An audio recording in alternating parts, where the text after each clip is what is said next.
viento sopla de manera favorable, las montañas en el agua te invitan a mostrarte un mundo visto desde otra perspectiva, enrollándote la vida con salidas elegidas.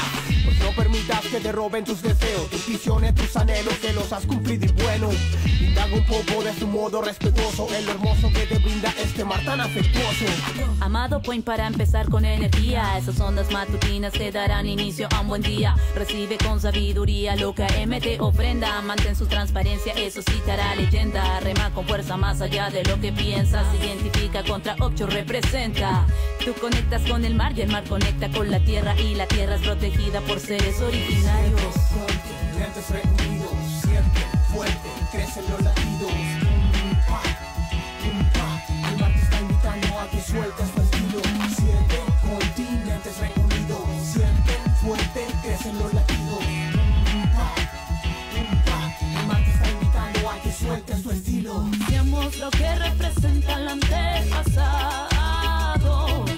El mar y el desierto son parte de nuestro origen. Seamos lo que representa el antepasado. El mar y el desierto son parte de nuestro origen.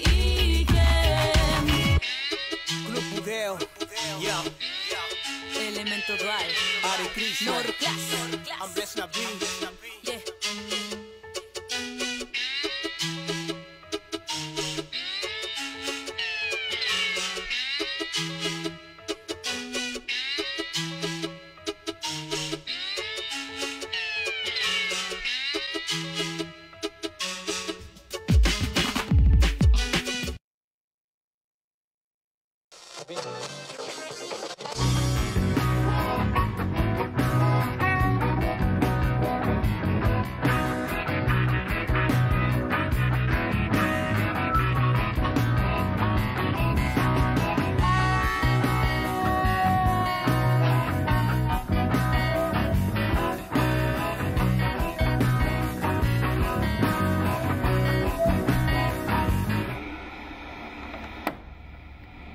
No one intervened on behalf of...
Welcome everybody, Manny V here with David Hubbard, aka Dub, and welcome to the Antofagasta Bodyboard Festival. This is my first time here, and within the first 24 hours, I'm having an incredible time. I'm stoked to be here. Yeah, we're loving life here. So are the riders, and we've got an amazing festival-like atmosphere here. Yep. That's why they call it the Antofagasta Bodyboard Festival. The day centers around bodyboarding competition, and then there's wicked concerts at night. A lot of other sporting activities happening around. So if you're down here nearby in Chile, come down and be a part of the festival. Tons of entertainment. But for you tuning in live, thanks so much for joining us. This is going to be the first day of the live broadcast, and right now we're in the quarterfinals of the trials. But we do have some highlights from yesterday that we do want to show you. Yeah, let's take a look at what went down yesterday with the first day of competition. Have a look.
As you saw right there, the waves are pumping here at this wave cupola.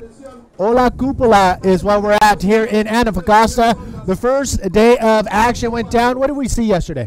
So yesterday we worked through round 1 and 2 of the trials, as well as a few heats of the juniors. And that's what we're going to be getting into later today. We're actually going to finish off the trials. Right now we're in the quarterfinals of the trials.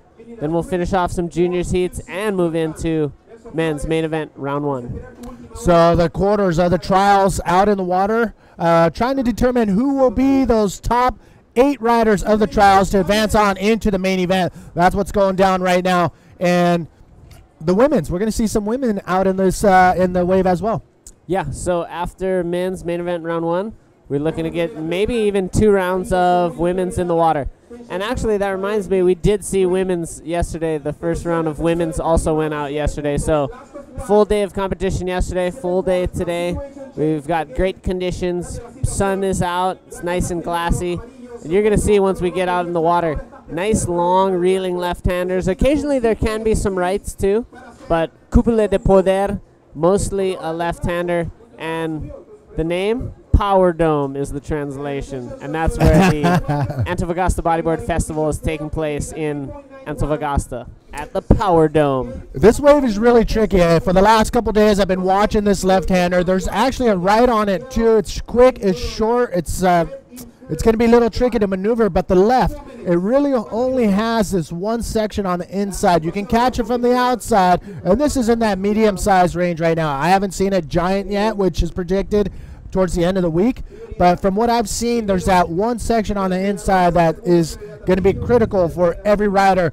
If they don't nail it with a barrel or an air maneuver or hitting the lip, that wave is going to be a very low score. What what do the riders see when they're out there firsthand? Do they see that section coming in, or is it possible to let it like fall through their fingers?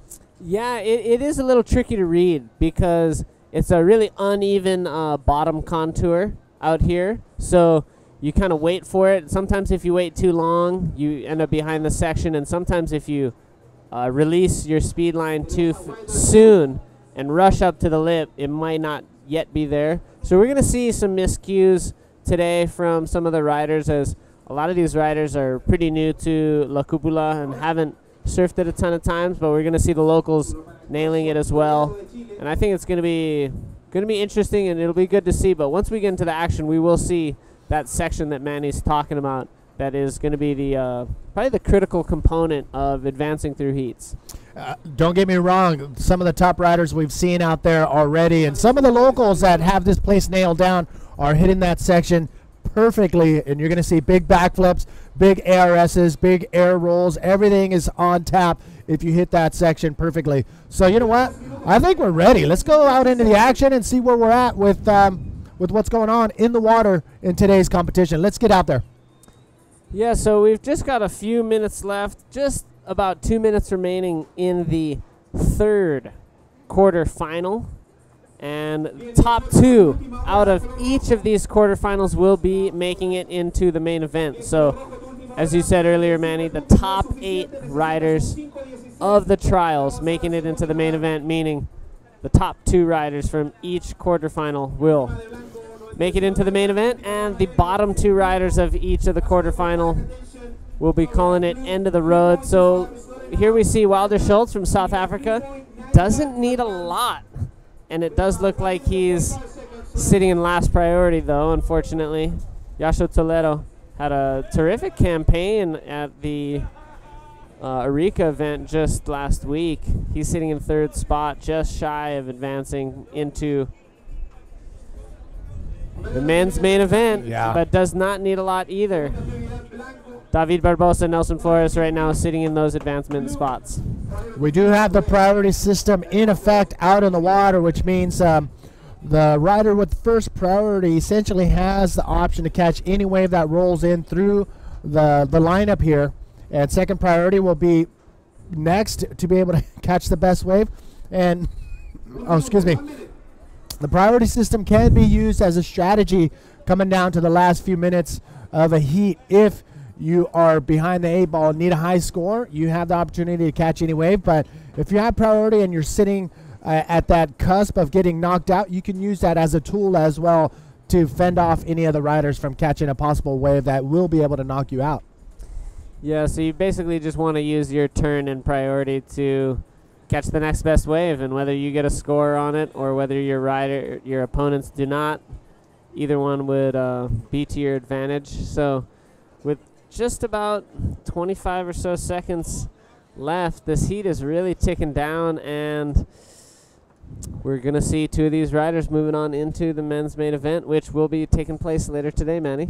Oh my gosh, I can't even imagine what it feels like to get through the trials up till this point and getting third place, just missing the advancement mark. And that's what it looks like for Joshua Toledo and Wilder Schultz. And it looks like the horn has sounded. You can hear it in the background. So it looks like time is winding down. I'm not 100% sure if that all the scores have been dropped as we got into the live action with you. So we're going to give you the live, the official scores when we come back right after this.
Welcome back, everybody. Manny V here and David Hubbard bringing you the live feed from the Antofagasta Bodyboard Festival. It's starting to get a little warm here. I was warned that it is freezing here, and the last couple days it's actually been pretty warm. Yeah, luckily it's got some nice offshore breezes in the morning. We're seeing that on the conditions on the wave face. That can get a little brisk, but once the sun comes up, definitely heats everything up, and it becomes a beautiful sunshiny day. You forget the water's cold. You even just want to go jump in there, but it's still pretty refreshing. I think you're going to maybe be doing that at some point today. I got my trunks over here on standby, so once I get a break, I'm jumping in to see the water temperature that everybody's feeling right now. We got live action out in the water. Let's get into it. We're going to have competition all day today, and we've already found out who we have going into the main event, and you can see that too on our APB Tour Facebook page. This is when you're going to get all the updated draws. And if you're watching on apbtour.com/live, if you scroll down just a little bit, you'll see everything you need to see as far as the stats that have gone down already, where we are in the competition, and all of the updated real-time scores here at the Antofagasta Bodyboard Festival. So out in the water, you can see right now we do have men's trials heat number 4. This is the last trials. There's only 2 more competitors that will be advancing on into the main event. Greg Howlett, the Australian, making his journey over to Chile for the first time. I don't think I've seen him without a smile this entire time. He's been smiling every day. I've seen him in Arica and here as well in Antofagasta. He's having a good time. He's definitely pumped to be here, but he'll wipe that grin off and get real serious before a heat. I saw him prior to going out in the water for this one, Manny, and he was focused. And yeah. So that's those moments that the smile comes off, the game face comes on, yeah. And he approaches the lineup with a fierce determination and is super pumped to just get amongst it. Kenny Johnson's been on a bit of a tear. We saw him in Brazil make it through the trials, and he's hoping to do the same here, Manny. We also have João Paulo from Brazil, who made an incredible impression in the Ituquachara Pro. He's here trying to battle it out for one of those 2 last spots to go into the main event in the men's division. And Maximiliano Sarjuesa from Chile also going to battle it out for those last 2 seats in the main event. So once we get the main event started, I mean, I forget sometimes that some of the riders that have come through the trials have already been competing 3, 4, 5 heats possibly to get to where they are in the competition.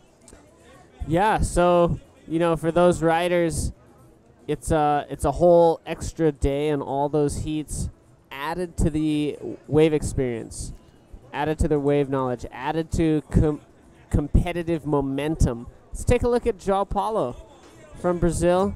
Real small wave. It seems to me like he just wants to get himself set into the priority sequence as the start of these heats. All 4 riders share priority. So by taking off on that wave, he sets himself up to be the next in the priority sequence once yellow, black, and red catch a wave or paddle. All they would have to do to lose their shared priority is paddle. So maybe not a bad idea for João Paulo. I think he is going to now move above Kenny Johnson in priority. We'll wait for the P3 and P4 to be awarded, because Maximiliano and Greg Howlett, for sure, I believe, from what we've seen so far, are going to be sharing first priority. You can see this situation out in the water. It's a little tricky to line up as well. There's so much water moving out there, and the reef is pretty perfect, but it's not a reef where you can just sit in one spot. Depending on the big waves that come through, the sets that roll through, it could just be pulling out, it could be hitting that inside section just off where it usually goes off. So all the riders are going to be probably spotting each other, trying to figure out where the best spot is. And when I rolled up this morning, it actually looked like it was still firing compared to yesterday. So a little drop today. Tomorrow starts to pick up. And from what I've heard, talking to a couple of the locals, it's supposed to be going off by the end of the week towards the end of the finals of each one of the divisions. So it's going to be pretty sick. Yeah, this weekend's looking solid as this swell that we saw pick up yesterday is tapering off just a little bit. But then we're going to see that next swell start to fill in throughout the rest of the week. And then once we get to the weekend, should actually be bombing. Kenny Johnson taking off on that one. Just a quick roll. We'll see him get possibly 2 points for that, but ultimately move up into the lead for the time being. And it does look like Maximiliano and Greg Howlett sharing first priority. Looks a little bit slower, but once the sets start rolling in, we're going to have some fun waves. Here we go. Greg Howlett, the Australian, coming off the bottom, finding a lot of speed, and that's another thing about this wave. If you take off on the outside, oh, and he pops out of there. If you take off on the outside, you can generate so much speed and do whatever you want with that inside section if you are able to spot it early enough. Yeah, so exactly that. You can get definitely a lot of momentum, and if you time it correctly, you'll unleash it onto a massive section and just get catapulted into the air. And we've seen that in the trials thus far. Yesterday, we saw a lot of big flips, even the juniors and the women as well, utilizing that inside section. And, you know, we saw it on those highlights, a bunch of killer aerial maneuvers. We're looking to see a lot more of that throughout the event, and possibly some barrels as well. Spending the last couple weeks here in Chile, this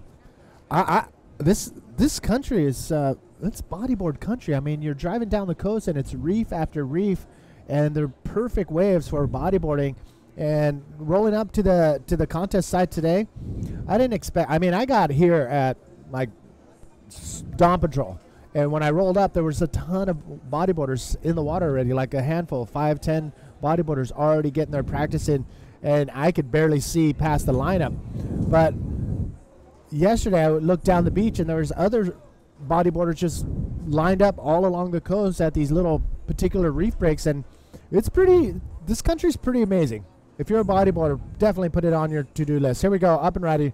Maximiliano trying to make something right there at that end section, and it can be a little tricky. Again, if you hit that section with not enough speed, it's just gonna not let you do anything. So coming into that section, you're gonna need a ton of speed, and you're gonna need to be able to hit it perfectly. If you're a second off, that wave is gone. Yeah, and some of those shallow sections make it even more difficult to land because the wave goes through kind of a separate undulation, doesn't push forward, a lot of collapsing, breaking wave as you see another rider getting caught behind the section there. So let's take a look at Maximiliano already up and riding on another wave. Nice barrel. We see his bright yellow jersey behind the curtain and gets a fun roll at the end of that. So, you know, what Maximiliano did was he accessed that wave from the inside. Let's take a look at Kenny now. Oh my gosh. Tube ride and locked in almost the whole time. Flops a roll without a section there. Now he's really lifting his chest up and has to just dive out. Very, very shallow there, Manny. But as I was saying, you don't necessarily have to be way, way out at the peak on the outside to get a good score. Sometimes a nice insider will shape up on your way back out. Let's take a look at Greg Howlett. All right, Greg busting a roll right there, but that is going to let the wave just go right past him. He was able to get one maneuver, but you can see right there that could be the recipe for advancing, is a deep barrel ride and coming out with a functional and more flowing type of maneuver. But as you can see, Kenny Johnson kind of forced that roll when he came out of that barrel. And, I mean, barrel to maneuver combination is what I think the riders are going to be after here on that inside section.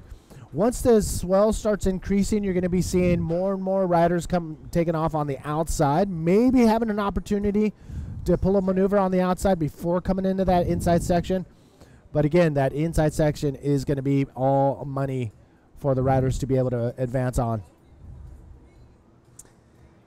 Indeed it is, and you know, a lot of different variety and opportunity, and even some rights. We're going to probably be seeing that a little later. Let's see Kenny threading the needle here, just getting shacked for ages, and that was awesome. You know, he's a little overzealous there, forcing that floppo without the lip, but his zealousness continues there to the inside.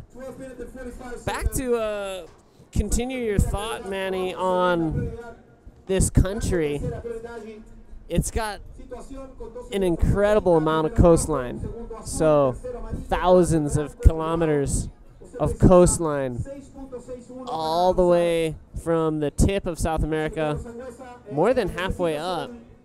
And you add that coastline with an exposure to the southern hemisphere, the South Pacific, quite active, and you got a great recipe for great waves. Just checking a Rolo now for Joao Paulo. Another incomplete wave there.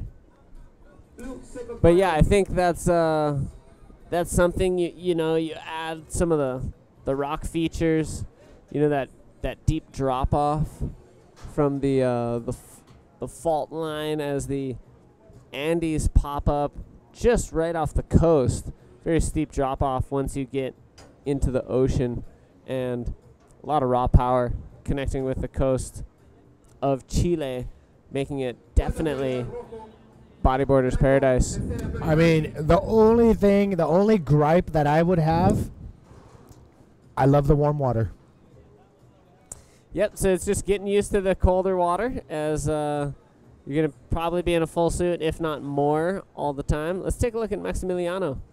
Coming off the bottom, a little bounce right there, but finds the pocket, finds the barrel, and gets shut down. And so what happens is the wave hits this reef, and it just turns into this perfect draining barrel. But then it hits this deep part, and if you're not out of the barrel before it hits that deep part, it'll pinch, and your exit of the barrel will be shut down. A lot of the riders, because it turns a little bit softer there, are able to punch through the lip and come out, but it won't be as clean and scored as high as some of the barrels that stay open and come out.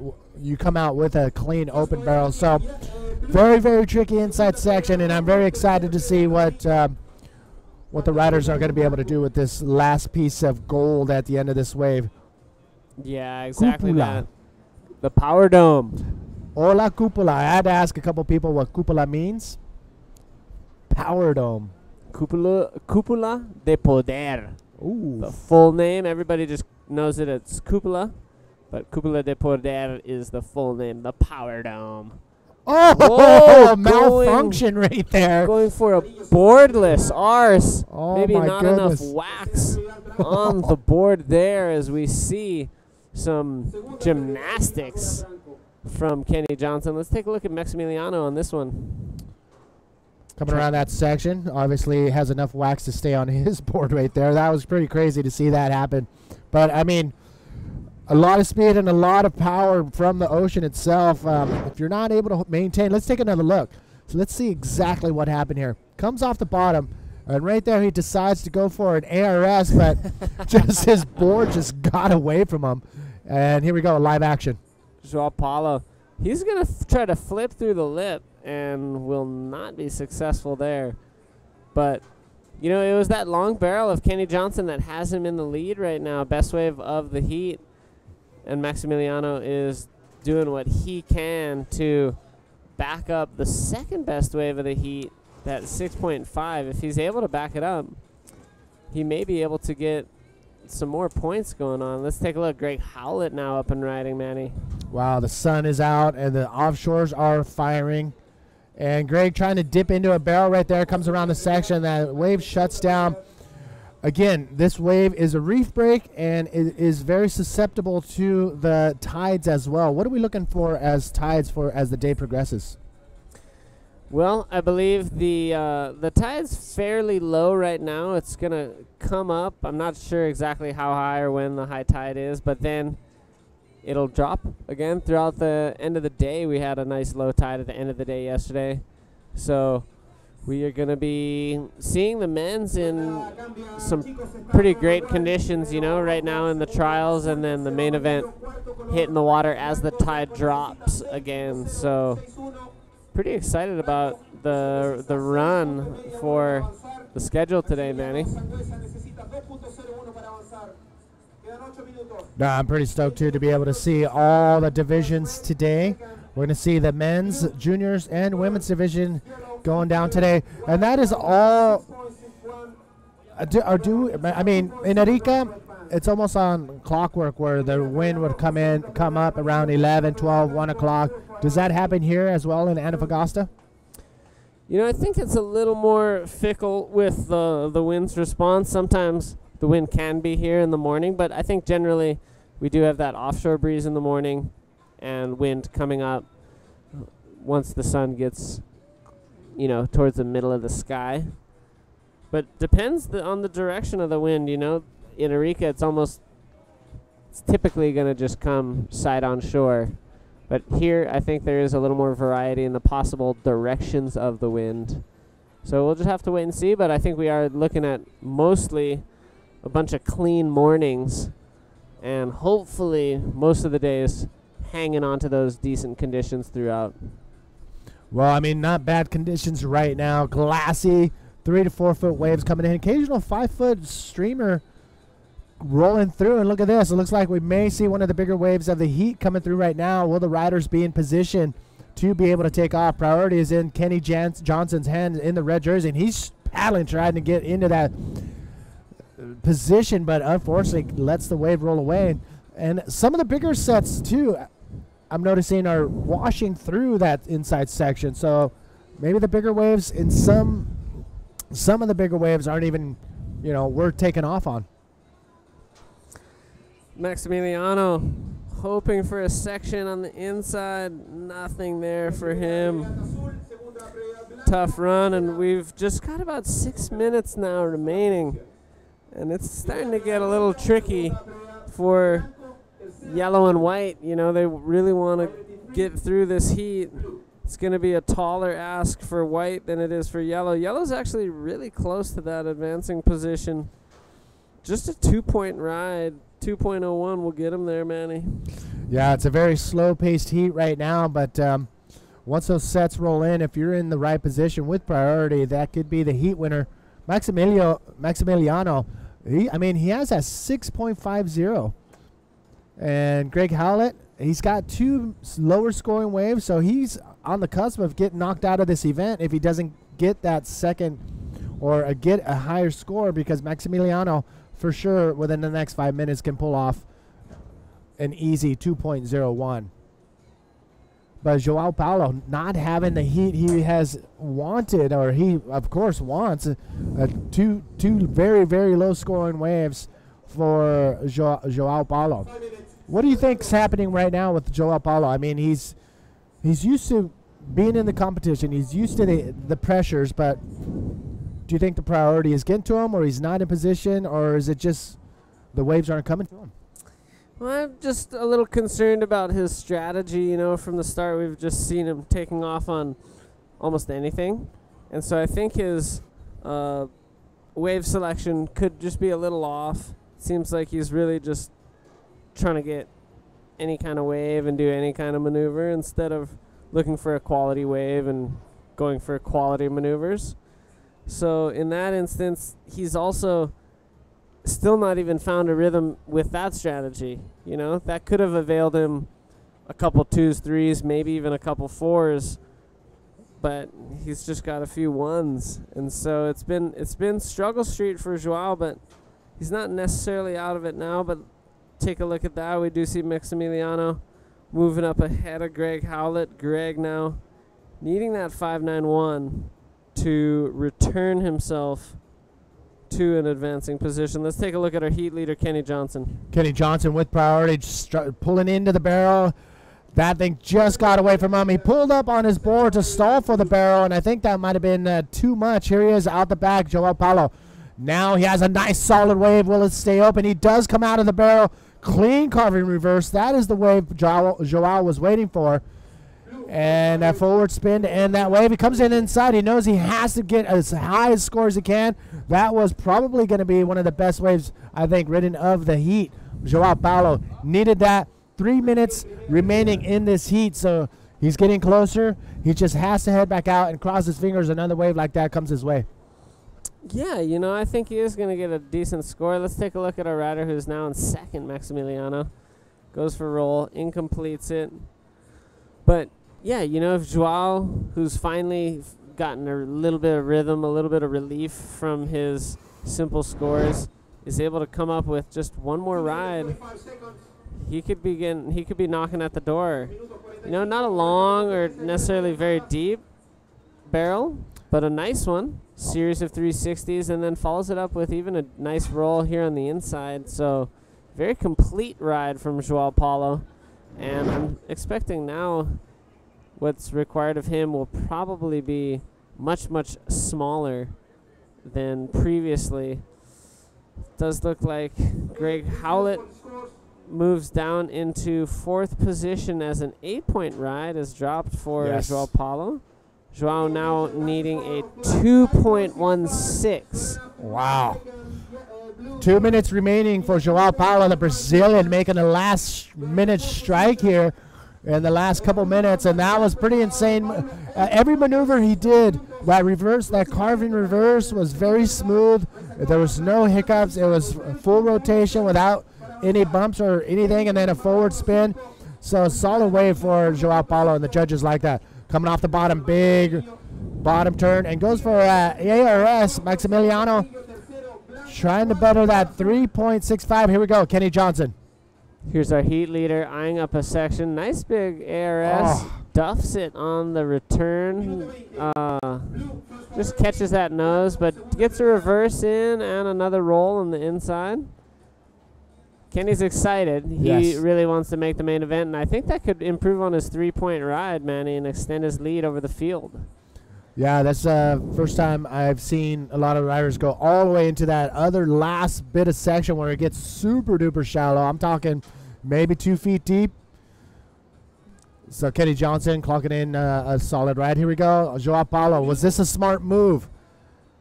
2.16 needed, and I think that can be it. You know, just a nice roll, clean. Wow. Maybe he's looking at a 2.5 now, but if you look at the totals, Manny, all these riders are within a point of each other. They're super bunched up.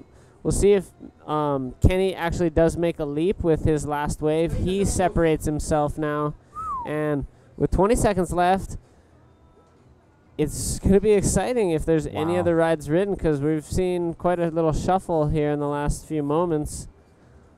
And looks like Greg Howlett's going to get one more opportunity, Manny. Oh, wow. So 6.11 is Greg Howlett. That's what he needs. Finds a barrel, gets in the barrel. Can he come out of that? It is deep. He is not going to make it out of it. The end of the road for the Australian, Greg Howlett. And, wow, in the last couple minutes, the Brazilian, Joao Paulo, puts together a combination of 2 solid waves to be able to advance on into the main event. Oh, my. That was a nail-biter for sure. So we're going to come back with more action. That was the end of the men's trials. We have now our 8 trialists going into the main event. We're going to come back with the Pro Juniors right after this.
Welcome back, everybody. Manny V here with David Hubbard, a.k.a. Dub. Welcome to the Antofagasta Bodyboard Festival. Another beautiful day here in the northern part of Chile. The waves slow down just a little bit for that last heat, but still, we do have 4 to 5 foot wave sets rolling through, making it very contestable for the riders out in the water. Yeah, we're seeing some pretty solid action, and I'm excited to see what these juniors are going to be able to do with these conditions. And we hear the heat counting down and actually beginning right behind us. So let's go out into the action and see what these juniors are going to be able to do. We are into the 4th heat of the first round of juniors, Manny. We're going to be going through all the way to heat number 8 before moving on into the men's main event round 1. Wow, we're getting into the thick of things already in this heat, or in this day of competition. This is going to be a pretty exciting heat to watch. It's all the young Chileans, and one of the top Chileans, young and old, Nelson Flores, is out there in the red jersey. He is definitely one to watch to make a big showing, possibly to even win this event here in the Pro Juniors. Up and riding. Take a look. Watch how much speed he comes off the bottom. Trying to negotiate that inside section, as we talked about. Finds that one section and goes for a roll. He's going to try to come around and see if anything else is there to offer, but not much there. So we're going to see a lot of the riders now starting to creep towards the outer part of the reef and use that momentum, use that speed on the takeoff, and try to negotiate to get high scores on that inside section. Yeah, so we will just continue to keep our cameras trained on our riders, not only from the peak, but that inside section that we have seen great stuff from. Let's see now if we're going to get a wave from Moises Silva, as he just quickly looks at this one, checks it out. Unfortunately, I think he is going to put himself a little out of position for this one, but we see him stroking away, and he has to dunk it, Manny. Yeah, and I haven't yet to get out there to catch a few waves, but luckily for me, Josh Kirkman, same body size, I got a wetsuit, and he offered to let me use his board as well. I got rid of my Deuce Rasta down in Brazil. But here we go, up and riding.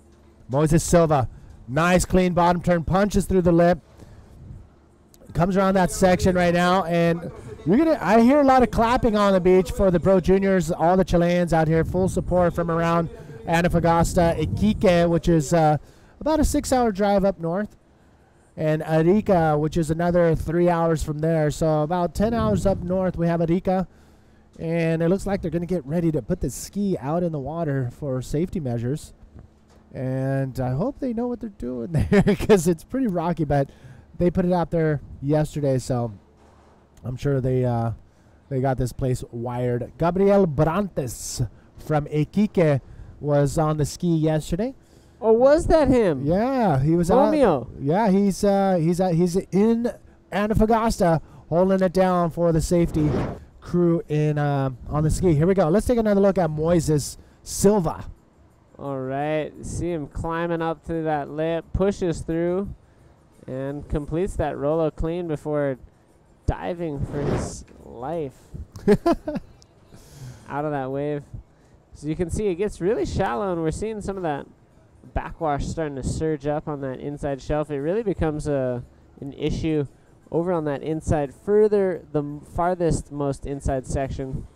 At the end of this wave, the backwash can help or it can hinder your opportunity for a final maneuver. Nelson Flores clocking in at 4.75 on his first wave. And Moises, his scores have yet to drop, but showing a good performance so far here in the first, or actually heat number 4. We're already 4 heats into that round 1 of the Pro Juniors. So, I mean, we are underway in this 20-minute heat.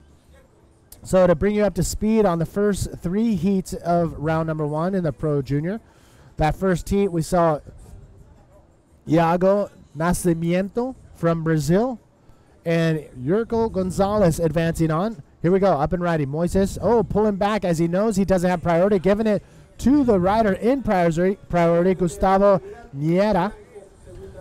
So that was the first heat. Iago and Yerko advancing on.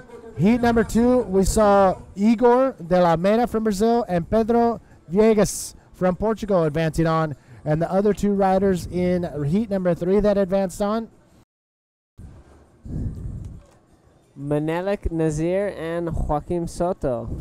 So now we're into heat number 4, and I would imagine that Nelson Flores is gonna pull out a big trick. We saw him in one of the highlights yesterday. Massive flip. Let's take a look. Moises Silva up and riding. Moises Silva. So the young kids, they have less body weight to propel through these waves, so that when they hit the chop, they can pretty much get the full force of it, and you can see them bouncing across. How much is that going to come into play if the waves get bigger at the end of the week for the young guns? That's going to be very important to see how they handle these conditions, how they handle the wave face, especially if it's pretty big and there's a little bit of breeze, making a little bit of chop on the wave face. Let's take a look at Gustavo Niera. Coming around that section, getting a roll. Now he's throwing a little spin, and he's out. All right, Gustavo, again, trying to make something happen here in this heat, but he's got to do something better. May have to wait for a bigger, better wave to perform a bigger move, because these low-scoring waves aren't going to get you past this heat. These are elimination heats in round number 1 of the Pro Juniors. Moises Silva looking now solid, but Nelson Flores, he is still up and riding. Nelson Flores coming around that section. Nice, clean bottom turn. Little check turn, and he kicks out of that one. So, yeah, that was a pretty solid bottom turn, but nothing there for Nelson Flores as he comes around. So it looks like we do have Begonia ready with the interview with Kenny Johnson. So, Begonia, hold on. We got Nelson Flores on this inside. Okay, Begonia, take it away. Thank you very much, Manny, and welcome everybody. Good morning back home. We're here with Kenny Johnson from Viña del Mar. Kenny, how was the heat? What can you tell the people back home? What happened out there? Mi heat estuvo muy bueno, muy peleado. Pude encontrar buenas olas y nada, agarré 2 en el último minuto, una casi en los primeros minutos, y ya con eso pude pasar una difícil manga al My Event, que es lo principal en este campeonato. Y nada, quiero dejar a la gente invitada que venga al campeonato. Están muy buenas las olas, muy buena la organización, toda la gente muy buena onda, y una fiesta de bodyboard aquí en la playa Cúpula. Well, he said on the very last minutes he managed to find 2 good waves, a barrel and a couple of maneuvers, and he just wants to tell everyone back home and give you invited you all to come here and enjoy the place, because it's amazing. It's a very good organization, very good show. So please comment and share or tune in. You want to say hi to someone back home? ¿Alguien que quiera saludar? Nada, quiero saludar a mis amigos de Concon, a todos los que me apoyan, a mis auspiciadores, Bodyboard, Austin, Conexión Surf, Caleta Style, donde represento mi comuna, Concon, a la municipalidad de Concon, a todos los que me apoyan en este campeonato, a mis auspiciadores, Bodyboard Shop, Revo Company, y nada, dar las gracias a todos ellos y la motivación de la gente acá, que es muy alegre, y nada, a darle con todo hasta donde podamos llegar. Well, there you have it. Congratulations, and we hope to see you back here real soon. Back to you guys. All right, thanks so much, Bego, and congratulations, of course, to Kenny Johnson. Surfing amazing and getting himself into the men's main event. So we're going to see Kenny later on today. Once we re-see that round, we'll be able to start giving you a little peek at who is going to be in each heat of the men's main event and, Manny, stadium format. Oh, we're pumped to get into that men's round 1 action. Oh, today. Yeah, that's going to be pretty fun. Non-elimination round number 1. You will see your favorite rider twice, at least 2 times, as round number 1 of the main event of the men's division is going to be coming up after the last heats here in the Pro Juniors round number 1. So a big shout out to Begonia, who has been holding it down, doing double duty, translating from Spanish, and I think she even does some Portuguese to English translation. So Begonia, thank you very much. I've been riding Moises Silva. Look at this wave coming off the bottom. A ton of speed looking for that section. And there it is. Oh, unfortunately, a nice kick out right there for Moises Silva.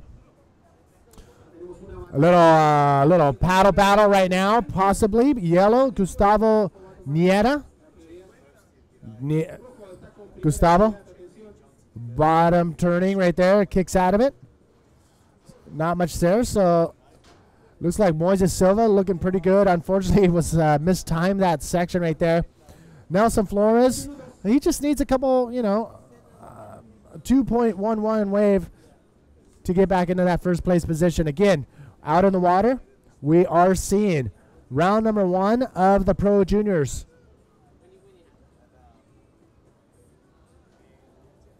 So a pretty solid score right now for 5-5 for Moises Silva.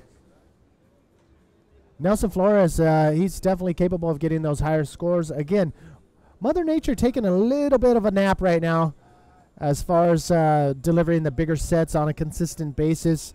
We saw it earlier today, but this is a reef break, which is very tide sensitive, with a super high tide and a low tide. The full moon just a couple days ago happening down here in the southern hemisphere. Taking a look at this, Moises Silva trying to move away from the rest of the riders in this heat. Bottom turning, maintaining that speed line. Ooh, and he's going to adjust his fin on the exit. Let's take a look at Nelson Flores.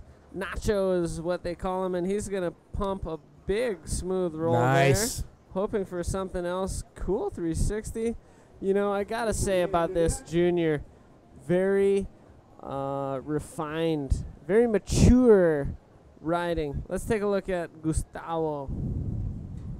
Gustavo in and out, but yes, I totally agree. Nelson Flores' lines are very clean, very smooth, and that bottom turn was a perfect example of how he is able to generate a ton of speed and projection off of that bottom turn to be able to go straight up to the lip to perform a lip maneuver. So I totally agree. Nelson Flores is looking very smooth and solid. Look at this, a little paddle battle. Moises Silva can hear Nelson Flores breathing down his neck, and both of them now making it to the outside. The paddle battle. There we go, trying to get to the outside, but it looks like Moises may have a little edge on him, but this is how much Nelson Flores wants this. Ooh, the beach commentator mentioning that Moises Silva will get that priority, and Nelson Flores threw his hands up in frustration saying, I think I was out there before him, but judges are on the third level here of the scaffolding, so they see everything. And I loved it. I know you really love it because it's your favorite part of competitive bodyboarding, the paddle battle. And to get that one on film and to really see the intricacies of it, what's a little hard, even though we love that close-up angle, is the judges are looking at it, of course, with their human eyes from what's pulled back and seeing that line of sight and where that hits the lineup, where they return to a place that can catch waves. So they're not necessarily looking for who's further to the left or who's further out. It's a combination because that line is a diagonal line that stretches across the lineup. So Nelson Flores, unhappy with the result of that paddle battle, but sitting way out the back in now second priority, but in the lead of this heat pretty safely. We've got just over 6 minutes remaining in this one, so it's counting down, and we are going to be moving on into more juniors heats. I'm digging our new production setup. I can actually do some sit-ups while we're broadcasting live here in Antofagasta. Gustavo Nieta, nice roll right there. Pulls it off, comes around the section, trying to get a 3.61. That may do it. That may move him up into the advancing spot. Round number 1 of the Pro Juniors. Only 2 riders will advance on into the next round. So Moises Silva isn't out of the woods yet. We got about 5 minutes, 40 seconds remaining in this heat. And the fishing out here in Chile. Oh, my goodness. Yeah, if you love seafood, this is a good place to come, because with all the coast and the waves that we're talking about, you'd imagine that we also just got a ton of seafood accessible right off the coast, whether it's urchins or various mussels or octopus, as well as any number of varieties of fish, and then even some pelagic fish as you get a little farther out. You know what? I think I'm going to have some ceviche tonight for dinner. I'm going to ask some of the locals where the best ceviche is in town and make a run for a ceviche dinner. Look at these sets rolling in. Looks like White Moises Silva knows that he has to do something very big right here. Looks like this could be it. 2.01 to get back into that advancement spot. Oh, that is not what you want to do. If you're going to go on a wave, you're going to want to pull off some type of maneuver, whether it's that very conservative roll or a spin or something. A 2.01 is what Moises needed to do. Time could run away without with Moises now without priority. 4 minutes remaining, but that's still enough time for people to get back into the run and pull off those much needed scores. Yeah, and we've seen just a little bit of slow gaps in between some of the sets. So, you know, even though we did see a flurry in that heat where the young Brazilian was able to pull off that final couple wave charge to get into an advancement spot. I believe that was João Paulo. You know, sometimes these heats will slow down and then tick down without opportunity. We saw that unfortunately happen for Wilder Schultz, as he only needed a 3.9, but in the final minutes of the heat, nothing was available. So it can go either way, and we are we'll have to see how these next 3 minutes pan out. So now let's keep our eye on Moises Silva as he takes off on this one. Makes a Rolo happen pretty early on. Forward spin. Ooh, he's going to throw a extra sequence 720 actually after that forward 360. On the wave face, of course, but pretty cool. Now let's see Gustavo Nieto, who has moved himself up into that second place spot. And Moises Silva, who only needed a 2.01, is going to get it on his last wave. And again, making a move to get into second, which is an advancing spot. Nacho Flores out the back. Oh, my. On this pretty good size wave. Big bottom turn. Huge backflip. Yes. And pulls it off clean. He is aggressively going to celebrate that and even knock himself off of the board in doing so. Terrific flip. I expect we'll see the highest wave not only of this heat but possibly of the whole juniors division. Yeah, he's going to pull away from everybody with that last maneuver. And it looks like now it's going to be a battle for second. Moises Silva, he jumps. You can see it on your screen. He's up into that first place spot, but that will change immediately when that 8-point score of Nelson Flores drops. Now it will be a battle for second place. Top two riders advance on. Only one rider will get knocked out of this particular heat. Coming out of the barrel and cutting out is Gustavo Nieto. So Moises and Gustavo, they have 1 minute to see who will go on. But look at this. Nelson Flores, perfectly timed backflip right there. A little bit of bounce on the landing, but was able to re-engage with his legs getting dropped in and pull that thing around. Very, very solid backflip from Nelson Flores. Woo! Yeah, that was gorgeous, beautiful flip to watch. Actually, exciting to see if he's going to be able to do stuff like that in the men's division. Yeah, he's coming in on after that one. But look at this. Gustavo Nieta trying to find a little barrel right there. Cannot find it and gets pushed out in front of the wave. And you can see the frustration right there from Gustavo, knowing that time is going to tick away with this wave. Moises Silva could totally walk away with that second place advancement spot. Oh, nice ARS. Pulls it around perfectly. Wow, so that might be the end of the road for Gustavo Nieta, especially after that wave from Moises Silva. That was incredible. You can hear in the background, the horn has sounded, and that is the end of the heat.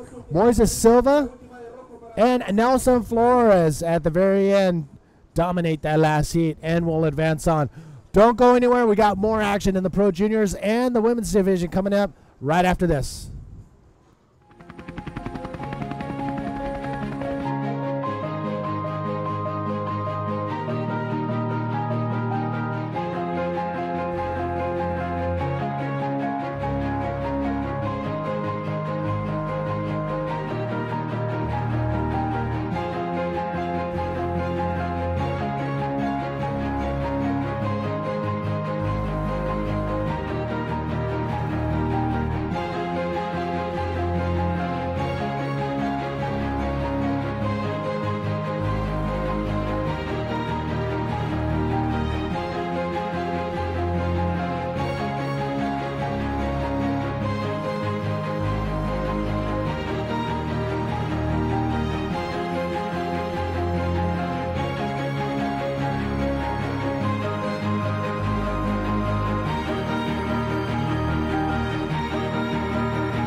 Welcome back, everybody. Manny V with Dub in the hot seat here at the 2017 Antofagasta Bodyboard Festival. The Pro Juniors are underway in round number 1. We saw Nelson Flores and Moises Silva advance on out of that heat. Who will be the next two riders in the Pro Juniors to advance on? Let's get straight back into the action. Out in the water, we are going to see heat number 5. Luan Tavares from Brazil, Rodrigo Silva from Chile, and Pedro Gonzalez from Brazil. Ooh, not making it out of that little tube ride was our rider Pedro from Brazil. And it does look like we may have had a ride from Luan Tavares and maybe even Rodrigo Silva, because all three riders are paddling back out into the lineup. All right, these are 20-minute heats. 20-minute heats. Top 2 waves are scored. Only 2 riders will advance on out of this elimination round in the Pro Juniors. And after this round, we have the Pro Juniors quarterfinals is the next round in the Pro Junior format. So not necessarily the next sequence for what we're doing today, but these riders are advancing out of this heat to progress into the Juniors quarterfinals. So we have a full stack of action here today after the Pro Juniors. As you mentioned, round 1 of the men's main event is coming up today. We do have some waves still rolling through. I mean, it's a little slow paced as far as the bigger sets, but when they do come in, the riders are taking full advantage of that inside section we talked about today. With the water temperature, with the reef break, what type of boards are the riders opting to choose to pull out of their quiver? I think they're going to be using something pretty similar to the core that they used in Arica if they competed there, but maybe just a slightly softer, more rounded template for maybe just a little bit more of some competition combo riding. So, you know, instead of streamline, speed, efficiency, and just strictly power maneuvers, maybe it's going to be a little more rounded so that they can get those spins and get maybe those difficult sections, but the projection from those. And yeah, I think that'll be something to ask some of the riders that we're going to be getting in to help us co-host the webcast a little bit later on. I'm excited to hear what some of these guys use. Luan Tavares up and out of that one. We have a pretty strong Brazilian contingent here at this event. Luan Tavares is one of those riders, and they're all coming here for one reason and one reason only, and that is to win the event, whether they're competing in the Pro Juniors or in the men's division.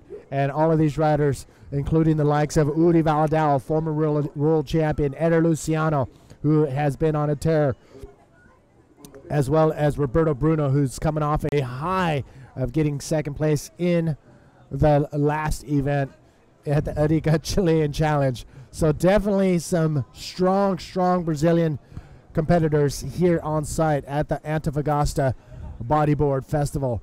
And a festival it is. Festival-like atmosphere. It's almost like coming down to a party, and it is if you come down in the afternoon. It's a full-blown party.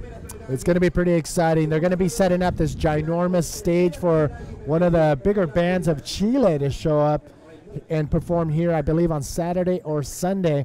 And they've been kind enough to let us use the stage and the giant screen to have our U-Riding tournament, which is going to be very exciting to have as well. Here we go.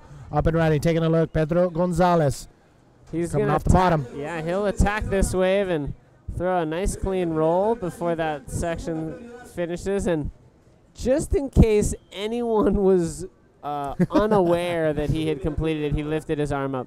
Luan Tavares now up and riding. Big tail high Rolo, now throwing a soft, almost forced roll on the end section, but that's going to probably be the best wave of the heat thus far. Rodrigo Silva, though, he's going to answer back. Here we go. Rodrigo coming off the bottom, going for a roll for himself, and was able to pull that off. One maneuver wave for Rodrigo Silva on that one. So the lone Chilean against the two Brazilians was able to pull off a maneuver there, and all riders with a solid wave exchange making their way back out into the lineup. 20-minute heats out on this reef break. It's almost kind of like a point break. There is a right on this wave. I've seen a few riders actually try to go for it and pull off a couple right-hand waves, but they're going to be short, and they have to be perfect if you're going to get any substantial scores on the right-hander. So that's why most of the riders are opting for the left. But while we were waiting for the webcast to start, I was chatting with Jared Houston, and we saw a right-hander that spit twice. So even though it's shorter, it can be powerful. Whoa, looks like a nice little cover-up there for our rider in red. I believe it was Luan Tavares. Let's check the replay. Tail high roll. And now a cool little soft roll there to finish. So not a bad way for Luan. It looks like we do have Begonia ready with the winner of the last heat for the interview. Begonia, take it away. Thank you very much, Manny. We're here with Nelson Flores from El Tabo, same town as Alan Muñoz. Nelson, we saw you in a very nice backflip out there that actually saved you. How was the whole heat? Fue un hit súper bueno, logré conectar ese backflip al último de 8 puntos, que nada, feliz de haber pasado y a seguir motivado en la otra manga, ¿no? How is the wave? How are the conditions out there? ¿Cómo están las condiciones afuera? La ola está súper buena, la verdad que la cúpula siempre da muy buena ola. Es una ola que me gusta mucho, que creo que la conozco también, porque el año pasado estuve harto tiempo aquí. Así que nada, me gusta mucho esta ola y motiva siempre a surfearla. Okay, he just told me that he's very happy to make it, and he just focused on the rest of the competition, and the conditions are really good out there, and he's really he enjoys very much his wave. How does it feel to be competing in both in juniors and men? ¿Cómo te sientes compitiendo en las dos categorías, mujer o junior y hombre? ¿Cómo que mujer? No, la verdad que es un poco agotador, pero sirve mucho competir en las dos, ya que da bastante experiencia y nada, me siento feliz de poder participar en las dos categorías. Well, he says it's a little bit tiring to compete in both categories, but yeah, he's very happy to be here. So congratulations, and we hope to see you back here real soon. Back to you guys. Wow, that was probably one of the most professional interviews I've seen in a long time. Nelson Flores holding it down, listening to Begonia, answering the questions, and giving full insight on his answers. So yeah, holding it down. I'm giving a 10-point interview for that one. Can I give points on interviews? Yeah, definitely, definitely. I think they'll appreciate hearing their score. No, that was pretty solid. So let's get back out into the action. So the Brazilian looks like he's holding steady against the two young Chileans in this heat with a 5.75 and a 4.50. So taking a look, Pedro Gonzalez. All right. Pedro throws a spin before tucking in, but didn't really get into that barrel as the lip broke right in the center of his spine, and he gets sent back to the drawing board because he is sitting in third place, which is not an advancing position in this heat. Top two will be moving on into Pro Junior quarterfinals. Wow, that's pretty tough. Going into a three-person heat and not making it out, being in third place is very, very tough. I mean, you have 2 and 3 chances of advancing on, and just be heart-wrenching if you can't get into that advancement spot. But it has to happen. We got to keep rolling on here in the event. So 3-person heats here in round number 1 of the Pro Junior. How important is the Pro Junior world title to these young guns? It's incredibly important. It could be the catalyst that kicks off their professional career. It could garner them some sponsorships from an early age, from not only companies in the bodyboarding industry, but also for their municipalities in the areas of. Oh my! Look at this, Luan. The Brazilian coming around that section with a ton of speed, finds a quick little pocket, goes for a backflip right there, extends the arms a little bit, and pulls it off. That is going to be definitely the highest score of the heat, unless Rodrigo Silva can answer back. Here he is holding a mid-face line, going for a roll right there, holding on steady as he lands almost to the bottom of the wave.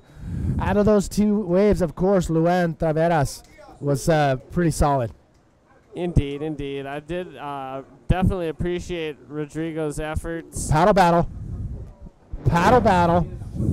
Let's take another look right here. As you can see, he's maintaining that engaged rail in the water when he does hit those chops. But a backflip right there, he actually extends his arms out when he goes for that backflip maneuver and lands and pulls it around. Pretty cool. I actually liked how he extended his arms out a little bit on that maneuver. So it looks like priority, I'm going to say, is going to be in the hands of Luan Taveras. But good solid wave exchange between Rodrigo and Luan. The Brazilians, wow, fierce competitors from the get-go. Oh, from the word go, always employing the GTS. The GTS, Guilherme Tamega strategy. Guilherme Tamega, one of the multiple world champions from Brazil. And I had to give a name to the way he goes about each heat, which is to get a wave, whether it's going to be, he's going to want to get a wave within the first 30 seconds to a minute just to have something on his scorecard and then build on top of that. And that's what we see a lot of Brazilians do. And look at this, out the back, Luan taking a look and turning around. No, opting not to go. with priority. Because he didn't show any effort on going for that wave, he still will maintain that priority. Yeah, had he kicked even just once or twice, he was on the verge of making a paddle. So let's see. He is in the water now on a wave, throwing a big flip. Holds on to it. That was super radical. Antofagasta will move further ahead in the lead. And Rodrigo Silva, we're still waiting for his scores of his second ride, but now he's tucking into this barrel and does not make it out. No, he got caught behind the section on that one and wasn't able to come out of that. But wow, I'm digging these backflips. Look how he extends his arms right there, and then he brings his body up and around, and just full extension of his arms and legs. For me, it's a little bit more exciting, but a lot of the pro riders you're going to see keep that board a little closer to their bodies when they're doing these big backflips, but pretty acrobatic right there for the Brazilian. Oh, super acrobatic and showing a lot of flair, and we can definitely appreciate that. So still waiting for scores, but hey, let's take a look at some of the beautiful competitors around the area. We got Joanna Shaker, the blonde lady, and Teresa Almeida, both of them living in Portugal. We had the Portuguese crew behind them, and then some of the South American contingent right there. Alex Castillo, coach, and now we got Josh Kirkman as well as Paul Blas. And now some of the homies prepping for. So Grom's standing by. Antofagasta down the beach, maybe a few miles or so. We saw a big old structure right on the water's edge, Budeo. What do you know about the Budeo Club? The Budeo Club, I believe, is a local bodyboard crew. Some of their, the posse are responsible for putting some of the things together here on the back end. And they're just right down the road. And we'll get Arturo, one of the main guys behind the Antofagasta Bodyboard Festival, to give us a little lowdown on what the Budeo Club is all about. That will be awesome. We look forward to that. And yeah, there's a few clubs here in the city of Antofagasta, but yeah, Budeo Bodyboard Club integral in getting this event on the world stage. Let's take a look. Pedro Gonzalez hoping for some. Oh, no. He got loose right there. Board got away from him and wasn't able to pull that around. But Rodrigo Silva coming off the bottom. And an ARS. Cannot pull it all the way around. But the young Chilean extending a giant ARS, but just lost track of where he was in time and space. You don't want to do that, because the next step is losing track of your mental faculties if you aren't able to grapple with time and space. But here, let's take a look. Huge flip, one of the biggest of his life probably, and Rodrigo Silva just almost pulling off heroic effort that probably would have put him in the lead of this heat. As it is, he's going to maintain his second place spot. So the Brazilian holding steady on that first place spot. Of course, Luan Traveras wants to follow the lead of former world champions from Brazil, Uri Valadão, back in 2008, holding it down. And Guilherme Temega, six-time world champion from Brazil, 94, 5, and 6, and 7, 2001 and 2002. The Brazilian up and riding, coming down to the last 2 minutes and 50 seconds of this heat. Look how much speed he has. Knows he probably won't be able to come out of that barrel, so he goes for a through the lip maneuver. Backflip, cannot pull it off. But that's the men's division. We're talking about the women's division also, as well as Brazilian world titles. Stephanie Peterson, four-time world champion. Glenda Kalawaski in 1991. Wow, the Brazilians absolutely dominated the world titles in the women's division. It wasn't until Kira Llewellyn in 2005 was able to knock out the likes of Soraya Rocha, Carla Costa-Taylor, Danielle Frietes, Claudia Ferrari, Mariana Noriega, and then Mariana Taylor followed suit from the Canary Islands. So the Brazilians, as well as Isabela Sosa, dominated the women's world title for the longest time. Pro Juniors, Tristan Roberts a couple years ago taking the title. Last year, Socrates Santana holding it down for the Brazilians in the Pro Juniors. Now who will claim the 2017 Pro Juniors? Woo! Getting excited just throwing out a bunch of world title names. Whoa, here we go. Are we loud in here? This is the judges area. Pretty so much in that the corner brain. refresh system, we got the beach announcers. Here's our judging panel. There's Chico, head judge there. And as we turn back, near where the black sweater fella is, Mono, that's where the priority is called. There is CEO of the APB, Alex Leon, speaking with one of the other judges, Hano. That's Alex giving you thumbs ups. And let's take a look at Pedro. 1 minute remaining.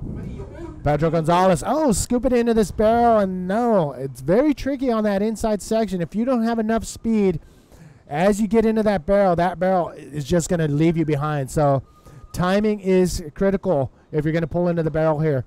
And especially on the smaller stuff. On the smaller waves, if you have zero speed, you're not going anywhere. I'm starting to heat up.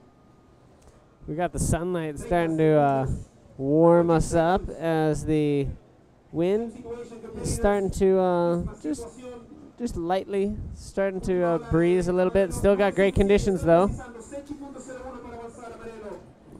All right, 20 seconds remaining, and it looks like we're coming down to the last few seconds here in this heat. Can Pedro Gonzalez find a 7.01?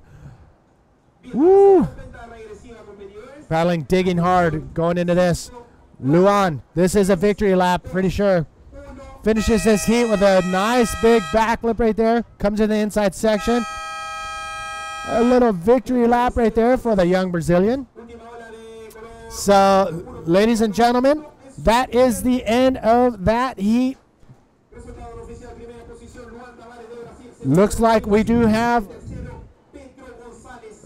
yeah, Luan and Rodrigo Silva will advance on out of this heat.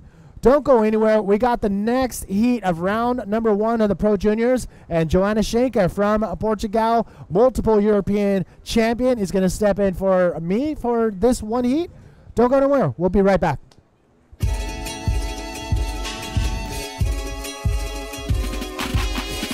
Lo que representa el antepasado, el mar y el desierto son parte de nuestro origen.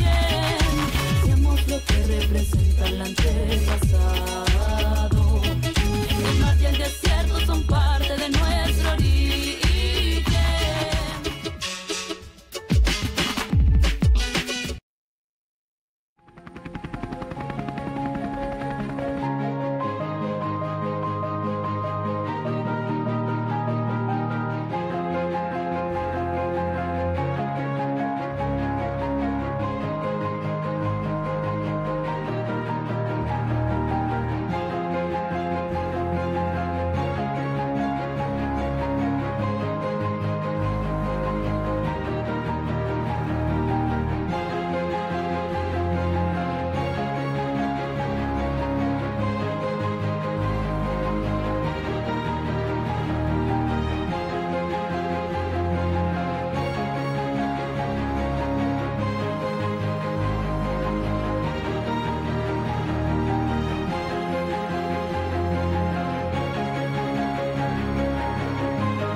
Intervened on behalf of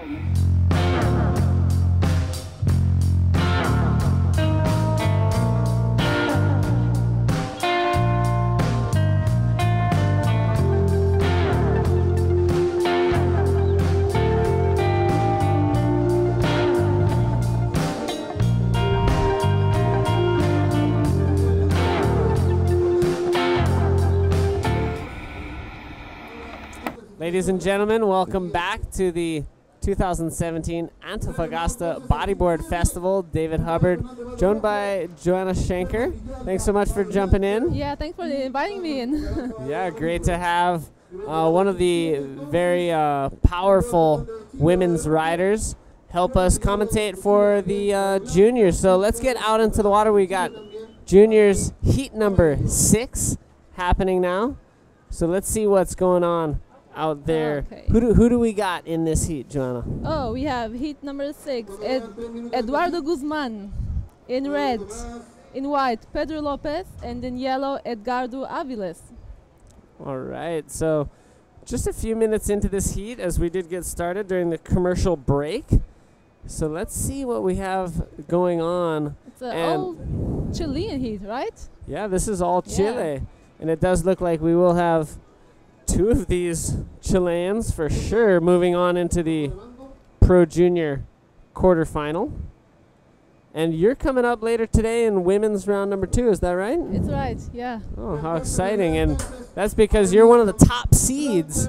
You didn't have to surf in round 1, which happened yesterday, right? Exactly. We already have the points to go to round 2, yeah. Beautiful. Did you watch round 1 yesterday? Yeah, sure. I watched it closely because I think you can learn a lot from watching your opponents before. So, ooh, yeah. Of course, yeah, I watched it closely. Yeah, very exciting. One thing I did notice was a lot of the women were just selecting waves off the inside section. Yes. And in your free surfs, were you paddling out the back to the outside, or were you staying on the inside? We tried. It's really hard because of the crowd, you know, to get a wave on the point. Right. I think that's also the reason why they stayed a little bit more to the inside, because they didn't really know how to take them out there. Because, you know, in the water, it's a different view, very different view from the beach. So the wave is kind of tricky. You don't really know where to sit. Yeah, and I noticed in one of my free surfs that there is kind of a peak coming across, and it's pretty easy to get caught behind that, out at the main peak on the outside at least. Exactly, exactly. So I think they were just playing safe on that. Just get the little ball from the second peak, yeah.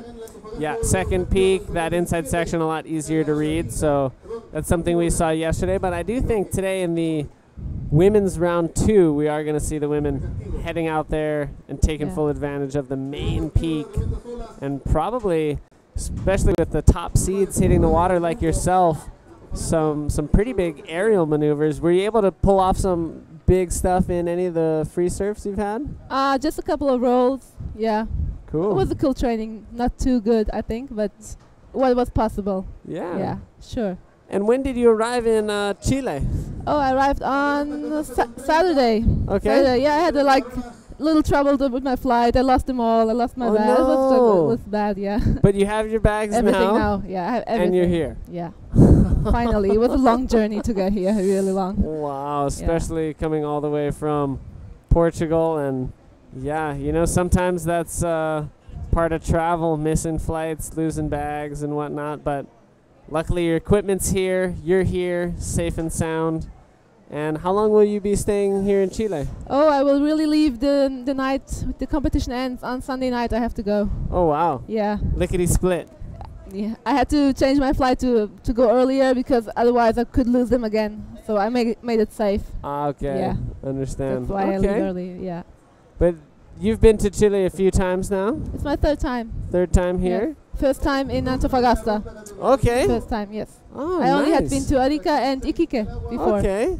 And what's your impression of this beautiful city? Oh, I like it. I think it's very friendly, you know? Yeah. Yeah, I've been going around a lot in the city and just walking around. Yeah, I like this. Cool. It's so much warmer than I was expecting. I was expecting the real cold stuff. It's not too bad. Yeah, we've had beautiful days, beautiful sunshine, and it does warm up quite a bit. You can get by with just some shorts and pants and slippers even. Yeah. Were you able to use some of the public transportation, the bus system? I did. It's quite easy to use, and there's so many buses all the time. It's so funny because we actually got lost. Oh, no. We got lost. We drove like a half an hour to the wrong side, to north. Okay. Then we had to take another bus in the middle of the night. But it was okay. Very fun. With Sari, Japanese competitor, yeah. Yeah, okay, with Sari Ohara. Little adventure there, but we made it back. Nice. With everything. So Quite exciting. Yeah. Yeah, a few of the riders and I have been jumping on the bus from our terrific Geo Hotel right up the street from Kupila. Oh, we have the first wave. Yeah, let's see. So we got The rider in yellow, Edgardo Aviles. a quick little roll, but not able to complete that. Yeah. But as I was saying, just jumping on the bus, going to shop at one of the supermarkets and coming back. Just a fun way to see the city and enjoy the Chilean culture a little bit more. You get to feel it, really. Yeah. It's a good way, yeah. Yeah. I love it, I love it. Yeah, that's great. So real easy to get around here in Antofagasta. Nice, clean city with just basically the whole city is stretched out along the coast, and so a lot of promenades and boardwalks along the coast. You know, they have the main port, they have a smaller port, and just a great place for practicing sport, for enjoying the ocean, and we've got great waves, especially here at La Cúpula. So let's see, as we've had a real slow start to this Pro Junior heat, and now these juniors had moved so far inside, anticipating something on the inside. They're getting caught a little out of position on the set. Yes, I think the set is really tricky to get on the right spots. You have to be so, you have to pay attention to the set coming in. And that's also one of the reasons I think the girls were playing safe yesterday, because they didn't know exactly where to sit. I saw many girls losing the set on the right point just because they were a little bit into the inside, a little bit to the outside, so yeah, it's not that easy. No, it is trickier the farther out you sit to be in the right place. Very well said. And you know, once you're a little further in off of the main peak, you can pretty much pick off the set almost anywhere. Exactly. So exactly. That's where that inside section kind of comes into handy. Yeah.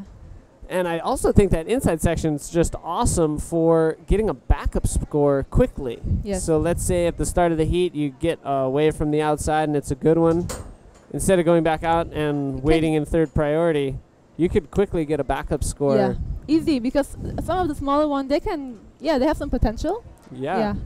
Quite a bit of potential. We've seen in the good range. But let's see. Red, Eduardo Guzman.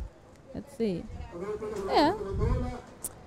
Nice roller there, coming around and decides to get out of that. What about the very inside section? Have you explored maneuvers? Oh, way inside? Not with my head. Not with my head, no. Oh, well, I think it's quite safe. It's a lot of water there. You have the rider in white. Now, Pedro Lopez. Wow, going for a tube ride there. Will he come out? He come out, yeah. Good one. Okay. So now we see the heat starting to take form and take shape as these riders are starting to get some nice rides. We'll wait for scores to give you a situation. They had to start moving, you know. They were waiting for a long time, so now they can go out and wait for the bigger set to come in. Everybody has some scores now. Yes. Yeah. You have Eduardo Guzman leading right now. I think there's still one more to drop. Okay. Yeah, it does look like Pedro Lopez getting a 4.75 and Eduardo Guzman with a 3.75. So Pedro in the lead, just with one wave ridden. It's enough for him. And looks like Eduardo Aviles, nice big roll off the section there, pulls it off clean. And this is starting to be a battle. Well, all riders have now a medium score on their belt, so it's pretty even, I think, right now. Yeah. Yeah. This should be like a decent score for yellow. Should be good, and I think now it'll be a battle for the backup, as the next wave that comes in for each of these riders will be a critical one, I think. Absolutely. And it does look like we have an interview ready with Begonia and the winner of the last heat. So take it away, Begonia. Thank you very much, Dave. We're here with Luan Tavares from Macaé, Rio de Janeiro. How do you feel? How did you feel out there? The waves are very good, but I saw the heat was really tight. Like everyone was getting good waves, but you managed to get a 5.75 and a 5.40. So how all that was? Pô, tô muito feliz por ter avançado o primeiro round aqui em Antofagasta, na onda de cúpula. Quero agradecer a todos os meus patrocinadores, quero agradecer muito a galera do Posto 5 por ter me ajudado, mandar um alô para a galera de Macaé por ter feito a vaquinha e me ajudado a chegar até aqui, e tô muito feliz por tudo isso. Okay, he said he's very happy and to make it to the next round, and yeah, the waves are really good, and he just sent the regards to his sponsors. So, que você gosta aqui é muito diferente de sua casa? This place is too different from your house? Aqui é a primeira vez que eu venho surfar aqui, meio perdido um pouco, mas com pouco a gente vai acostumando e vamos batalhar para chegar até o final. Well, he said it's the first time he surfs here, and he was a little bit lost out there, but he thinks he's gonna get used to real soon. So congratulations, parabéns para você, and we hope to see you back here real soon. Back to you guys. Beautiful. Thank you very much, Bego, for that terrific interview. Awesome to see Luan Tavares moving on through to the Pro Junior quarterfinal.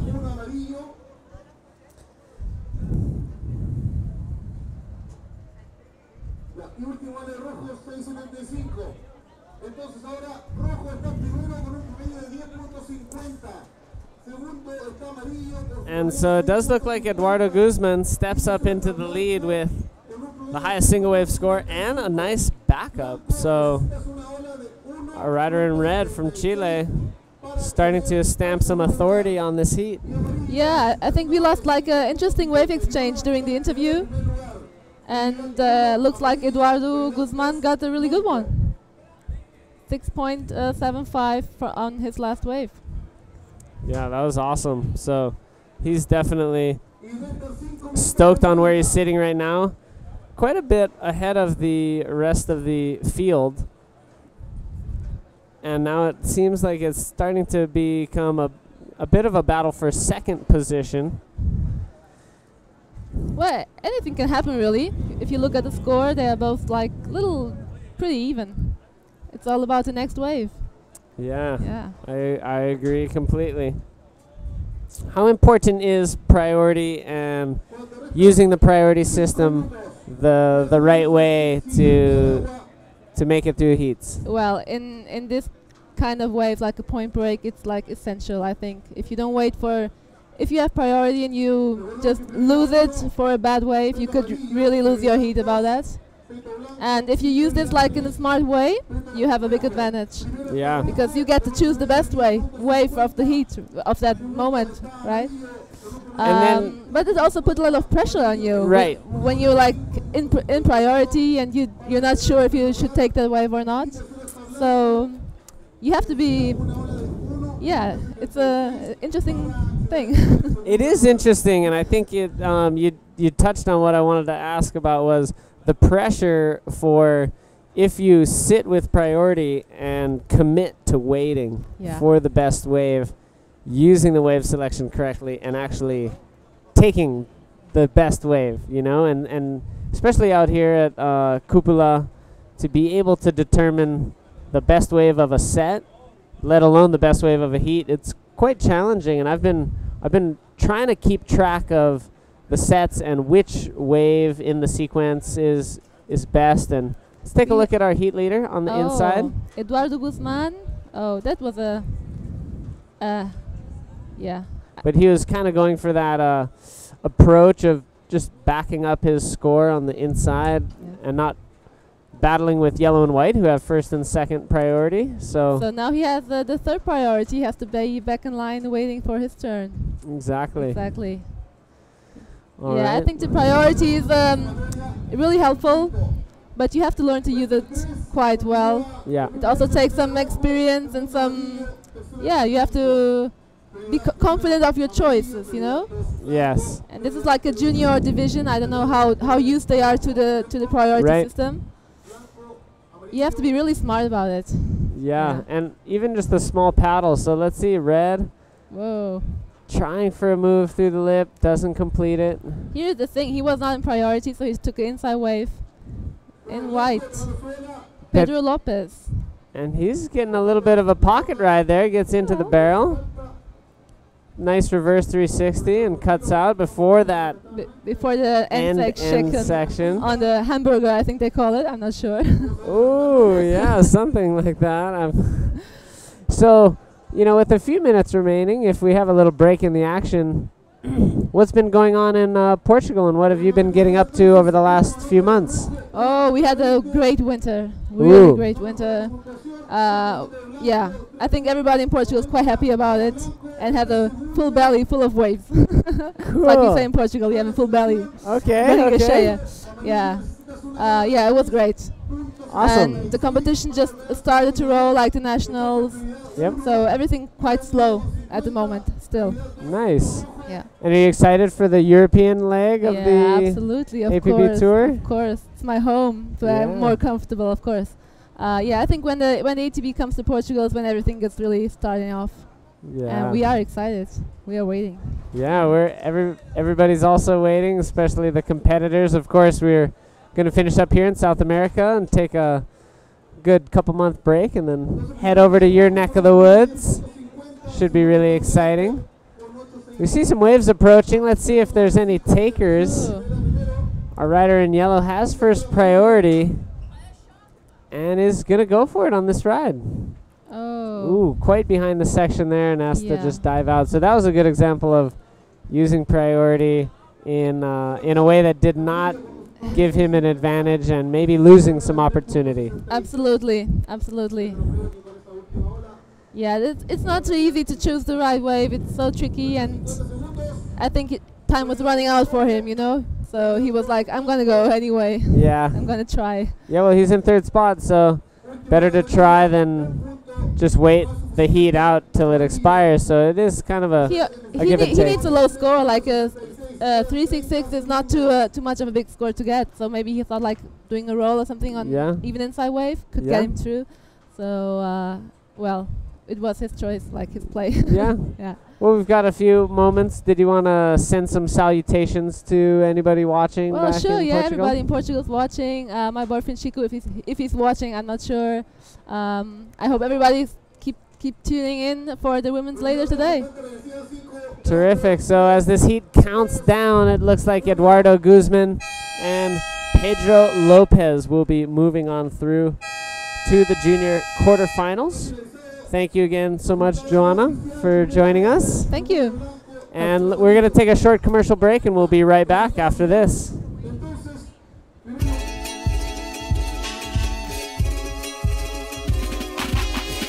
Lo que representa el antepasado, los mares y el desierto son parte de nuestro origen.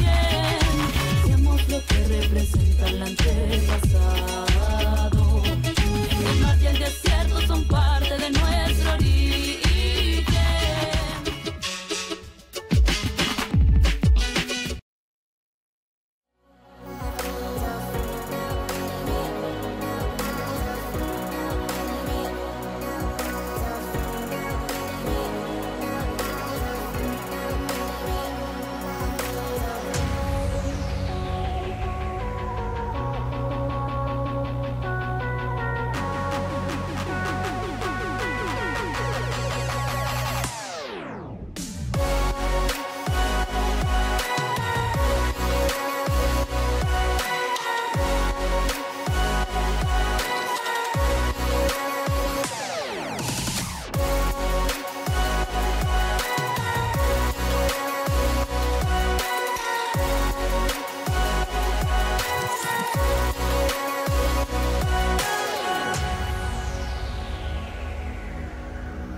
Welcome back, everybody. The camera's over there, Tristan.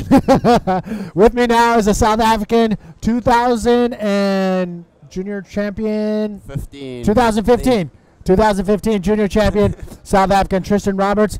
Thank you for joining us. Yeah, no problem, Manny. Thanks for having me in here. And I'm not too sure on that year. I think it is 2015. Yeah, because Socrates had last year, 2016. So, yeah. Yeah, so... Yeah, man, thanks for having me in here, and I'm looking forward to seeing what the juniors are doing out there. The waves are super fun, and I can't wait to get out there myself. Well, let's get out to the action right now. We do have the heat out in the water, round number 1 of the Pro Juniors. Let's check it out. Out in the water, we have waiting patiently for the waves to come in. Pro Juniors, round 1, heat 7. So we're coming down close to the wire. Heat 7 and heat 8, the last 2 heats of round number 1. The Pro Juniors. So how much did that mean to you, the world title 2015 in the Pro Juniors? Yeah, Manny, I think it was a big thing for me, just having a look at yellow up and riding here on quite a good looking wave. Decides to go around the barrel, gets barreled at the end. Hopefully he can do a move out of here for us, but not too much for him on that wave. But yeah, man, it was really good for me, especially because I was still in school, so I couldn't really get away to compete much on the world tour. And I had the opportunity to go to Sintra, and I made the most of it. And yeah, it was really good for me, and sort of gave me motivation to just keep going after that. Awesome. And did that mentally help you get slowly, smoothly roll into getting into the men's divisions, although you were competing in the men's divisions at the time? Yeah, I mean, as a kid, I was always trying to compare myself with the world's best and sort of learn from that and see, you know, what the level I was at. And after that, it sort of gave me the confidence to know that I had the ability to compete with the world's best. And I surfed men's that year too, and I think I ended up getting 5th in the Sintra event, so it was a really good year for me. And the year before that I was at the ISA and won the men's world title there. So yeah, I mean, all of that just plays a role into an athlete's life to just give you the confidence to go into the next event. And finish school and just got straight onto tour, and I'm loving it so far. Yeah, I mean, what the experiences, I'm sure, have been incredible. Let's get out to the action. Yeah, Cristobal Fernandez, going for an ARS, but cannot hold it, turning that thing around. Oh, wait, what just happened right there? I could have swore his board was out in the whitewash, flailing, but he was able to turn that thing around and pull it back to his body and ride it out. Yeah, that was pretty crazy. It looked like he tail pegged a little there and scooped some water on the tail, which is not what you want to be doing when backflipping. It slows down the process of you turning around, but yeah, he made it, so it's a good way to start his heat. Well, congratulations on your 2015 Pro Juniors World title. Yeah, thanks, and buddy. I mean, that's what it's happening right now. These competitors in the Pro Juniors out in the water right now, they're not only going for a win here at the Antofagasta Bodyboard Festival, but just a one step closer to be able to claim a world title. And right now, Nelson Flores is looking very strong for that.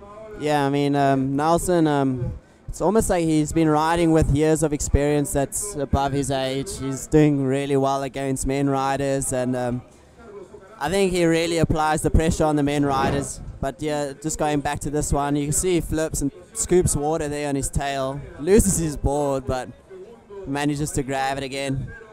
What's good about technology nowadays is the judges have got replay going, so they'll be able to see exactly that he lost his board, and sort of just makes it more fair to all the other competitors too. Cristobal Fernandez out in the red jersey, and Carlos Ocarranza from Chile. So it's an all Chile heat right now. Jordan Villalba making up the 3 out in the water right now. Again, this is an elimination round. Only 2 riders will advance on out of this heat and go into the next round following this round. 14 minutes left in this 20-minute heat. And it looks like I think we are ready for the interview of the winner of the last heat with Begonia. Begonia, take it away. Thank you very much, Manny. We're here with Eduardo Guzman. He is a local here at La Cupola. So Eduardo, how was the heat? I saw you taking a very nice wave with a combination of 2 rolls. How was that? Estoy muy feliz primero que nada por haber pasado primero. Al principio de la manga no salió mucha ola, costó que salieran buenas olas. En ese lapso pude conectar un rolo pequeño, pero me logró para pasar a segunda posición. Luego tenía la prioridad, aguanté y salió un buen set. Pude conectar 2 buenos rolos, así tener un 6.50 y pasar a primera posición y seguir liderando todo el hit.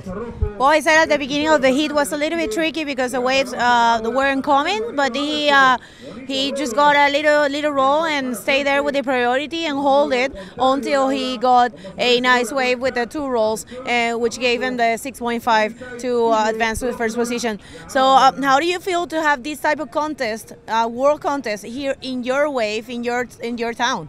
Sí, me siento muy feliz. Estoy muy motivado porque corro aquí, entonces me siento seguro de poder avanzar varios hits en esta categoría y nada, invitar a la gente para que venga a ver este espectáculo que se viene bueno. Well, he's very happy to be here. He feels very comfortable and secure since his wave, and he's very happy to have this type of events right here at his home. So congratulations, and we hope to see you back here really soon. Back to you guys. Congratulations one more time. So we got our pro juniors moving forward 2 at a time out of this round. So very happy Eduardo will be advancing on. Who will be the next 2? We're going to find out in the next 12 minutes out in the water. You see the current situation. A 6-point ride. That's a very good solid score right there for Cristobal Fernandez. And a 3.5 as his backup score. Again, these are 20-minute heats. Top 2 waves are scored. And 2 riders will advance on. Carlos Ocaranza from Chile and Jordan Villalba out in the water as well. So Tristan Roberts and Manny V here throwing it down. So far, your thoughts. Hold on. Up and riding. Live action. Jordan. Yeah, White bottom turning on this one. He'll be looking at using that first section. Does a nice clean roll through the roof. Sort of gets stuck on that one. I don't think he's coming out of that. Which wouldn't be too happy about, as that would have been a good score to get him going.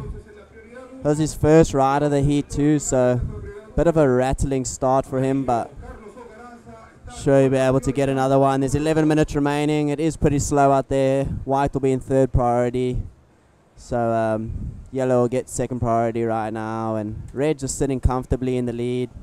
He'll be looking to improve on that 3.5, Manny. Tristan, I stand corrected. 2014. I can't believe you don't remember. Yeah, man, I can't believe I don't remember. It was a little confusing for me because I went back to school for the next year, and that was my last year of school, so I didn't compete at all for that year. I remember that. And matriculated, and then came back in 2016, and obviously then too old for juniors, so just went straight into men's. Yeah, so it was Tristan Roberts 2014 and Socrates Santana winning back-to-back junior world titles, 2015 and 2016 for the Brazilians. But, I mean, the pro juniors are a pretty epic stepping stone to get you geared up and ready to compete on the world stage, and to be traveling at a young age, I think is probably one of the best things you can do. Yeah, exactly, and especially for your bodyboarding career, as White's taking off on this one with a wide bottom turn. Goes straight through the bowl. That's a nice clean roll. See if he can link up some other moves on this. So the double forward spin, real tech, pulls out of that one. Yeah, I mean, to travel when you're young is really important as a professional. If you want to go professional in bodyboarding, it's a key element. And yeah, I was super lucky to get away when I was really young, and that's how I found my sponsors. And yeah, as to take yellow up and riding. Carlos trying to make something happen here to hold on to that 2nd place spot, but Jordan's last wave has yet to come down. So Carlos, again, the pro juniors out in the water, trying to make a little bit of effort there at the very end of that wave. So that thing just got away from him. Carlos, I think, may be losing that 2nd place spot after Jordan's last wave comes down the pipe. But the experiences of traveling at a young age is probably one of the best schoolings you can get. Yeah. But especially as we see White's replay here with a roll through the roof. He didn't get much else except these 2 forward spins, which he would have liked to link another roll, but couldn't do that. And yeah, it's just good experience, and you can actually just see what the level of riding is in other countries and just know where you need to be. And for companies to spot you, it's really good, as all attention is focused on the World Tour, Manny. And if you're doing well at a young age, there's only a bright future for you if you stick to staying clean and working harder than ever. I mean, your level can't go anywhere else than upwards. Yeah, and that's the key, is to be able to have the variety of waves to be able to practice on in warm waters and cold waters. And I think just being able to travel around with your close friends that compete on the tour as well is, yeah, I mean, those are memories. Yeah, and just being around the top athletes in the world just, inspires you to go home and work harder. And I'm sure now with seeing new South African talent coming out of South Africa, we got Wesley and Wilder that have joined us on tour, and they're getting their fair share of knowing what they need to go home and work on. And yeah, I'm just so happy to see other guys from South Africa trying to get on tours. We've got so much talent back home, and a lot of it goes to waste with people not actually getting to come out of the country. Yeah. But as you see, Yellow up and riding here. Carlos coming around that section right there with a spin, pulls it off, but not going to be another high-scoring wave. But look at this, one of the first rights of the contest. Oh, a big ARS right there, pulls that around. So there you have it. We talked about the rights earlier this morning.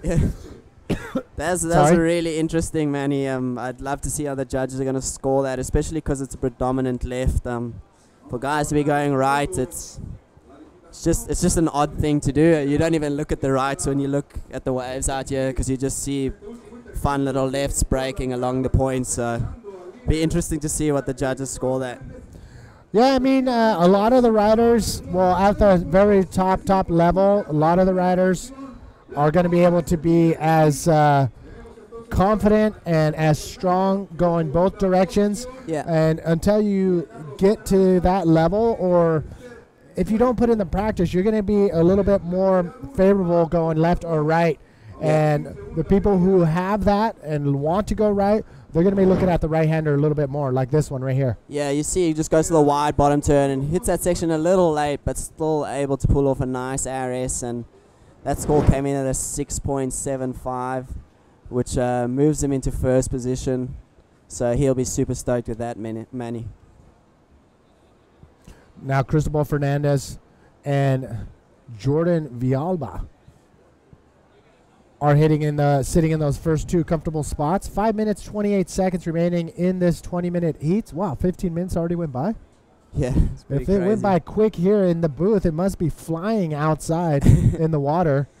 Yeah. So tell us about that. I mean, as a first-hand experience, being out in the water in 20-minute heats, how fast does that time go by? Yeah, Manny, that's crazy, especially when you're leading. The heat slows down so much, as you just want it to end off in that first position. And when you're chasing a score in third position, the heat just flies by, and before you know it, it's over. So it's really crazy. And yeah, 20 minutes with 3 guys. The waves are pretty slow, but it's more than enough time for each guy to get 2 scoring rides, which is all you need if you make use of both rides, which can be tough at times and could be the difference between first, second, and third, Manny.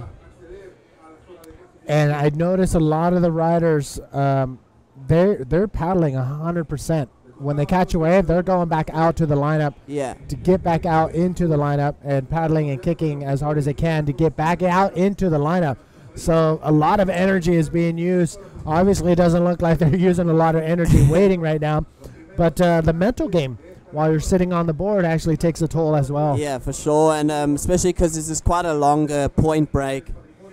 To use the channel and to get back takes takes some time to get back in the lineup. So guys are really scratching as hard as they can to get back out there, and yeah, that's where the fitness will play a good part too. And yeah, I mean, the fittest guys will definitely have the advantage in the paddle battles.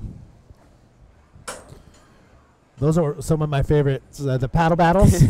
Once I see a paddle battle ensuing, and essentially what a paddle battle is, for those of you that don't know, is during a priority system, a person with first priority has first option to catch any wave that rolls through. So when there's nobody in priority and you have two people paddling out to get priority in getting out to the peak first, that you get priority. So to have that priority is pretty key. So when nobody has priority and you got two people paddling out to get the priority, it's pretty fun to watch, because that's when the riders have to reach even deeper for energy and power to get back out there.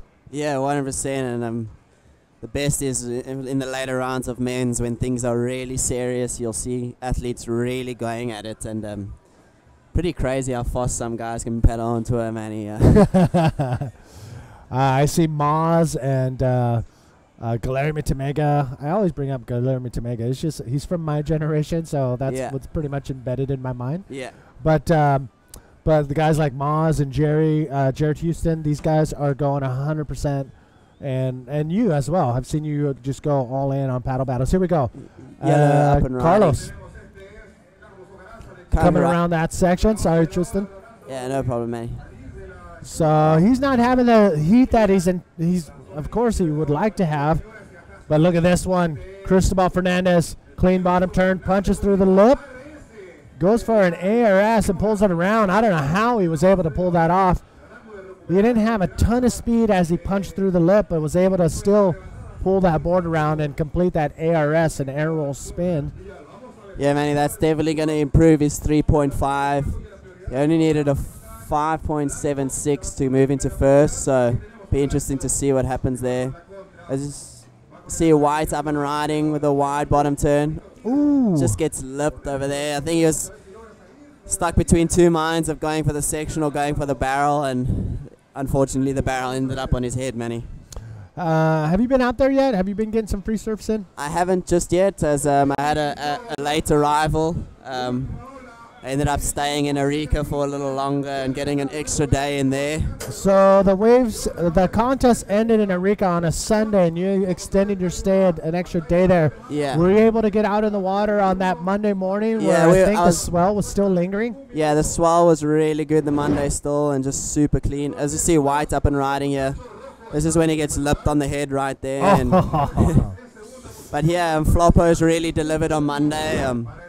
It was just good vibes in the water, and not many of us out, just sharing some of the best I've ever seen out there. And super crowded. Nah, not crowded at all. Oh my God. Really good. So yeah, it was Antonio, Pierre and I out there, which is teammates of mine from Pride. So we were just all in good vibes with some surfers and locals, and just sharing some of the best moments I've had on my trip, I reckon there. What's your Instagram? Did you post anything on Instagram or anywhere? Yeah, my Instagram's Tristan_Roberts. Yeah, I posted a shot of there on Monday, and yeah, so it was really fun out there, and I'm so glad I actually stayed an extra day. Nice. Well, lucky for you, because a lot of people were on the bus or flying down here on that Monday, but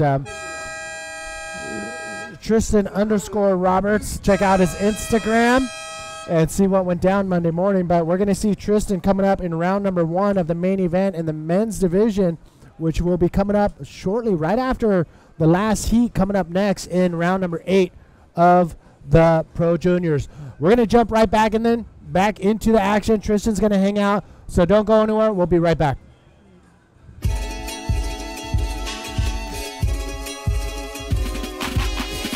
Lo que representa el antepasado, el mar y el desierto son parte de nuestro origen. Seamos lo que representa el antepasado, el mar y el desierto son parte de nuestro origen.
Welcome back, everybody. Manny V here with Tristan Roberts, the 2014 Pro Juniors World Champion from South Africa. We're going to hold it down here in the commentator's booth. We got the last heat of the Pro Juniors, round number 1, out in the water. Let's get right into it. So, Tristan, since you're on the mic right now, any shout-outs or anything you want to? Yeah, just to all the South Africans back home. Thanks for all the support, and hope you guys tuning in to watch the action, as there's going to be some swell arriving. Should be a really good contest, and I'm super excited to get out there. And just to my girlfriend Tara, thanks for watching, and yeah, thanks for all the support back home, and my mom Sharon. Yeah, so South Africans have really been supporting me, so I hope I can deliver for them, Manny, and looks like real fun out there, so I'm excited to get out there. Dude, I met. Oh, here we go, live action. Out the back, we got Sebastian in and out on that sinker. Did your lady have a good time in Brazil? I got the fortunate pleasure of meeting her and the rest of the crew. Yeah. She really enjoyed it, and it's the first time that she was traveling with me, and it was really good. And Brazil's such an awesome place. I think it was the perfect destination for us to go away and see some black had a wave. I'm not too sure what he did there, Manny. Do you know what he did? We're going to see the replay right now. Here we go, up and right. Now we're going to keep our eyes on Kevin Medios. Just a quick in and out there. See some sets on the way. Hopefully one of the riders can make use of it. Wow, it's pretty hard to get ready for the day here in Antofagasta. I heard it was going to be very, very cold down here, so I'm prepared, layered up in the morning, but now it's baking hot. Yeah, it's amazing. It's pretty crazy, especially in the mornings. It's really fresh, and come 10 o'clock, you're really regretting putting on all those layers of clothes. So I think maybe bringing an extra set of clothes down to the beach tomorrow will be a good call, Manny. Yeah, I got my trunks here with me. You see Yellow up and riding, having a look at this one. This is the last heat of the Pro Juniors, heat number 8. We're going to go straight into round number 1 of the men's main event. And I think Dave Hubbard is taking the break right now to be able to go out in his heat, which is the first heat of the main event. Yeah, I think we're going to have some pretty stacked heats in round 1 already, and it should make for great viewing. So make sure you don't go anywhere and tune in to watch some good riding go down here in Antofagasta. So we don't have our men's heat draw just yet. I think we're going to have somebody deliver the goods. But David Hubbard all suited up with his tennis shoes, ready to rock. Hub's such a character. Yeah, just always bringing the slick style to the sport. Yeah, I never know what to expect. All right, so out in the water again, very slow paced out in the water for this last Pro Juniors. But the waves have been pretty good the last couple days, and lucky for us, the forecasts are calling for a pretty sizable swell to roll in for the last days of competition, which is perfect to see the finals in big, heavy conditions. That's what we all want. That's what we're all here for. Exactly, and I'm pretty sure Rico was a perfect display of just that, Manny. Yeah, it was pretty awesome up there. I mean, man, I keep looking back at that highlight reel and seeing Alan Munoz, his invert in the last ditch effort to take the win. If he would have pulled that off, he would have beat PLC, but PLC looked unstoppable. Yeah, I mean, PLC is just being the freak he is, just came back from having a kid to just teaching us all a thing or two in the water, man. So it's really good to see him back here, and he should be back home soon with the family, and pretty sure he's very excited for that. See Red up and riding on the right-hander. Having a look at this one, stalling, hitting the brakes. Hesitated, but pulls off a clean roll. And on the left, we had White coming around that section right there. Not much there for White, but wow, very interesting. We're seeing a lot more rights being ridden here in the later heats of the Pro Juniors. Look at this. Ton of speed. Pulls into the pocket. Oh, nice section. That thing just stayed wide open. Yeah, he did really well with that barrel, but he seems to be struggling with those forward spins. That was the third one in a row that he's struggled with now, so I think those are letting him down a bit, but we'll see if he changes his game plan towards the end of the heat. I think he could be doing good without those spins, like especially at the end of a wave like this. Yeah. It doesn't leave a good taste in the judge's mind of getting a clean, solid barrel and then falling at the end of that wave with a spin. Yeah. I would have held off on that. Yeah, even if he just did a cut back, straight back to the pocket to just end it off cleanly. But yeah, you can have a look at this one again. He stalls, draws a nice line for that barrel, gets pretty deep. And then over here, he just tries that forward spin but gets stuck with a 180 sinker, Manny. And here's another right being ridden from our rider in red, but look how shallow it is right there. And I think that's what's holding off a lot of riders, knowing that the wave is not that long. Yeah. And if you're going to pull off a maneuver at the very end of the wave, you're going to end up on that shallow part of the reef. Yeah, I remember Ian Campbell cut himself pretty bad. And was it on the right? No, it was on the left. It was just real small and super close in. So, yeah, I mean, after that, I would imagine that guys are pretty wary of those rocks, but there's definitely scoring potential far from the rock, so it's not you really don't need to push it all the way. Yeah, I mean the very, very last section of the left is super shallow. Super shallow. Yeah. I mean, it's like almost dry if you're not careful. You're riding.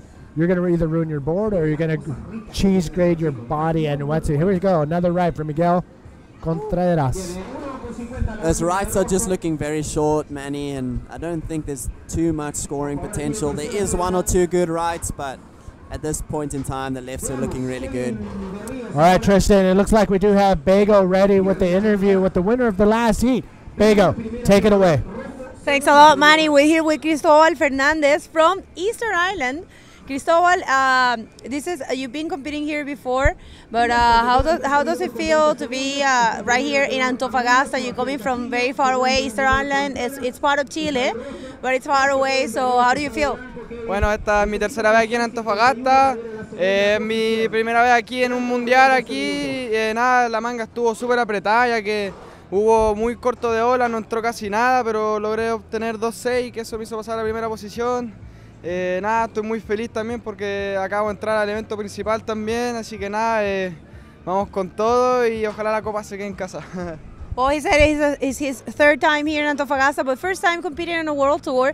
And yeah, he's very happy to make those 2 waves of 6 points. And right now he's in the main event, so he's pretty happy. Is there someone that you want to say hi or thanks right now? Sí, agradecerle a mi familia por todo el apoyo, a la gente de la isla que está viendo en vivo, a toda la gente y en especial a mis patrocinadores por todo el apoyo. Gracias. Well, there you have it. Congratulations, and we hope to see you back soon. Back to you guys. Did I hear that right? Did he say Easter Island? Wow, I think that's my first experience with an Easter Island bodyboarder, even though I didn't really talk to him, but that's pretty awesome. You see Yellow up and riding. It's a little bit of a frothy one from the set before, sort of made that really bumpy, but pulls off a reverse spin. So yeah, I think it's given those forward spins a miss, and looks for the end section, but doesn't offer him much there, Manny. Wow, that barrel ride was given a 7-point ride, the highest score of the heat, and it was the best wave of the heat. Yeah. So Sebastian, he will be advancing on if nothing else changes between now and the 10 minutes that are remaining in this heat. But woo, this is it, ladies and gentlemen. One more time, this is the Antofagasta Bodyboard Festival 2017, and everybody is amped to be here at the Antofagasta event, not only because of the waves itself, but everything lined up as far as the festivities. I mean, you come down here, there's just everything you need is here. Yeah, I can't believe the setup this year. Yeah, Manny, it's really helps the riders to be comfortable when not surfing their heats, and man, this is just the perfect setup for us. Got got some good entertaining music and commentating all day, and it's just good times down here at Antofagasta. So if you are around, and come get down and support all the local boys, I'm sure they'll appreciate every bit of it. Yeah, I mean, if you're able to come down here, and we should be speaking Spanish because everybody here watching from Chile are speaking Spanish. Pero si están aquí en Antofagasta y si tienes tiempo, ven acá a la playa y disfruta el Antofagasta Bodyboard Festival con todos nosotros y todos los mejores bodyboarders del mundo aquí en la Ola Cúpula. Yeah, Manny, I'll leave the Spanish up to you because mine's absolutely useless. But see, you've got it down, so that's all right. Well, if you're gonna learn a language, I think now is a good time to either learn Spanish, Portuguese, French. Where else do we go? I think those two. Yeah, those three would cover us for our stops on tour, but it's just a lot to take in. Yeah, especially when we're home, we're kind of training for coming back on tour. I mean, now I don't have long to go back home to before I go to Portugal, but see Yellow up and riding. Doesn't bottom turn, just does a roll over there, so judges are not going to be liking that. No. But you see Red up and riding on these rights again. He has something more to deal with here. There's a nice clean roll, so we'll see how that scores. But the judges are looking for nice clean bottom turns and using the best section on the wave to execute the most radical maneuver possible, and that's going to score very high today. And see some barrels being ridden, as Sebastian got a 7 for his barrel, but his backup's only a 2.5, so he'll be looking to increase that to keep that lead. Yeah, kind of a low scoring heat except for that 7-point barrel ride from Sebastian Castillo. So that was pretty solid, but we haven't seen much more than anything else spectacular in this heat. But again, we're just moving forward, chugging along, getting closer to the finals. Right now in the water, the Junior Pro heat number 8, the last heat of round number 1. Only 2 riders will advance on. And man, what a bummer. I talked about it before, but going into a 3-man heat when only one of you cannot make it. Yeah, Manny, I mean, it's tough, but it's the best for us. I mean, 4 men out there is pretty difficult with the amount of waves that come through, but 3 really gives you the opportunity to get good ones. And yeah, I mean, if you're in 3rd, it's just super unlucky. I mean, if you're in a stacked heat, you're in a stacked heat, and if you give it your all and you still don't make it, then that's all you need to do, you know, surf as best as you can. But as you see, Ryder in white taking off here. Oh, no.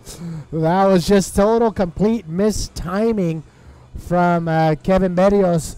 It looked like he wanted to do a roll, but once he got to the lip, he wasn't even towards at the top of the wave when he started his roll, and he just lost all sense of location. Yeah, and pretty much bailed on everything. I think it would also be the nerves playing its role there. I mean, it's six and a half minutes left in this heat, and he hasn't really put up any scores on the board yet. So I think he's a little rattled and eager to get a score, but should be just staying calm and making use of each wave. But can be really tough, Manny. All right, once again, thank you, Tristan Roberts, for hanging out for a couple of heats here in the warm, sunny weather of Antofagasta. In the commentator's booth, we do have the sun coming in. I see your feet trying to avoid the sun. Yeah, I'm definitely going to have to grab some sunscreen after this, Manny. Yeah, it seems the sun just seems stronger here. Yeah, it's super. I mean, coming from Arica, we're so used to the cold weather every day and overcast, having layers on, and so I mean, it's quite a shock to our system to see the sun again. We are on just on the outskirts of one of the driest deserts on the planet, the Atacama Desert, and I mean, it's in our sights. We see it, even though we're here on the coast. Here we go, Sebastian Castillo. Yeah, Yellow up and riding, looking for that section, but it just went a little flat on him. So did a good old up downer with a good cutout there. Looked like Sebastian, his light body, I mean, that's what you see in the Pro Juniors, is they're so lightweight that even the smallest little chop will send them bouncing and skipping down the face of the wave. Yeah, and we saw that right there. Look at this set. There's big set, maybe one of the biggest sets of the heat, as you see Red having a look at this one, opting to go right again. That first section crumbles on him, but see if he can find anything in the inside, and doesn't get what he was looking for. A little frustrated pulling out of that one. But I mean, yeah, with these juniors, it's also can be just the experience needed to learn to draw clean lines to make use of the wave is what they're still going to learn, and I think that's why it's so critical that juniors is on tour.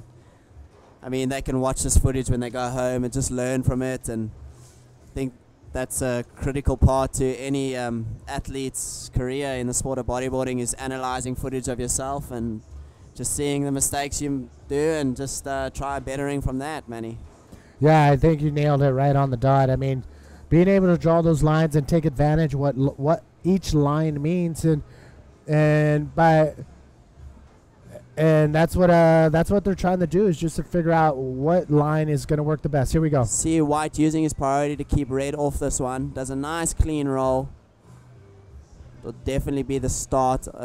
Going straight into a forward spin, that'll definitely be his best score of the heat. So, yeah, we'd have to see if he's going to have enough time to get a second scoring ride. But you see Red taking off here, going nice through a clean bowl. Does a nice good flip, which might be the score he needs to push him into first, Manny. Nice, that was solid right there. And the cool thing about this area right here, there's a couple of bodyboarding clubs just within walking distance, and one of them is right up the road called Budeo Bodyboard Club. And I just got word each one of these riders in this heat are part of that club, so it's pretty cool representation where you know for sure somebody representing Budeo is going to be moving on into the next round. So that's the beauty about Chile, is you go up and down the coast, and all these heavy slabby reef breaks are perfect for bodyboarding, and it's bodyboard country. Yeah, I mean, it's crazy just to see the support the athletes get here is unbelievable. But you see Red with a nice clean flip, so whatever they're teaching him at that school, they're doing really well, Manny. Yeah, and he's obviously sticking to the rights because that's what he feels most comfortable on, and it showed right there on that perfect ARS from Miguel Contreras. As soon as his score drops, definitely will be moving up to the top. Here we go. Sebastian, drop it in, looking at setting up another barrel. Oh, draws that line too high and goes over the falls. I can barely hear myself talking over the beach commentator. See Red with a quick forward spin and tucks out of that one. But you see Yellow had the opportunity to get another good scoring ride, but unfortunately came unstuck. See White with a nice, clean flip. Needed a 7.76, so we'll see what that comes in as, Manny. It should be pretty close and up there. If it's not close, if it's not a 7.76, he still has about 1 minute 45 seconds to get back out there, and that's one advantage of going on the right. You're going to be able to get back to the peak pretty quick, but this is pretty solid. So I'm guessing all these riders are digging the rights, because this, compared to on how they're riding on the left, is night and day. It looks like they're struggling a little bit more on the lefts than they are on the right, so that's why I think we're seeing more of the riders going right in this heat. Yeah, I mean, I'd be interested to see what that score brings him. I'm pretty sure he did a roll as well on the right that we haven't seen the score of yet, so I think there are some scores missing, but we'll give you the updated situation as soon as those scores come in. Yeah, it seems like scores are dropping right now. We can hear from the beach commentator, but you're going to see it on your screen shortly. Oh, what? What are they setting up here? Empanadas is probably the go-to food here. But the shops are opening. And it's almost about lunchtime. And look at the trash. That's Josh Kirkman pointed that out. They're very forward-thinking here. And I realize how clean the beach really is around here. And not only that, but they're setting up the recycling bins. It's really it's really good to see, Manny. Hola, buen provecho. Bon appetit. Look at this wave coming in. So as we see, all three riders did have another ride, I think. So I'm still waiting for those scores. So we're still waiting for all those scores. to roll in. Oh my God, is that the worst when the set rolls in at the very last second? Yeah. Oh my God. Well, we're going to come back with the official scores from that last heat in the Pro Juniors. Again, do you want to give a shout out to anybody, Tristan? Yeah, just to all the South Africans back home, Manny. Just stay tuned, and all the bodyboarding supporters around the world, just thanks for tuning in, and I hope you're enjoying today's show, and we'll go straight into men's round 1, so we'll definitely keep entertaining, or at least trying our best, so stay tuned. All right, thanks, Tristan. Don't go anywhere. We'll be back with the first heat of round number 1 in the men's main event right after this.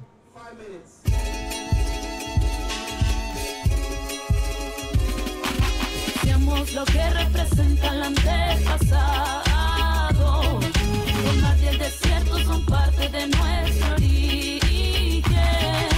Seamos lo que representa el antepasado, los mares y el desierto son parte de nuestro origen.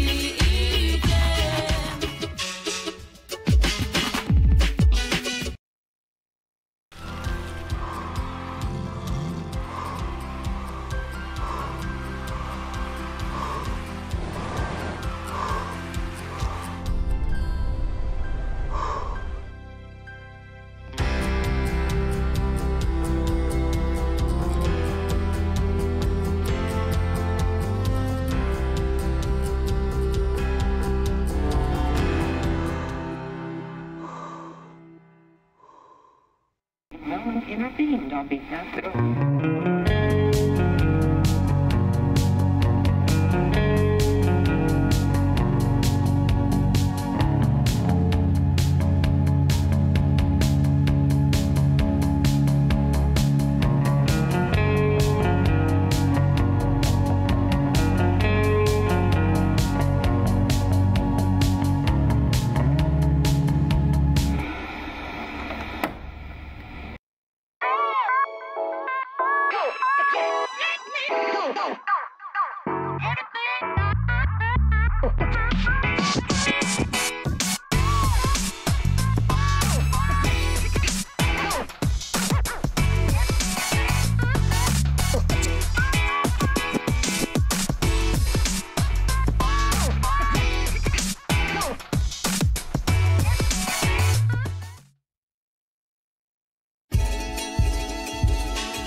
Lo que representa el antepasado, los mares y el desierto son parte de nuestro origen. Seamos lo que representa el antepasado, los mares y el desierto son parte de nuestro origen.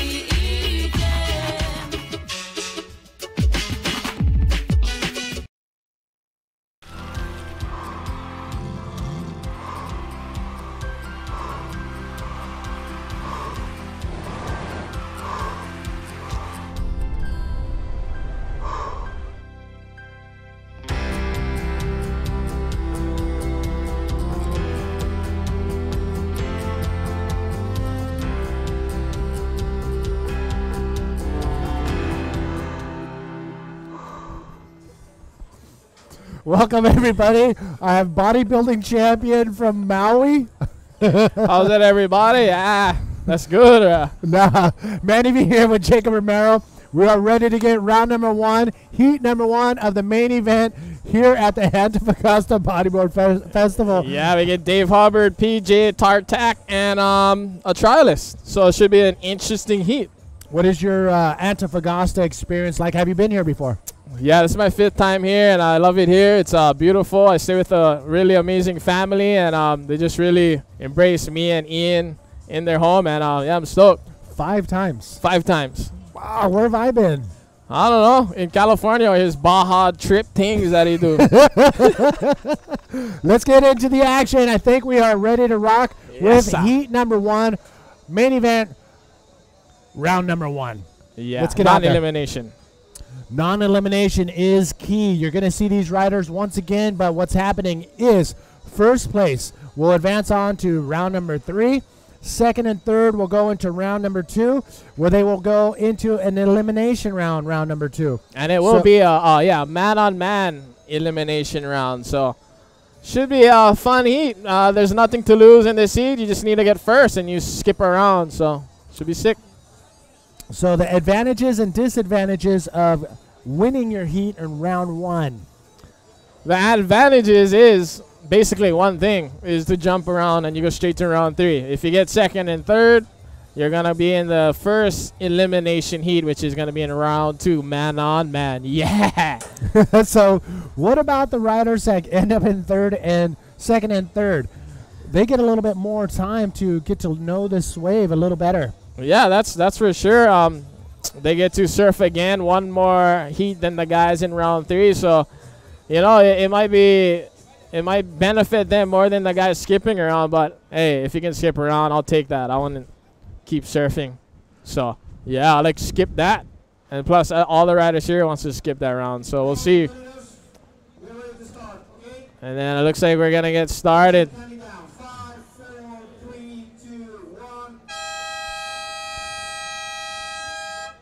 All right, so 5 years surfing this wave. What is your take on Cupola? Yeah, well, actually 4 years. The other year we had it at Nildo, but yeah, those 4 years is basically a left-hander, couple sections, and you can get barreled and you can do all kind of air moves. But hey, look it, we got nobody on the wave. But yeah, this wave is pretty sick, man. It's a longer wave, and you got multiple sections, so you can get good scores. And if you get that barrel, like you can get a pretty sick score. So that's good. Check it out. We got fellow Hawaiian David Hubbard out there in the red jersey. From Puerto Rico, PJ Tartak, the lone Boricua on the tour this year so far. Azesh Raivik from Brazil. So all of these riders, again, you're going to see them again in round number 2 or 3, depending on their placing. Round 1, non-elimination round. I'm digging it. Yeah, I'm stoked on this stadium format. The fans out there get to see their favorite rider at least twice. So, yeah, it's sick to be a part of this stadium thing. So you're coming from Hawaii, warm water. What is it like transitioning, putting on a full suit and coming to Chile? Hold that thought. Dave Hubbard, sorry. No. Up and running. We do have our rider in black pulling in, tucking in.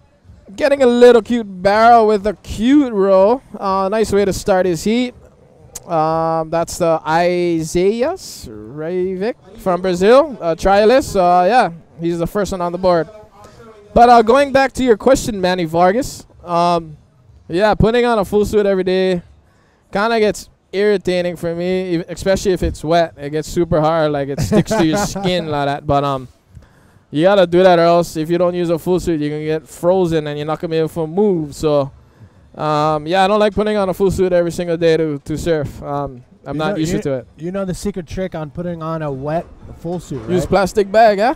Put a plastic bag I seen that. over your foot, and then you put your wetsuit on and it slides right on. Hey, J-Rom, check it out. We do have the interview ready with Bego and the winner of the last heat. Bego, take it away. Thanks a lot, Manny. We're here with Miguel Contreras. Miguel, you're from here, from Antofagasta. We saw you surfing to the right. Nobody actually took rights before, and we saw you doing very good maneuvers. How was it? How's that side of the wave? Hola, buen día. Bueno, aquí un hit muy peleado junto a mis compañeros de equipo. Logré conectar unas derechas buenas. La izquierda no me acomoda mucho. Preferí tirarme a la derecha para asegurar. Me fui muy bien, logré conectar unos RS y unos rolos muy buenos, lo cual me dieron el primer lugar y pasar al siguiente hit. La ola está muy buena, el viento está glass, las condiciones perfectas para surfear. Well, he said he's not used to surf lefts. That's why he decided to go right. But he connected very good ones and very good maneuvers, and he's really happy to be surfing out there with the other two competitors who are fellow partners of the Club Budeo. So it's really happy. I mean, he's really happy to be competing with them in the water, and he's really happy to be here and with these conditions, which are perfect out there. So, ¿alguien más a quien quieras agradecer en este punto? Someone that when you say hi. A todos los amigos que vienen a apoyar, a Club Budeo que me pagó la inscripción de las dos categorías y me ha dado todo el apoyo, todo lo que necesito. y a la gente que viene aquí a apoyar el deporte. Well, he just say hi to all his sponsors and friends. So congratulations, and we hope to see you back here real soon. Back to you guys.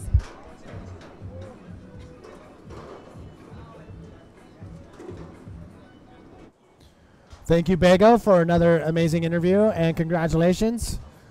Now, we are set for the Pro Juniors the next round. All of our riders in that first round has gone through the course of advancing on or getting knocked out of the event.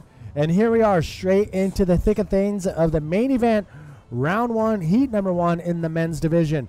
And it looks like starting off this heat, we had Ajeas, but now PJ Tartak, the Puerto Rican, dropping in. Dropping in, looking for that section, but it kind of never formed. Looked like he hit a little back off, so he'll be paddling back out, looking for his first scoring wave. As you can see, Dave Hubbard from Hawaii in red, speeding down the line, looking for a section. Boom, with a roll. And that's going to be a good... So how sketchy is that right there? Trying to hold on and ride that wave out. Yeah, how shallow is it right there? There's a piece of reef right there where he rode out. It is pretty sketchy if you don't hold on to your board. But luckily he held on and landed and completed maneuver, and he's going to get some scores on the board. What about your knees when you go across, skim across the reef? Do they? Yeah, have you heard anything yet? If anybody's banging up their knees? Unfortunately, I didn't. Or fortunately, yeah. Well, a replay of Dave's roll. Nice little roll. Start off his heat. But yeah, going back to your question. In 2014, I think. Yeah, fortunately, I didn't hit my knee, but my good friend Ian Campbell hit his thigh, yes. And it made a big gash in his thigh, and it was one of the worst things I've ever seen. And luckily he's okay, but yeah, it's pretty shallow. It was pretty small that day with the low tide, so hopefully it doesn't get too small and too low tide, because the reef come out and the thing gonna broke any kind. So let's just hope everybody's safe and don't get injured. Yeah, I mean, I saw photos of Ian Campbell's cut that he showed me, and it looked like somebody just took a scalpel to the top of his hamstring or the top of his quads and just opened it right up. And it was pretty crazy how dangerous it is here. Sometimes we forget when the waves are so good. We forget, hey. Yeah, 1 foot to 10 foot, bro. You can get injured no matter what. Get reef, get any kind, get water. And I heard it can get a little bit more sketchy when the waves are a little smaller in low tide. That's for sure, yeah. That's what happened to Ian, low tide. Hit the reef. But yeah, as you can see, Dave Hubbard starting off his heat with a 5.50 with that El Rolo on the closeout. And Isaias got a 4.50 with his first wave, and PJ's got just a 1 point. Everybody got a wave under their belt, and now they're looking for their second score. Top two waves are scored. Top two riders, I'm sorry, first place going straight into round three. Second and third are going to battle it out one more time in round number two.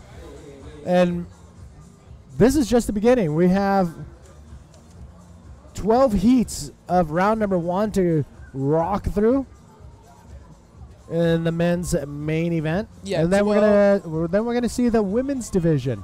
That's right. Yeah. Right after this, and it's always great. I mean, I'm friends with most of them, and it's pretty cool to see. It's like a big old reunion when the juniors, the women's, and the men's division get together, and it's pretty cool.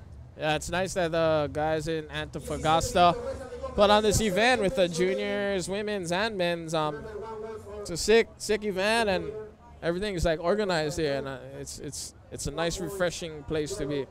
Yeah, I know. I got to give big props to Arturo and Glenn, the two main guys here at the Antofagasta Bodyboard Festival, for producing a pretty incredible event, and it helps to have some sun too. Yeah, the sun comes out in the mornings about like 7 or 7:30, and feels good on the skin. But as you can see, we got yellow up and riding.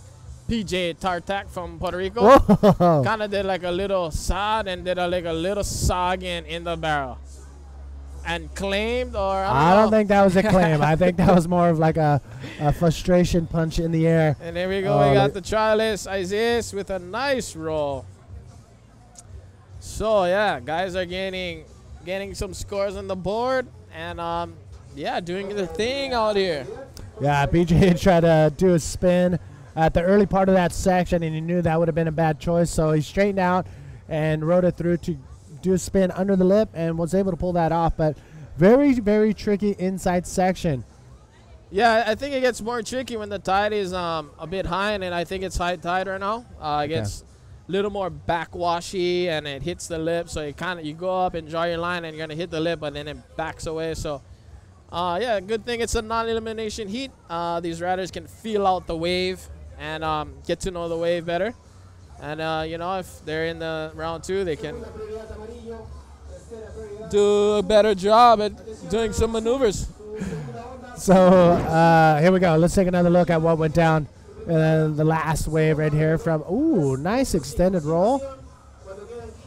Perfectly timed, well executed, and landed with speed. And that is going to give him a 5.5 score. Azeas from Brazil, yeah, he's leading the heat with a 5.5 on that last wave, and his first wave was a 4.50. Dave Hubbard's still looking for his second wave. He just needs a 4.51.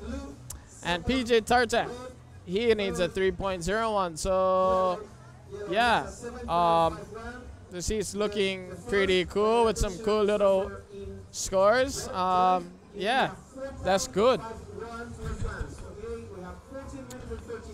So again, thank you all for tuning in. Jacob Romero and Manny V bringing you the live feed from the Antofagasta Bodyboard Festival. Big shout out to Budale Bodyboard Club for holding it down and producing some of the talent here in competition, as well as the club, one of the clubs behind organizing this festival for us in 2017. And Jacob, let's talk about training. What do you do for training?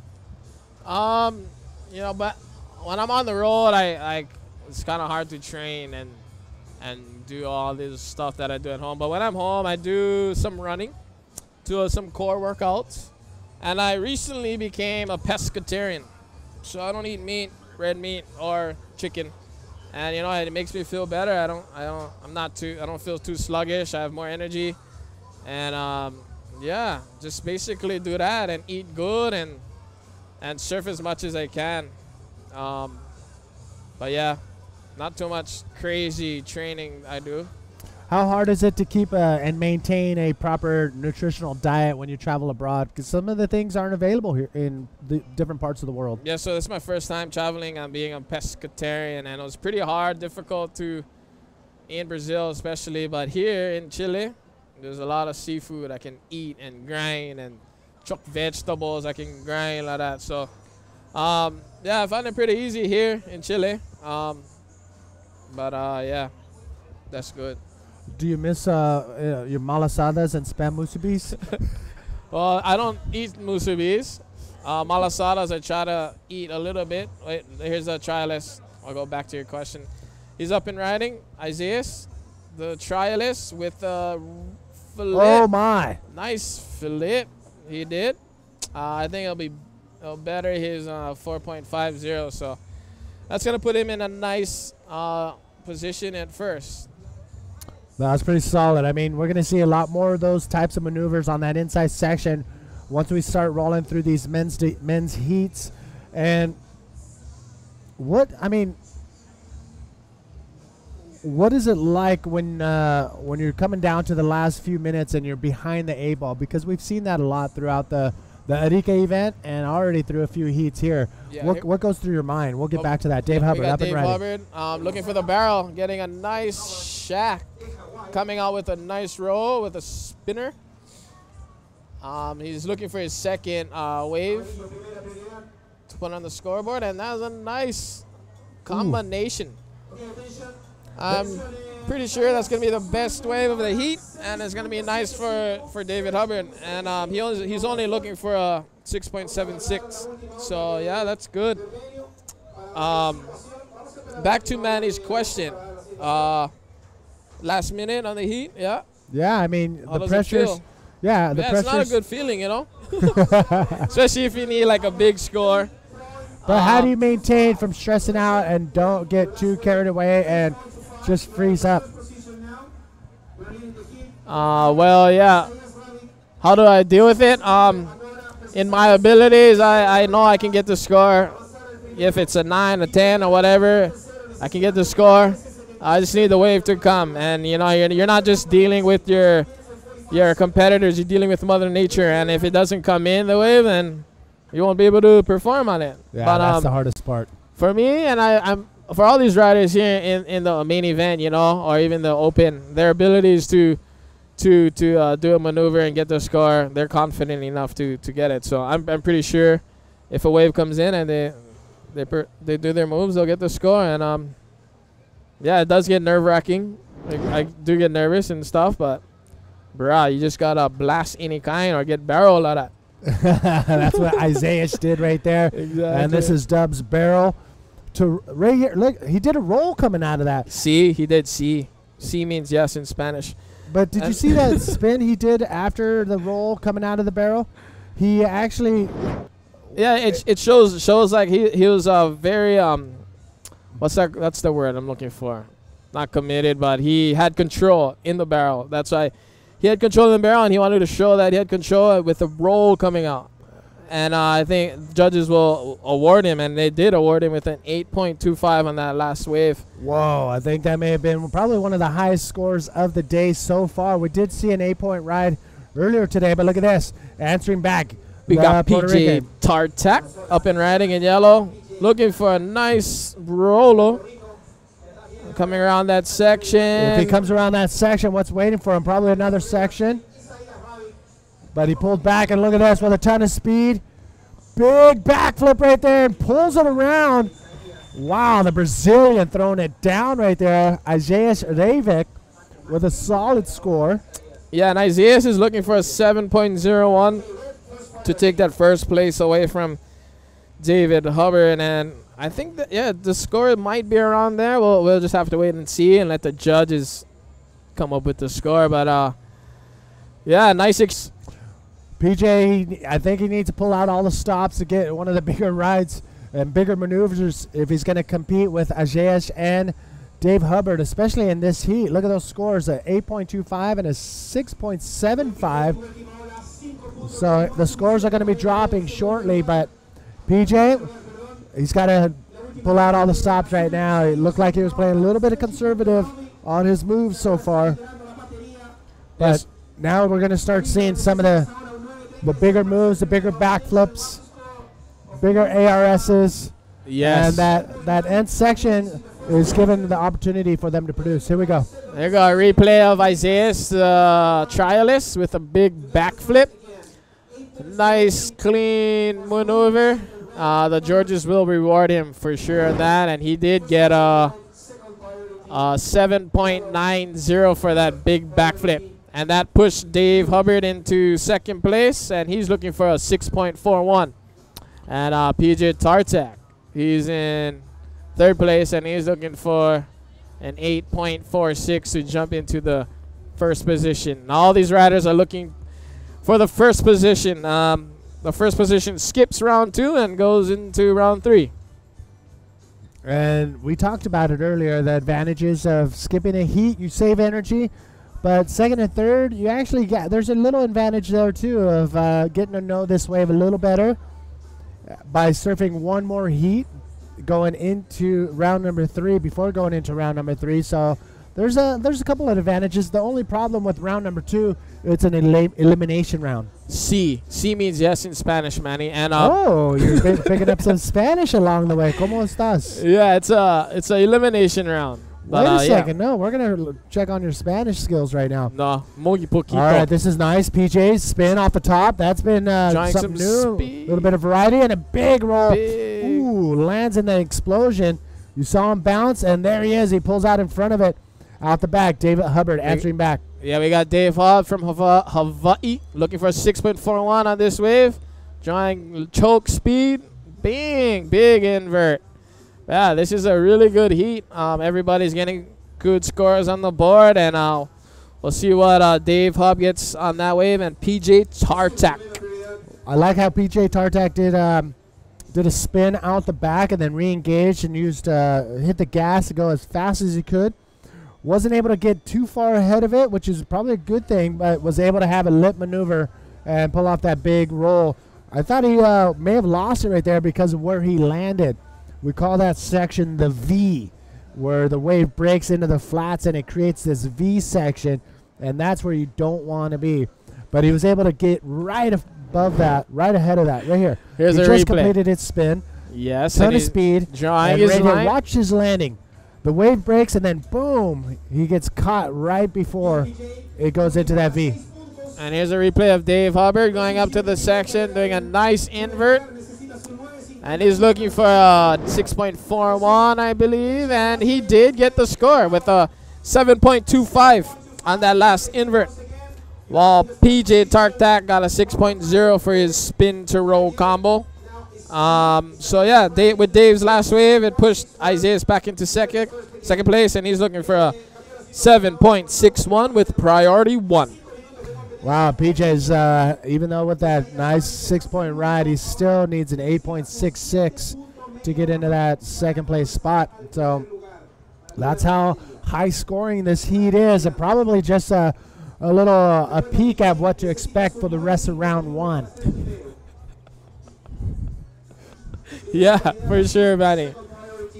So Antofagasta. Oh yeah, see, what about? I hate to put you on the spot, but out of the 3 cities that bodyboarding is thriving, Arica, Iquique, and Antofagasta, which one is your favorite?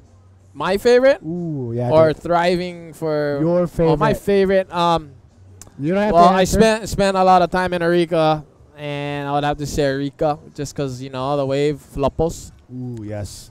Bagay is good, get left, right, get big ramp, can break any kind, can do any kind, can get barrel, la la. So, yeah, I like Arica the most. I've been to Iquique. That was my first trip to Chile back in like 2007. And it was a pretty sick city. You know, all the cities there's a lot of bodyboarders, and bodyboarding is huge in all 3 of those cities that Manny Vargas just mentioned. All right, of those 3, name... No, you know what? Listen, we're in Antofagasta. Tell me the best things you like about Antofagasta. Yeah, I like the family that I stay with, bro. They really take us in, and they feed us every night, and they make us feel like they're a part of their family. The people here are very nice. All of Chile, they're all nice, but yeah, what I like about here is the family here that I stay with. And the sun comes out early. Like 8 in the morning. Nah, the sun has been very good to us here. Okay, Isaias, the Brazilian, drop it in with priority. Finds the barrel. Can it stay open? Will it stay open? Can he come out of this barrel? And he does! Oh, the cameraman almost lost faith in him, but he made it out of that and comes out of it does with a little roll. saw spray and roll. Wow.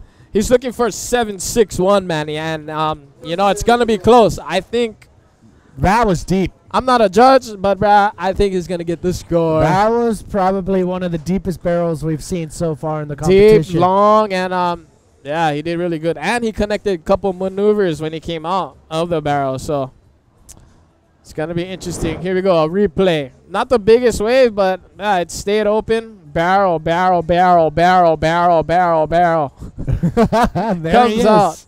With a little I don't think the cameraman thought he was going to make it. 9 points. Wow, 9 points. And there's a little corner up on the scaffolding in the athletes area where the Brazilians are hanging out, and they just went crazy. Yeah, they're cheering on their fellow countryman, Isaias, and they're passionate that he is doing good. You know, he came from the trials, and he's been surfing great, putting up a 9 in this heat and a 7.9. And yeah, Dave Hubbard's looking for an 8.66 on this wave. As you can see, he's down the line, drawing speed. He wants to hit the section with a big backflip. Nice. Comes around with a spin, showing control with a little sa. Now he's hitting the shallow section, another roll, or a roll. He's coming in. He wants to milk this wave, get the most points out of it with another roll. Oh, this is going to be a really good exchange. We'll see if he can get that 8.66. Dub absolutely milked that wave to everything from everything it had. With a minute left. And, yeah, I mean, he knew this was his last chance to get an 8.66. You know what? The big move out the back probably got him in that 6-7 point range, but did all the other maneuvers get him closer to that 8.66? It's going to be very close. Yeah, for sure. It's going to be around the score that he needs, I feel.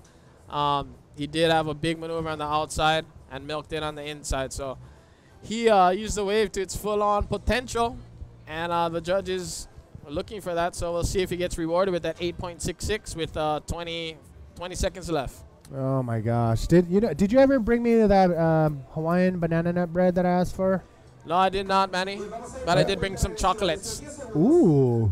But you're an Iron Man now, so I don't think you eat chocolate.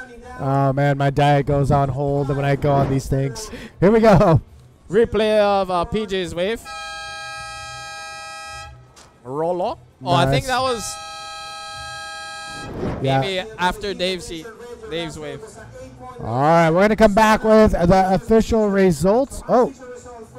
Unofficial. Yeah, it looks like Dave didn't get the score. He got an 8.16 or something, and he needed an 8.66. So looks like a young Brazilian. Yeah, no, I think you're right. Skips round 2. We'll be back with the official results. Thanks, Jacob. Do you want to say anything before we take off? Yeah, everybody at home, love you guys. Aloha, that's good, that's good. Everybody on the road, yeah, that's good. All right, don't go anywhere. We'll be back with more action right after this.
No one intervened on behalf of...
Welcome back, everybody. Manny V here with Josh Kirkman.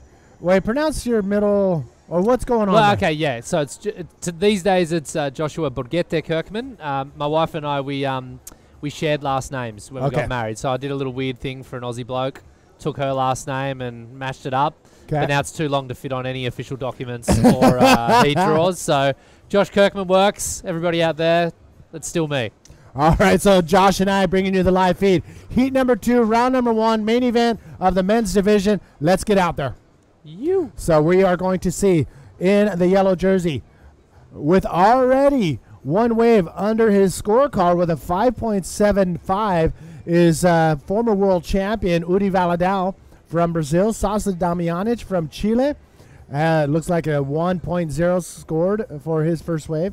And we got Claudio Alquinta coming to us from the trials. So definitely it's going to be a stacked heat, especially with the two Chileans who have no fear, of course, with reef breaks, because that's pretty much what they have around here. So Uri looking really good, but he shouldn't hold back on throwing it all down, especially if it's all about getting into that first place spot. Yeah. Non-elimination round, round number 1, currently out in the water, heat number 2. He has form at this break as well, I believe. He's had some decent results here in the past. So, yeah, I mean, he's great in the air. He can throw anything he wants out there. So and he'll be dangerous. His timing is impeccable. Yeah. I mean, he's got the big antics, the big flying antics of the backflip, extending his arms and having his body just fully flip and rotate with grace. And Uri Valadao is definitely a contender to take this win here at the Antofagasta Bodyboard Festival. For sure. No, and he comes from that kind of influence of Tamaga, I think, back in the day. He has that same approach in competition where he's intense. He can throw down a number of really solid maneuvers on the one wave, which at this break is seeming to be the difference between winning and losing the heat. So he's going to be dangerous. But yeah, look, the Chileans, you can't write them off. They eat these reefs for breakfast. So it's their waves. They're very comfortable in them, and they know how to throw down. So expect that. And that's, I mean, we saw that go down in Arica with the highest, one of the 2 highest rankings of the Chileans in Arica. Alan Munoz was just no fear at all. None. And that's what we're seeing from a lot of these Chileans is they're not afraid. Here we go. Uri Valadao, 2008 world champion, coming off the bottom with a ton of speed and a big invert. Look at that air landing about a 10-foot drop right there. Does he complete it? That is the question. That will be deemed a not completed maneuver. Here we go with red. Sasha. Sasha's coming around the bottom here, looking for the lip. Nice. Whoa, he will complete that. Holds on. Little claim there just to make sure the judges know. And his buddies on the shore. Yeah, we can hear a little corner up in the athletes area. Is this a paddle battle, Manny? Oh, no, I it's love just these. Enthusiasm. I love the paddle battles. Looks like Sama Damianic paddling with everything he's got to get back out into the lineup. Uri Valadao must be right in front of him. But he could be just getting out there just to get ready for the next wave. These are 25-minute heats, so he does have time. He's paddling by the photographer. I think Yuri may be behind him, though. I think Yuri may have ridden all the way been through. Washed further through with that trying to... he's stopping. You know what? His fins must have came off, or he was adjusting his... That is Yuri. Aha. So when he landed that big invert, he may have gotten the lip caught behind him. Let's take another look. So he comes around the section here. This is a big section. And look at that launch. As we were just saying, he'll hit anything. And I think that lip has probably grabbed his fins and may have sucked him off his feet. And Sasha, he did complete this ARS. He dropped his legs down just a little bit too early, but that was enough to get him around, and he is going to claim that one. But out of the 2 waves, of course, Sasha will be getting one of the higher scores of the heat with that sick ARS. Justifiably, it's great to get a good score off the bat. It'll be interesting to see what the judges reward it with, but I mean that'll be a keeper at this point in time for sure. I'm interested to see why Yuri is still underwater there trying to adjust. Maybe both fins came off. Who knows? Unless he's injured, but I think the jet ski would be making a few more moves. Nah, here he goes. Yeah, I'm guessing either one of the fins came completely off and he couldn't put it on, or both of them came off, and lucky for him, both of the fins did stay attached to his leg. But I'm really surprised that a lot of the pro riders aren't using the cinch system. Yeah, right. It's a strap that goes around the ankle strap of the fin, and there's a cinch that cinches over the top where the fin cannot come off. I've used them, and maybe I've got the wrong ones, but they seem to rub a little bit on my feet. But then again, my feet are pretty kind of like virgin feet these days because I haven't been bodyboarding so much. So Well, they look. I mean, you're barefoot right now, and they look like caveman feet. I don't know why you would have a problem with that. I've been walking barefoot in Antofagasta. Yeah, thanks for the compliment, Manny. All right, Josh, we do have an interview ready with the winner of the last heat in Begonia. Begonia, take it away. Thank you very much, Manny. We're here with Isaías Ravik from Ceará, where Isabela also is. Isaías, what an outstanding performance out there. An amazing and exciting heat between you and Dave Howard. First, that backflip, that was really, really good. And then that barrel, that was such a deep barrel. We all thought you're never going to make it. And then you just came out. How was that? Bom, minha performance nesse campeonato está sendo incrível. Isso é sonho meu. Cair na bateria com 2 atletas de alto nível, Dave Howard e o outro, eu esqueci o nome, mas um atleta de um potencial incrível. E consegui achar 2 ondas boas, um backflip muito bom e outra onda de um tubo que achava que não ia sair. Eu pedi para Deus, por favor, me tira daqui, tô saindo. Mais uma sessão, me tira daqui. Uau, saí do tubo, fiquei amarradão, cara. Agora é 3º round e vamos com tudo. Well, he was very excited. It was really funny the way he was telling about the barrel. He said it's one of his dreams to be competing out there with Dave Howard. And in the barrel, he was just, God, please let me out. He just made it. So he's really happy to be here competing with them. So how do you feel coming from Ceará with very different wave and surfing here point breaks? It's got to be very different. No Ceará são ondas com fundo de areia, mais com ondas com fundo de areia, reef break. E treino bastante, muito treino e hoje estou aqui. Essa viagem para mim era um sonho meu que eu venho tentando há vários anos e hoje consegui e estou aqui muito feliz. Quero mandar um beijão para minha família que sempre está me dando uma força, para o meu patrocinador Ucla Brands, NMD South America, Lucas Nutricionista, Juan Tatu. Galera, Açaí do Mocó, galera, muito obrigado. Se não fosse por vocês, eu não estaria aqui. Vamos com tudo para o 3º round agora. Vou dar o meu melhor, pode ter certeza. Muito obrigado a todos. Vamos. Well, obrigado a você. He was just saying hi to all his sponsors, and he said being here is one of his dreams, a dream that he has pursued for a few years, and now it's making true. I mean, this dream is making true. So, congratulations, parabéns para você, and we hope to see you back here real soon. Back to you guys. Congratulations. Is that part of the Rapadura Storm? Oh, yeah, the Rapadura Storm. I think the crew from Isabela Sousa in Brazil, the crew's making a present here for the Brazilians. So a last-minute heroics for Isaias Ravik. Goes to show it isn't over until the buzzer goes. And I mean, I think another example of, keeping it together till the very end, Louis Finnegan in Brazil, he got a number of buzzer beaters to get through really crucial heats. And if you can keep your calm and grab the wave, you're in it till the very end. You can't give up. You have to stay with it. So good on him. Good on him for keeping it together. And Asai's a really great rider. He was performing well in Brazil as well. So it's really good to see him up in the main event. It's fantastic. Let's see if another Brazilian can take that top spot in this heat. Uri Valadao currently in 2nd, but that 2nd high-scoring wave is not very good.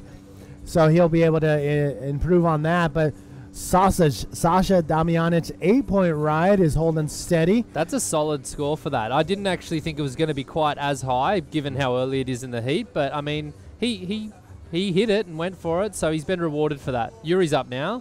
Uri Valadao holding a high line, now releases the rail, comes down to the bottom and cuts out of there. In and out. Priority will go to, number 2 will go to Claudio. But look at this, Sasha Damjanic coming off the bottom. A little bouncy. I think it's that high tide just coming off the reef that's giving that little bit of a bounce to the riders. Yeah, there's a lot of shallow patches as you come inside here. And I'm not sure whether that'll be counted as complete either, but that wave from Sasha. But you can see on your screen, at the bottom of your screen, there's a lot of turbulence there. And look, that's just rock shelf just poking out of the water there. So, yeah, this wave does get affected by little kinks across it. I've only surfed it a couple of times myself, and it's kind of tricky. Like, it's It doesn't look as dangerous as Arica, what we were surfing up there, but I think that this is one of those deceptive waves that it'll get you. And I think Ian Campbell's the guy to talk to about how that can go. Yeah, Ian Campbell's just one of many. I mean, he's the most known story because of the actual, the result of hitting the reef was just so major. Yeah. I mean, it just split open the top of his quads and exposed, almost, it looked like it was almost to the bone. Yeah. And doing that at that part of your body and being able to see the bone, it's pretty gnarly. So, and he's a top rider. It could happen to anybody. Oh, yeah, for sure. Nobody's safe, especially if you're not careful. And I think that might, play a part too in some of the competition where people will hold back just a little bit before going for those big moves. Yeah, it's on your mind. I mean, the best thing you can do is not hold back though at this level of competition. If you hold back, you generally lose. Exactly. I think so. I think I learned that lesson in my quarterfinal in Arica. I definitely held back, and there wasn't the time. But it's hard, Some of these waves are intense. So I think self-preservation can kick in, and sometimes that might be a good thing. But if you want to win a heat, it's probably a bad thing. So, I know. Yeah. And I heard when the waves do get smaller, it gets a little bit more dangerous. Yeah, as exactly. Less water is on the reef. Exactly. Especially at low tide too. When I think we're going to start seeing the tide change, it's starting to drop. Sasha on the outside. Here we go. He's looking for the section again. Another nice flare. Cleaner on a smaller wave. Yeah, I mean, it's a great backup score. It's gonna take his heat score total, I would say, up into the... I'm going to say he's going to be around 14-point total, I think. That's my pick. All right, well... Yeah, I reckon he's going to get up there. So he's in a commanding position. I don't see it being that high, only because it was a medium-sized wave. Yeah, sure. It was clean. I'm going to say... what do you think? Yeah, maybe a 5.25. Okay. All right, let's wait for drum roll. But what's happening out there with Claudio Alquinta? He's taken his time. Maybe he's got a plan that we're unaware of. It may include larger set waves. I want to know if he's even out there. I'm pretty sure. I don't know. I think we can ask Pancho, our camera operator, si puede mirar, buscar el azul. No, todavía no tomó ola. We haven't seen a wave from blue yet. We haven't. So, he hasn't missed his heat, has he? Pancho just spoke into my ear and said, well, he hasn't caught a wave because he's not out there. So we're going to have to get the scoops on where Claudio Alquinta is. Lucky this is non-elimination, though, I guess. Or does turning up to your heat remove you from the next round as well? No, surely not. I don't know what the rule book says on that. You know what? We should find out. But while we're finding that out, your highs about Arica and your highs about Antofagasta, even though you've been here for only 48 hours. Yeah, sure. Look, Arica was an incredible experience for me. That wave loomed large, kind of in my mind for many years. I missed the original competitions that took place there, and yeah, so 10 years ago I missed out when all that happened, and so to come back, 10 or 11 years later and finally get to surf it, and to surf it in that size and power was incredible for me. And look, the town is full of wonderful people. I stayed at the Hotel Casa Beltran, and they're beautiful people there. They were running the breakfast down at the competition as well. Oh, yes. Daniela and the crew, so they were wonderful. It was such a good experience staying with a bunch of the fellas at Beltran, Jared Houston and Jacob, and Tanner was there as well, Ian. There was a whole crew of us there. Lots of fun, lots of card games in between surfs, and great times just meeting all these guys. I never really met a lot of them when I was back on tour, so great to meet them. But look, Antofagasta is a beautiful place as well. The wave's incredible. It's going to show us that we have, a great festival here that'll sustain the bodyboarding in Chile for a long time. I think the organisers are showing that they're up to putting on a great show, and I'm super impressed with the level of professionalism and just the way they've managed to get all this together. It's super impressive. I mean, the cuisine. The cuisine. Let's discuss cuisine. I was waiting for that. Oh, the cuisine. Well, it's tricky. I don't know. It's funny. Like I have managed to have some ceviche, which is kind of important in these parts, I believe, and that was delicious. And also, I had some pretty killer octopus up in Arica, which was probably some of the best I've ever had. And I'm a bit of a connoisseur of fine octopi. All right. Well, once you're ready to find some ceviche that includes octopus here, let me know. I'd like to have some ceviche Antofagasta style. Here we go. Looking on the outside. Here goes Yuri. Uri Valadao taking a look at this. Wow. Holding a high line again for all the speed to get to that section around the section right here. Finds it. Goes for a big ARS right there. That's the Uri Valadao that we all have grown to love. And that is going to be a one-wave maneuver. And I'm looking at Sasha's last score, and we were both wrong. We were both wrong, but I was closer. You know what? I was a little closer to being wrong, so yes. No, I mean, no, the judges are strange. Like, it's important to remember that it's contextualized within this heat. I think that's always important when you talk about scores. I know oftentimes people viewing from home, they can look at scores in a heat, and they make the mistake of comparing heats rather than individual scores in a heat. And a 9 in one heat may be a 6 in another. So it's super important that that's taken into account and understood, I guess, by the viewers at home. But yeah, look, I mean, Sasha is dominating, and he's a dangerous competitor. He put in a great result up at Arica as well. So yeah, he's definitely got Yuri on the ropes, and we have had confirmation that the rider in blue, Claudio Alquinta, has decided to sit this one out for unknown reasons at this point in time. Yeah, Begonia is on the hunt right now to get the information on Claudio Alquinta. And here's another look at Uri Valadao. Uri Valadao's big ARS punches through the lip. Essentially instant replay of what Sasha did and was deemed with the same score. Yeah, exactly. So there we go. So the judges are consistent in their rewarding of these ARSs on the inside kind of ledge here. Sasha's stroking again now, eyeing the prize, staying high. He's gonna come down now, looking up for the ramp. There we go again. Another ARS with a okay. He's gone for a little bit of a backup spin there.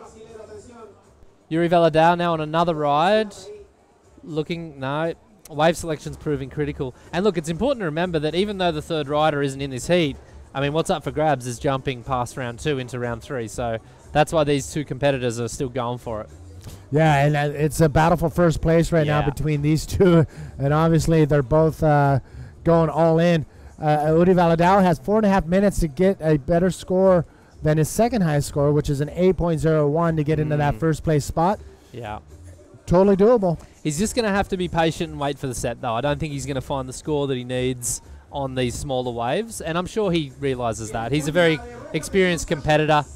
He knows what he's doing. He's going to have to wait now and see if that bigger set wave comes by with the bowl that he needs to launch off.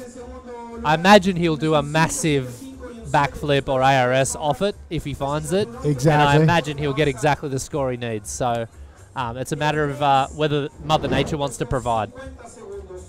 So here's a replay of Sasha's second flip. I'm probably going to guess that he's not going to score quite as high for this one.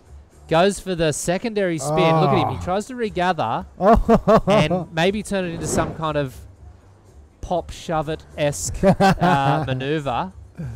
I should say there was a rider from back home in Foster named Shane Chalker who made the shove-it quite the maneuver back in the late 90s. So, yeah, there's even some good photos of him. Mid-air, board spinning around. It's a challenging maneuver. He did have a rival in California by the name of Ross McBride. Oh, yeah, who was also loving the shove-its. Didn't mind a shove? Didn't mind a shove. And he was... Good on him. Maybe we can get those two together for a shove.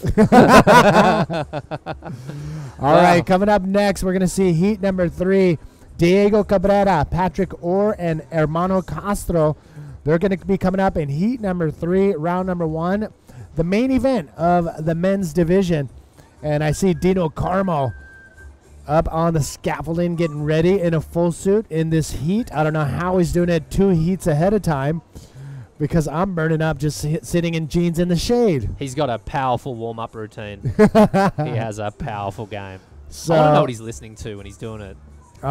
We should ask him. Something pretty hardcore. Do you listen to music before your heats? Yeah, I have been. I've been listening to some pretty cool. I'm a big Marvel movie fan, so I've been listening to some cool soundtracks. The Iron Fist soundtrack in particular kind of gets me a bit amped. It's cool.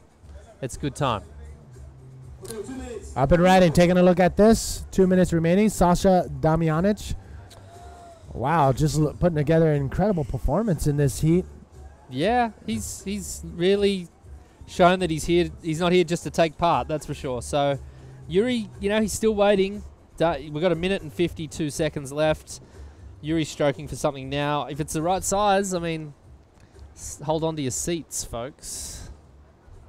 All right. Oh, my. One of the bigger waves of the heat. Uri Valadao, high line. Ton of speed coming around that section. Eyeing up the section. There it is. Going through the lip. An ARS pulls it off. Again, a 1 maneuver wave.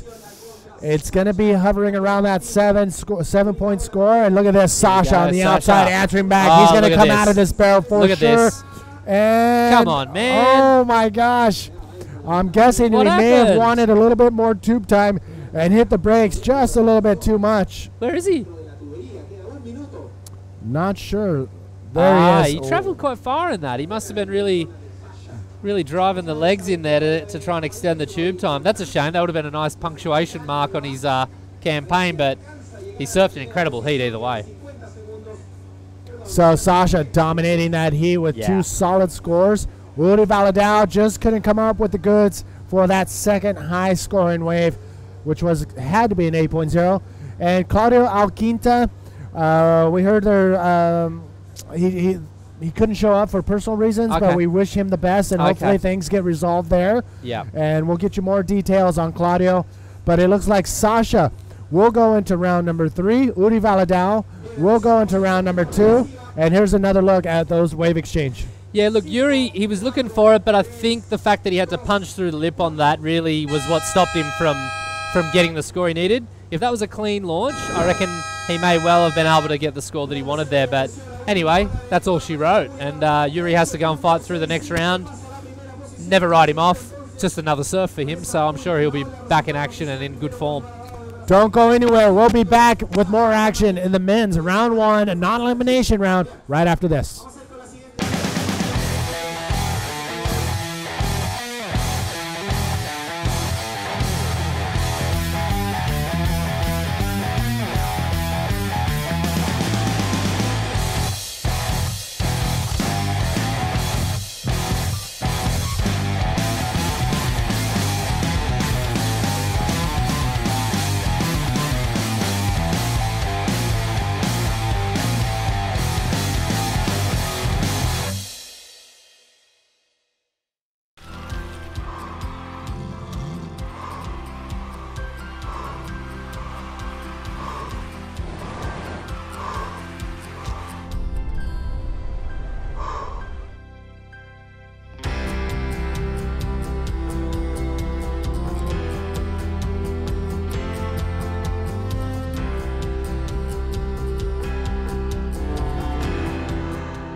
No one intervened on behalf of...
Welcome back, everybody. Manny V here with David Hubbard, back out of the water, and we'll pick his brain on what went down out there.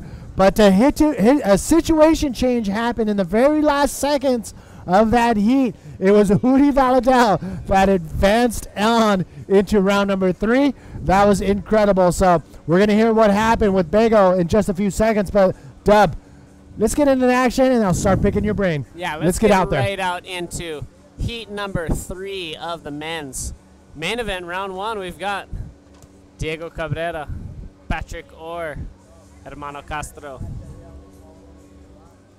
And Diego, off of the victory from Brazil, still fired up. Did not finish amazing in Arica. Even though he's super pumped up, I think he's going to be kind of taking out some frustrations here in this one. Hermano Castro, of course, making it in from the trials, one of the qualifiers from earlier today. And Patrick Orr from Hawaii, representing the Big Islands, been all over the South American leg of the tour.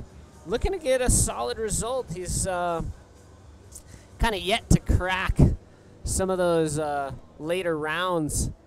He's been quick to be eliminated in the Grand Slam events that he's entered here, so he's hoping to push on a little further down the track. What do you think is happening there? What's that little component or components that it may be missing from Patrick Orr's competition repertoire? Experience. He's got a ton of experience in amateur competition. He's got plenty of experience in regional pro-am competition, but hitting the big leagues, this is pretty much his rookie year, and he did have a quick start out of the gates, making a quarterfinal there at Pipeline, so an amazing start to the year, and also did well in Tahiti. But besides those 2 events, not much other experience in competition, and so coming to the South American leg of the tour, I think that's something he's been able to gain from these events, and I hope he's gotten some from the last couple events and can maybe translate that into another result here. All right, taking off on the first wave of the heat. It was like Hermano Castro calling Antofagasta home now. Nice ARS off the top. Coming in the inside, clean reverse. Did you say he's calling Antofagasta home? Hermano Castro. He lives here? Yeah. Oh, goodness. Oh, out the back, Diego Cabrera with a big roll through the lip. That was nice. 2 well-executed maneuvers on each of their waves. Up and riding, we got, that is, Hermano Castro. I may have been mistaken. That first wave was, shoot, my eyes are going crazy already. Well, we got a little bit of glare to deal with checking out our monitor, but yeah, it does look like maybe that first wave was with Patrick Orr and Hermano Castro on the last wave. All right, I stand corrected. All right, check it out. We do have the winner of the last heat with Begonia. Begonia, take it away. Thank you very much, Manny. We're here with Uri Valadao. You guys are home. So Sacha, the whole heat in the first place, but Uri took the last wave, the very last wave, and you changed the situation. That was amazing. Huge backflip. Huge, with a lot of projection. How do you feel? Vou falar espanhol. A bateria foi... Comecei muito lento, bem devagar. O Sacha começou muito forte. Pegou já uma onda muito boa, depois ele trocou nota, ficou na frente de toda a bateria. E eu mantendo a paciência, porque o mar tem altas ondas, mas está bem devagar, né? As séries demoram um pouco para vir. Mas eu já conheço um pouco as ondas daqui, já venho, acho que é quarta vez que eu venho aqui. Então eu sabia que quando vem a série, a segunda da série, muitas vezes é muito boa. E deixei passar uma e a outra formou linda, e eu só acelerei, que eu sabia que ela formou um bowl no final. E aí eu fui pro backflip e graças a Deus consegui a nota. Increíble. Oh, well, he was saying that he knows pretty well this wave. He's been here 4 times. So the heat started a little bit slow, so it was a little bit tricky for him to get good waves, but he just waited patiently, and he actually got a very good one at the end of the heat and completed this huge backflip. Well, so there's only one you want to say hi to, hello at this point? Pergunta, por favor, outra vez. Assim. Estou muito feliz de ter passado a bateria. Queria aproveitar e mandar um abraço para a galera que está assistindo. Muito obrigado, galera. Valeu, minha família, minha namorada, todos os amigos, a galera da escolinha, Urivaladão. Muito obrigado a todo mundo. Valeu, continue na torcida aí. Vamos para a próxima com tudo. Well, he was just sending shout-outs to their friends and family and sponsors back in Brazil. So congratulations, amazing performer out there, and we hope to see you back here real soon. Back to you guys. 2008 world champion Uri Valadão holding it down and taking the win in that last heat number 2, in the last seconds of that heat, pulling it off. So great job for Begonia. Another great interview. So, wow, current situation out in the water. Patrick Orr stepped up into that first place spot on the strength of a 5 and a 5.15, but Diego Cabrera has a 6-point ride, and he's going to take a peek there. He had first priority, and he's going to lose it. Now let's see down the line, Hermano Castro hopes to tuck into the barrel, makes it in there for a fraction of a second before getting lipped and then being pushed out. Well, it looks like the conditions are going to start changing now that the tide will be dropping here at Cúpula. La Cúpula de Poder. La Cúpula. Power Dome. The Power Dome. How did this wave get the name Cúpula? Well, I think it has something to do with the barrel that it throws. Ooh, I like that. And maybe something like the festival-like atmosphere, just looking in towards the beach, you know, set up like almost like a stadium, pretty much perfect venue for a stadium format men's You event. love it. You love it. And that's what we have in the men's division, the stadium format, where we have 2 incredible non-elimination heats. 3, I stand corrected.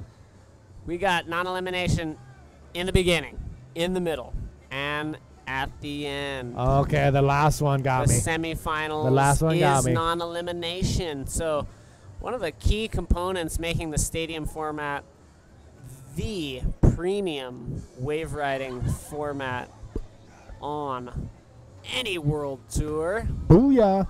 Booyah, would Alex Leon say loudly into any microphone that gets in front of him. So, as we continue to check this heat out, we're 10 minutes in, Patrick Orr in the lead. Let's see what takes place in the next 15, as we have noticed occasionally it can get a little slow out there, but each heat is producing some amazing action. Well, these are 25-minute heats. Again, top 2 riders, or top rider will go into round number 3. Second and third will go into round number 2, which is pretty cool because we get to see them again. Diego Cabrera, after his win at the Itacoachara Pro just a few weeks ago. Wow, that was just a few weeks ago.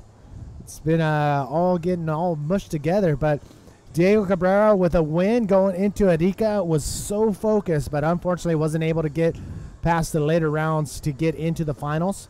He is back to redeem those big scoring points and to get into those later rounds. Hermano Castro, he's been around as long as I can remember, and he is still looking as good as always. But again, always seems to be coming up short to get into those later rounds on the world stage. Will this event be any different?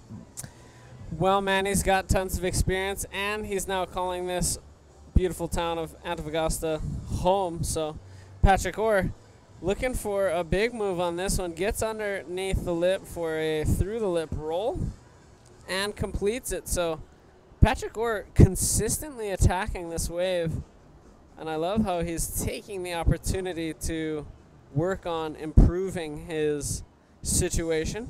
We'll see if he is able to do so on that last ride.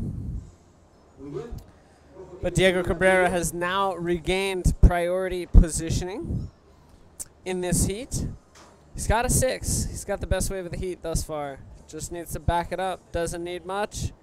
And neither does Hermano. Hermano, with just a 4.5 point ride, could move up ahead of Diego. But he's going to need quite a bit more to get up into that first place spot. Let's take a look at Diego Cabrera on this one. Oh my, this thing is lining up pretty solid coming around that section. And he gets around and is able to punch through the lip and pull off a roll. I don't know how he was able to sneak under the lip at the very last second, but that is definitely going to help him get back into that first place position with that second wave. But pretty solid score. I mean, pretty solid size in this heat right now. So, yeah, definitely going to be putting him back into that first place hunt. So we will see. 5-1-6. Oh, it does look like Patrick Orr has increased his situation with a 5.5. But Diego Cabrera gets a 4.9 on his last ride and moves into the lead with this wave, man. He streaks out. He is caught behind it, but he makes it up and under and does a through-the-lip roll clean at the end there. 4.9, the judges determine it was enough for them to take leadership position of this heat. Patrick Orr now needing only a 5.41, and he's sitting with second priority. Hermano Castro needs a 9.16 to move anywhere close to the other riders, but he has first priority. I can see where the judges gave that 4.9 to Diego, only because by the time he got to that section, he had to punch through the lip. It was a late maneuver, and there was nothing really dramatic or exciting about that conservative roll. So, yeah, 4.9. I can see that. Now, Diego Cabrera, he's going to try to better that 4.9. But Patrick Orr and Hermano Castro now looking for that first place spot. Again, this is a non-elimination round. First place goes into round 3. Second and third, we're going to see them again in round number 2. And you were out there in the earlier heat. What's the water temp like? It's brisk. It's cold. Once you start getting moving and start getting fired up all over the ocean out there and taking waves, you do warm up. The sun is out. Weather is beautiful, but the temperature itself is quite cold. Let's see. It does look like we have motion in the ocean. It is Hermano Castro paddling himself onto this one. He's got a ton of speed, Manny. Let's see what happens as he streaks around that section. Oh. He's able to slide out for a moment before regaining his edge and then cutting out. I don't see this one going above 2 points. Meanwhile, Patrick Orr pulling into the barrel. And he is in there. Comes out clean. Manny, we're going to see a situation change after the last wave of Patrick Orr. Now pressure's on. 9 minutes remaining. Can Diego Cabrera regain the lead that Patrick Orr just snuck away from him with that last tubular ride? That was a pretty insane and pretty deep barrel ride right there from Patrick Orr. It was a pretty solid ride, but I don't think he did a maneuver at the end of that, but it's going to be one of the higher scoring waves because of how long he was in the barrel and how clean he came out. So a solid ride right there for Patrick Orr. Ooh, he's looking very comfortable out there. Patrick Orr's been looking comfortable every time I see him. His eyes are almost half closed, and he's almost just barely breathing. His heart rate's got to be only 10 beats per minute, and he is just fully on cruise mode every single time I see him. But 8.5 coming in for Patrick Orr. That really changes things up, Manny. 8.01 now needed for Diego Cabrera. And Hermano Castro is in combination out of that first place spot. Let's take a look. Diego Cabrera, he's up and riding. He's hungry. Oh, he's wow. sniffing through a tube of his own. Boy, he's in there for ages. Oh, will he come out of this, Manny? No. He does not.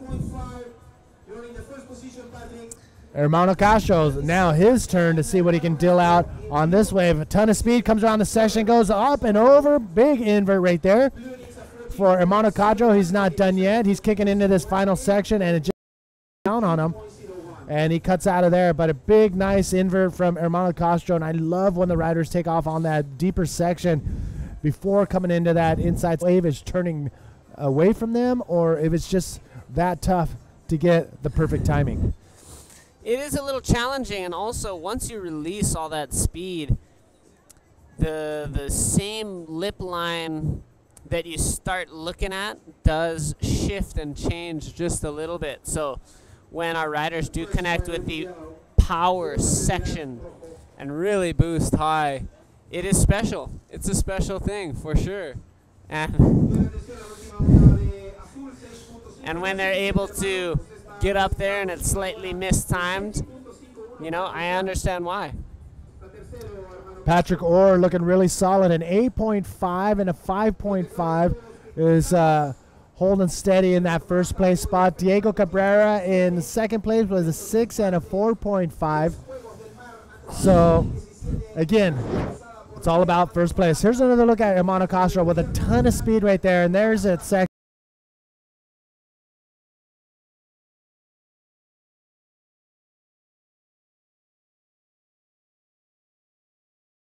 Just a little bit too late, but still with that amount of speed is able to still get an invert Check out how of he that gyrates and his rides board that out. under him. Yeah, right after he landed, he shifted his board up and down underneath him several times. You could really see it in that slow-mo. So some techniques being dropped by these fellows. Hermano Castro, 6'5", on his last ride, takes him out of combination, now needing a 4-1 to go to second, but that's not going to get him out of this heat, Manny.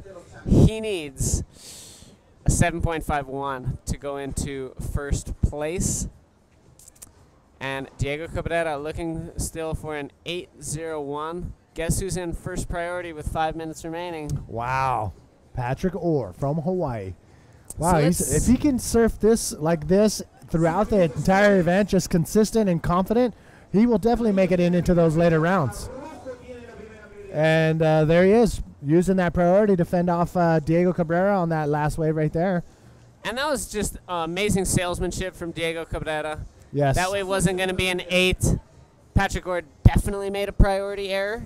I could see that immediately upon taking off on that very small wave that offered no opportunities. And so it was interesting, you know. Diego Cabrera did really good to sell him that wave. Diego's now in first priority.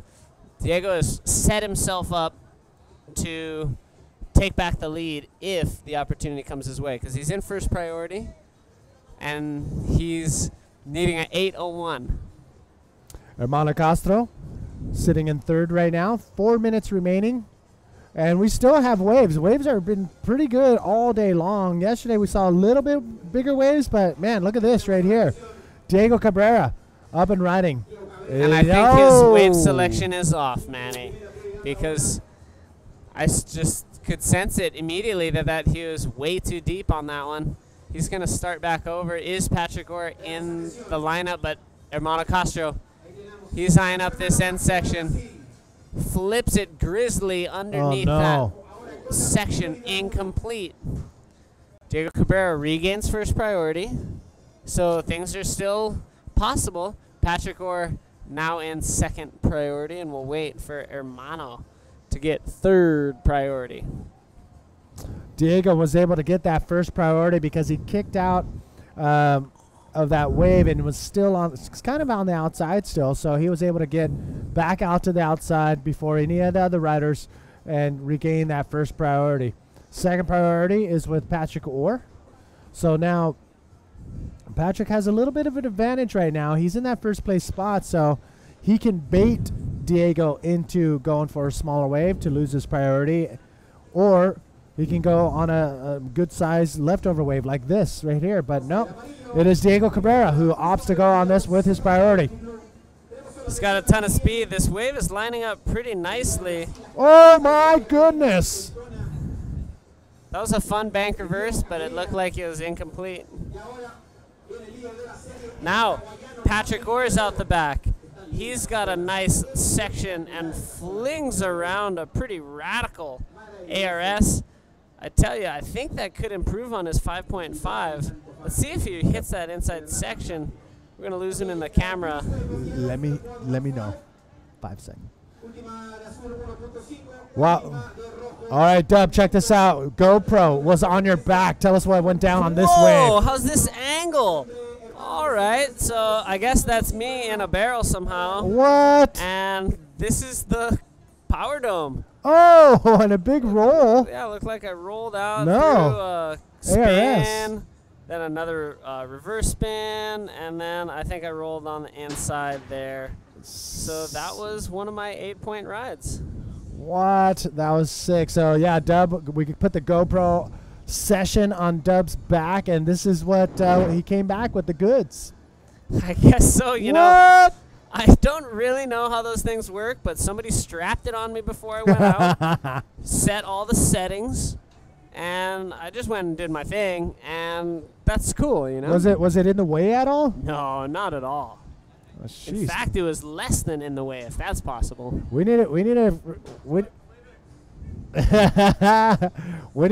get another one of those on you for your next run. So if it doesn't bother, maybe we should get it on everybody's. Well, I think Joshua Burgette Kirkman's going to be jumping on it pretty soon. So let's take a look. There we Diego go. Cabrera has an opportunity. He needs an 801. He's in Oh the barrel. my. And let's see if he can come out of this, Manny. He had a long barrel before that he didn't escape from. And it looks like one more barrel gets away from him. And it looks like Patrick Orr did improve on his 5.5. He got a 5.75. He's extended his distance over the field. Patrick Orr is looking for a first ever in South America, that is. He's made round 3 in Tahiti, but his first round 3 appearance in South America is 8 seconds away. Wow. Diego, wait a second. Diego. Nope. This is not an 8.26 ride. Wow. Patrick Orr, he is pumped right now. So Patrick Orr advances on into round number 3. Ladies and gentlemen, don't come back. Dub and I will come back with more action. Main event, round number 1, right after this.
No one intervened on behalf of...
Welcome back, everybody. Manny V here with David Hubbard, bringing you the live feed from the 2017 Antofagasta Bodyboard Festival. We are in the thick of things here in main event, round number 1. Dub, what do we got? We got insane action in the water, so let's not waste any time and get right into it. This is men's round 1, heat number 4. Rider up in Eder Luciano, the Brazilian, high flying, looking good in Arica in Chile, and a nice clean ARS right there. So yeah, Eder Luciano doing what he does best, starting off a nice clean wave at the beginning of the heat. So Eder Luciano looking very solid right off the bat. Does look like Dino Carmo had a wave with the GTS strategy during the commercial break. 6-point ride puts him in the lead for now, and we'll see what happens. But we do have a replay here of Eder. So Eder timing it pretty good right there for what he had to deal with, almost running over the photographers. But and clean ARS through the lip, comes around the section. Already Dino Carmo getting that first 6-point ride. We're looking into the replay hard drives to make sure we get to see a look at Dino Carmo's first wave. But a 5.5 for Eder Luciano, so we have a heat on our hands for sure. Yes, because also in the water with Dino and Eder is Sebastian Kreft, El Teton. And he is an absolute local out here at La Cúpula de Poder. He is one of the Power Dome officers himself, just constantly pulls into shacks out here. And he's one to watch to see how to thread the needle. Very, very rarely will not escape the grasp of the barrel, almost always exiting. So I'm excited to see Sebastian Kreft, because I'm sure his wave selection is going to be pretty solid, but he's got aggressive tactics when it comes to catching waves. And here we see him paddling for seems like nothing and giving up his first priority. So that's actually, that along with catching some good waves and getting barreled, it's exactly what I expect from Sebastian. If you free surf with Seba, if you show any intent to catch a wave and he's outside of you, that makes him want to go on the wave, and he will take it. Or he will try his best to take it. Also, another maneuver he's quite fond of is, let's say it's a peak and he's a little deeper than you, and you're looking at the left and he's set up for the right.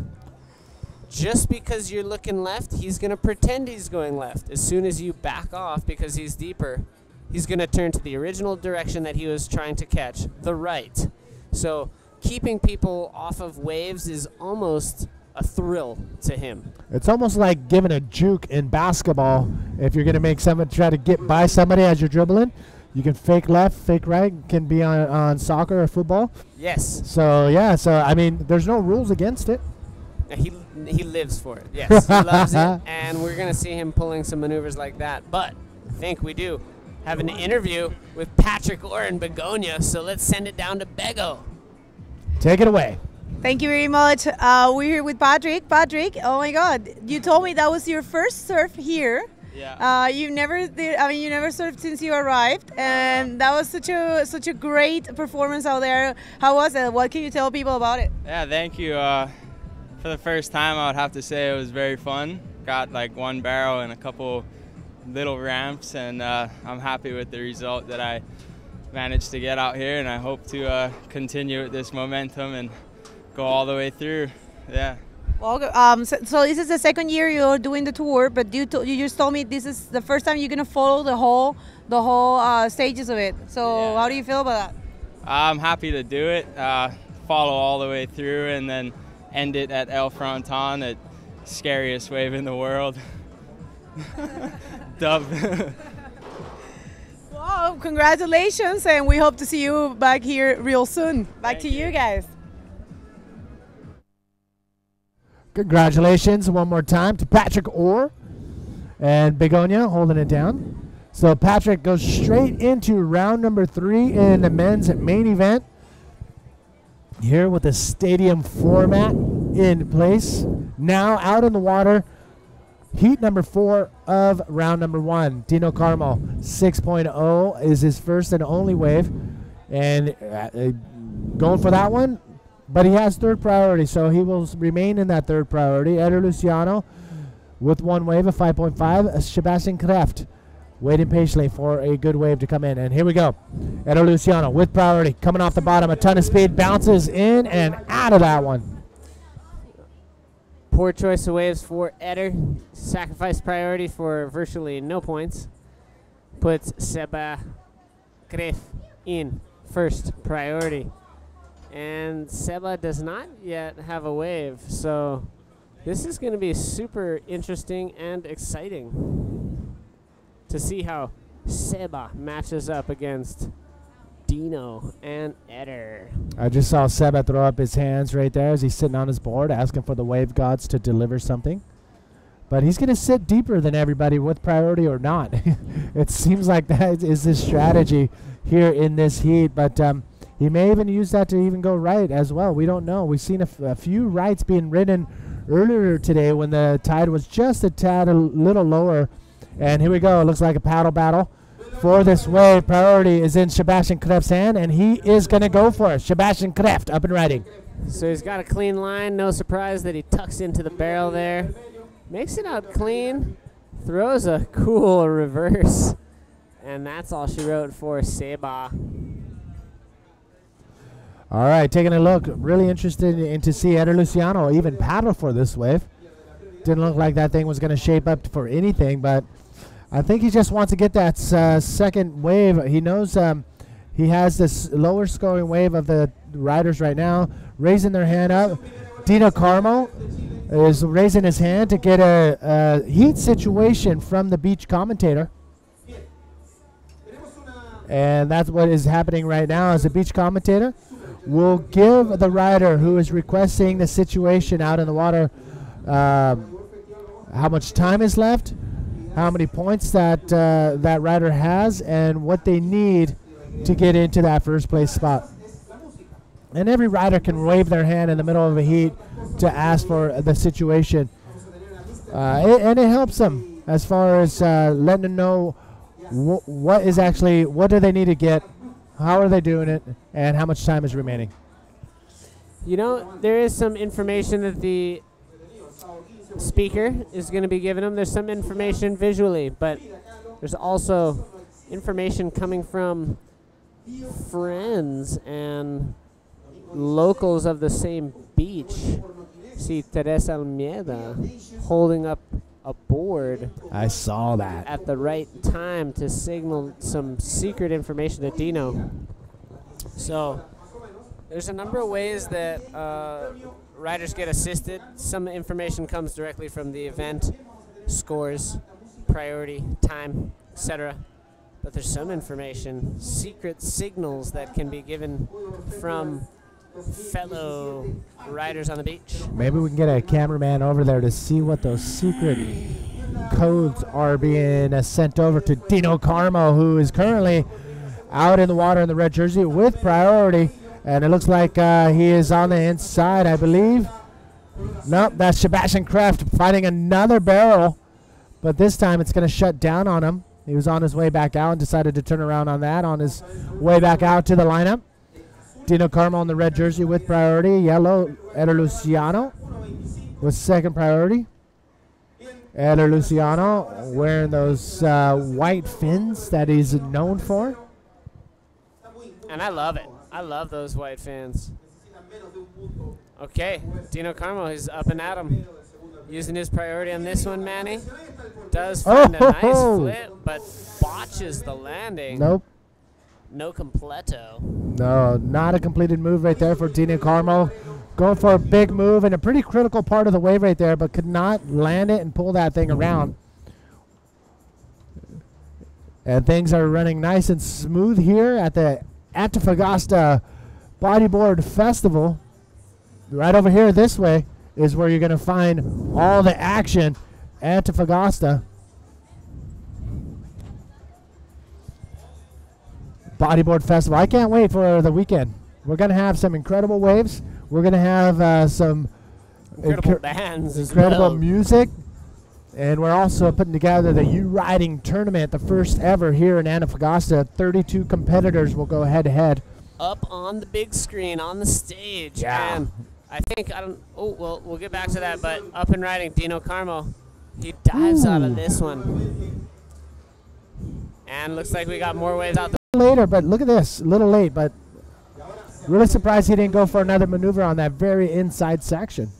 Out the back, Seba with a cool vert and those spins that he is known for.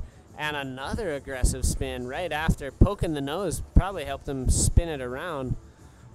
This is interesting. We're seeing a lot of average scores being dropped. Nobody into the excellent or just barely even into the good range. But very, very hotly contested heat. This is heat number 4 of round number 1 of the men's main event, stadium format. So what do we got on tap for today for those that are just tuning in? Well, we're going to go through men's round 1, all 12 heats of the first round. Then we will be moving into women's round number 2. And maybe even women's round number 3. We'll see how the clouds treat us and how the glare is, as that's one of the main factors here for running past 4 o'clock. But if the sun is shielded, we will have the opportunity to continue to run with these great conditions all the way through to the early evening. So it could be a very long day, but we'll just have to wait and see exactly how long we're able to run. But we do have women on tap after the men's to give you a short answer. So now let's see. Seba did move up in a second, now needing a 6.41. 6.41 will take Seba into first place, of course. First place from round number 1. Moving directly into round number 3, second and third from round number 1. Moving on into round number 2. Round number 1, a non-elimination round. The middle non-elimination round is round number 4. And the winner of round number 4 will move directly into the quarterfinals. Second and third move into round number 5. And the winner of round number 5 heats will advance into the quarterfinals as well. If you make it out of the quarterfinals, you make it into the final non-elimination round, which is the semifinals. Second place from both semifinals meet up in the podium final to battle for third and fourth. The winner of both semifinals meet up in the grand final to battle for first and second, Manny. Looks like Dino Carmo once again asking for a situation change. And you can see right now, or you can hear the beach commentator giving the situation out to Dino Carmo and the rest of the competitors who asked for it. But look at this. Looks like we have some lines coming into the lineup right now. 9 minutes remaining. No takers on the first one. But I see 2 or 3 of them lined up, stacking up out the back. Could be a possible heat change if these waves do form up. And it looks like, yes, Dino Carmo up and riding. Ton of speed coming around the section. And times it nicely right there. ARS throws his feet down just a little bit too early right before landing to get himself around. But that's okay. He does complete that maneuver. Goes for a roll in that very tricky part of that wave right there. And it's very difficult to pull off that maneuver in that part of the wave because it's breaking so quickly. Yeah, and that place is Sketch Village because if you were to land wrong, it's super shallow. So you're really hoping to not directly contact the shallow rock shelf during a maneuver on the far, far inside.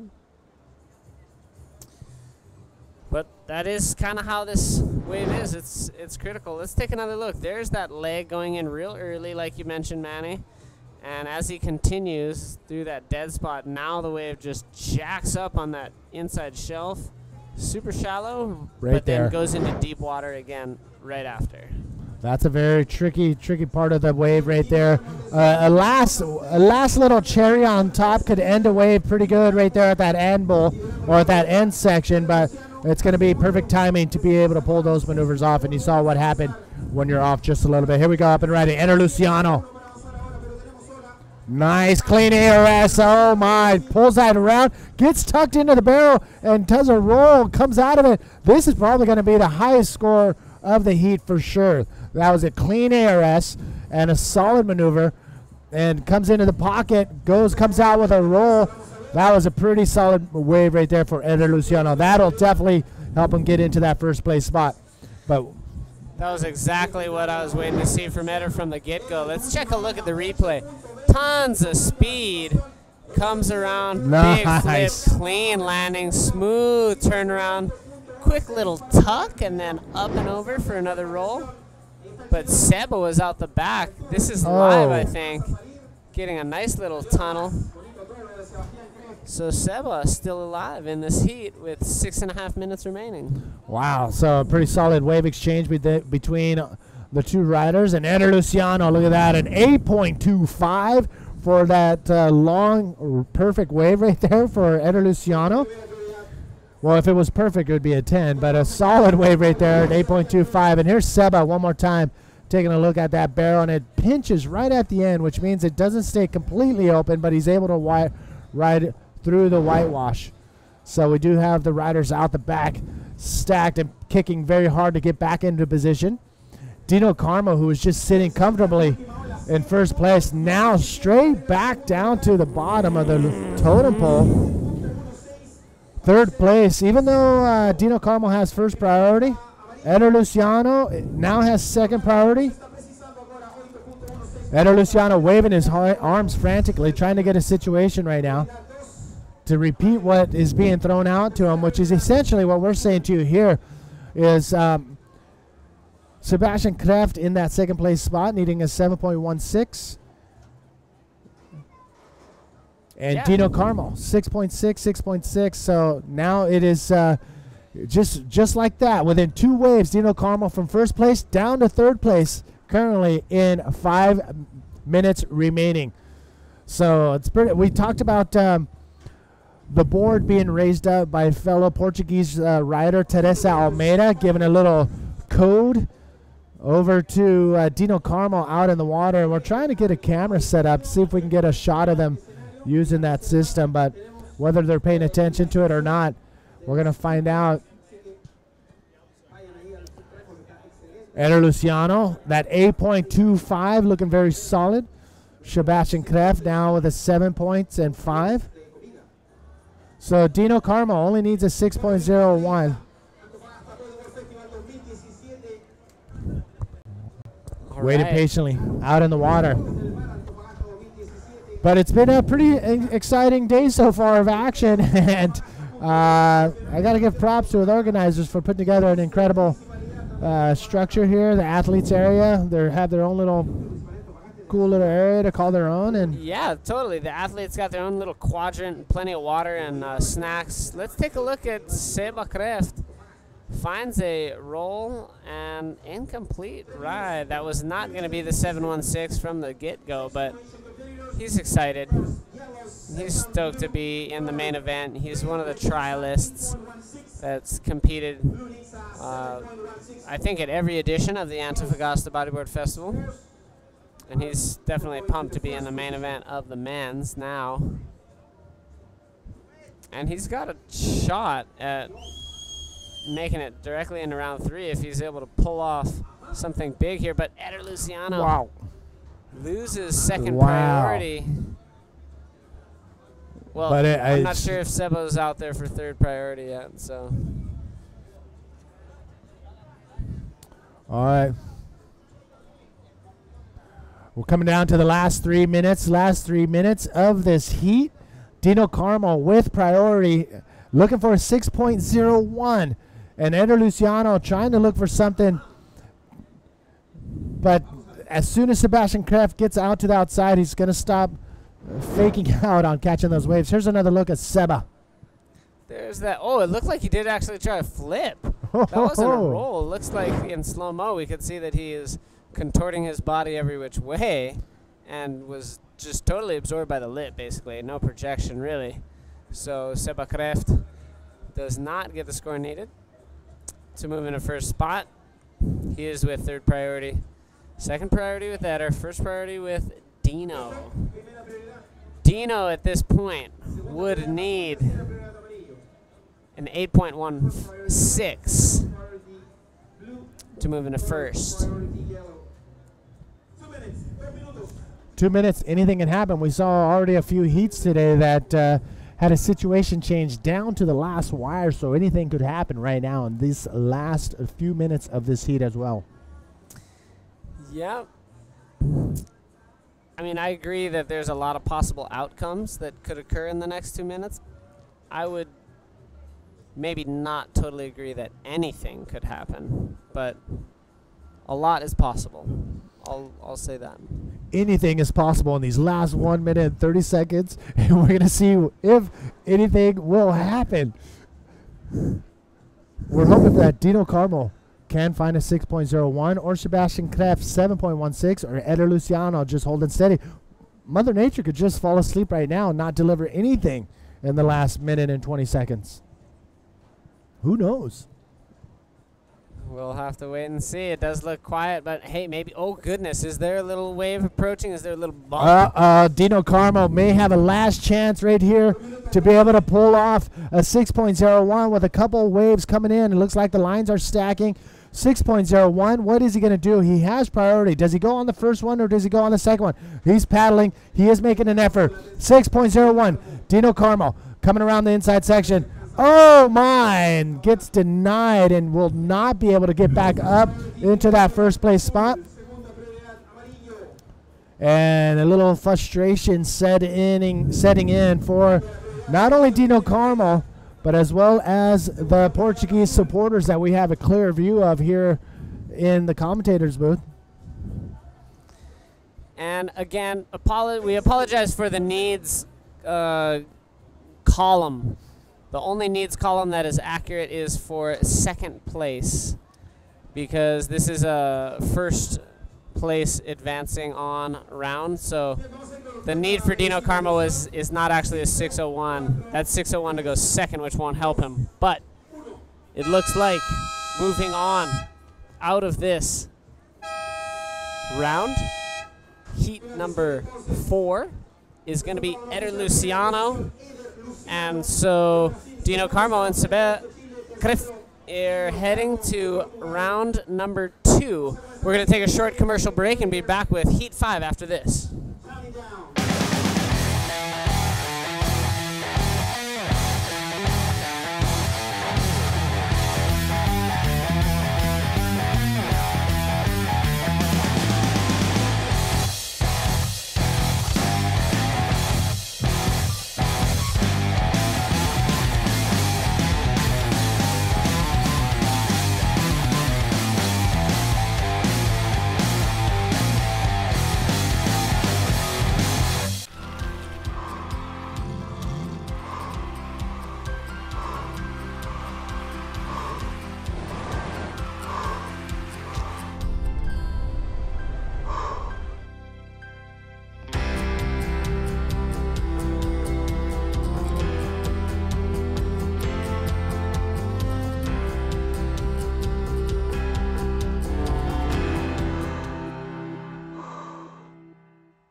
No one intervened on behalf of...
with David Hubbard, the statue. No, but we are bringing you the live feed. Round number 1, heat number 5 is in the water. Without further ado, let's just get right into it, because this heat, like the last one, proven to be pretty exciting, Manny. Yeah, the waves are good. Let's get into it. So out in the water, we do have heat number 5. It's Dudu Pedra, Antonio Cardoso, and our boy Joshua Burguete Kirkman. So maybe Joshua could be capturing some images on a GoPro. Let's see. Yeah, I think they did put the GoPro on Josh, and any one of the riders are allowed to put them on. There's no points taken away. There's no points given, but it's just giving us more incredible assets to add into the hard drives. And we will see more of this being thrown on some of the riders' back, and Eder Luciano would be a perfect person to put it on with his high-flying antics out here at Cupola, the dome.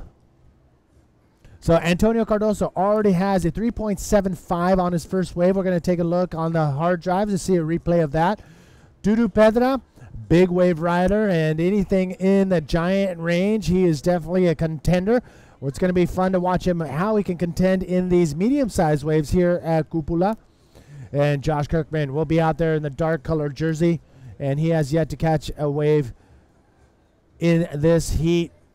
These are 25-minute heats, all about getting first place in round number 1. First place, you will get catapulted all the way to round number 3. Second and third place, you're going to see them again, but in round 2, where they will go head-to-head, and it will be an elimination round. That is coming up with heat round number 2, but we are currently in heat number 3, round number 1. Again, 25-minute heats. We're already 5 minutes into the heat, and only one wave has been caught. So that gives you an indication on what Mother Nature is doing at the moment. But it looks like there are lines starting to stack up on the outside, as well as a little bit of texture on the outside. You can see the different colors on the water surface. And it looks like Antonio Cardoso paddling, kicking really hard. And here he is, the Portuguese, coming off the bottom. Nice backflip, a little sloppy. Oh, and he cannot hold on to it. And he loses that wave. That's not going to help him at all. That will be definitely a throwaway wave at towards the end of the end of the heat. Again, it was started off at a 3, 4, 5 foot waves, and now we're down to 2 to 3 foot waves. In 1 p.m. here in Antofagasta on the northern coast of Chile. Ceviche is definitely on my mind right now. I don't know why, but here we go. Josh Kirkman on his first wave of the heat. Nice quick little tug on his rail. Is able to get through the lip and pull off that roll, which is pretty crucial. If you're going to start off your heat, you want to be able to pull off a move on that first wave. If not, you're just wasted the amount of time to catch that first wave, and not completing that wave is going to cost you the time to get back out into the lineup. Here we go. Looking out the back. It is Dudu Pedra coming off the bottom. Pulls in under the pocket, going for an ARS, and pulls it off. Nice and clean, and maybe a little paddle battle going on right now between these two riders. Antonio Cardoso taking a look, but not going. Dudu Pedra, Josh Kirkman having a little wave exchange right there.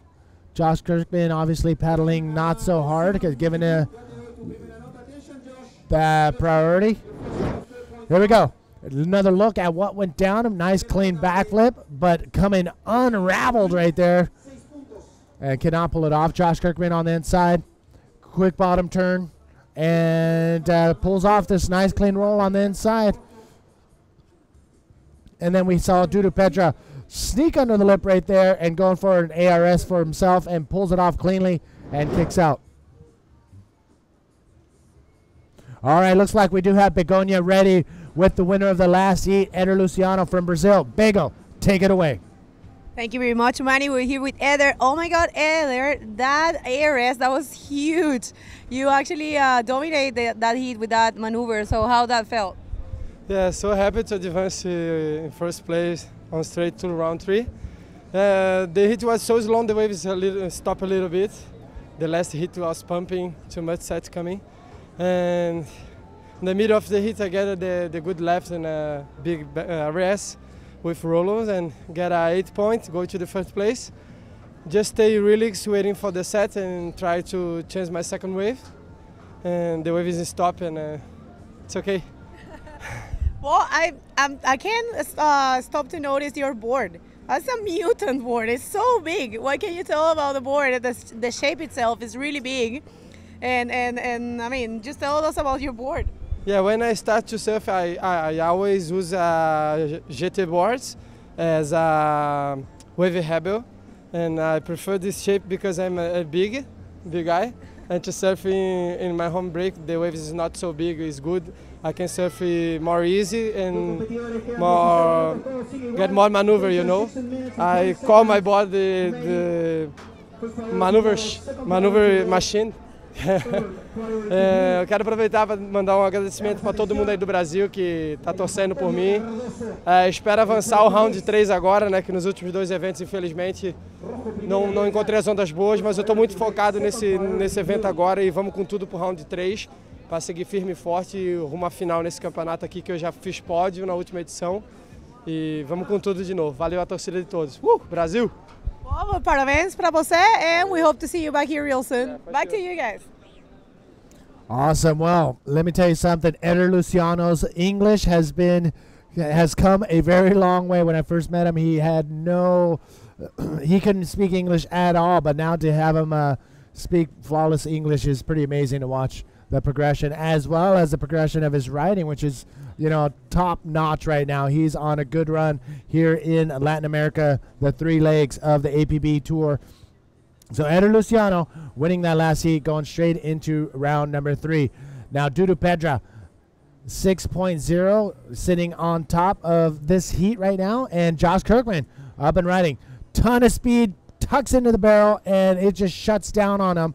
And it's really tough to see that section down the line forming up. And here we go, Dudu coming off the bottom. Oh, a nice ARS. Pulls it around. Had to dig his legs in just a little bit to pull that thing around. But Dudu Pedra coming in the inside. This is going to be tricky, but, actually not too bad. So that will help put a little cherry on top of that wave for Dudu Pedra.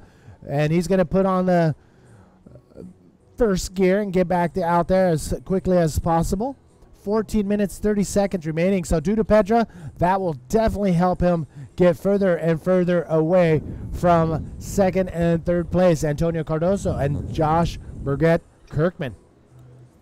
Yeah, so that's how things have been rolling off for this first 11 minutes. And yeah, I would definitely agree with you, Eder, not only putting together a great interview with Bego, but putting together a great heat, talking a little bit about the support he has from back home and the roots that he comes from.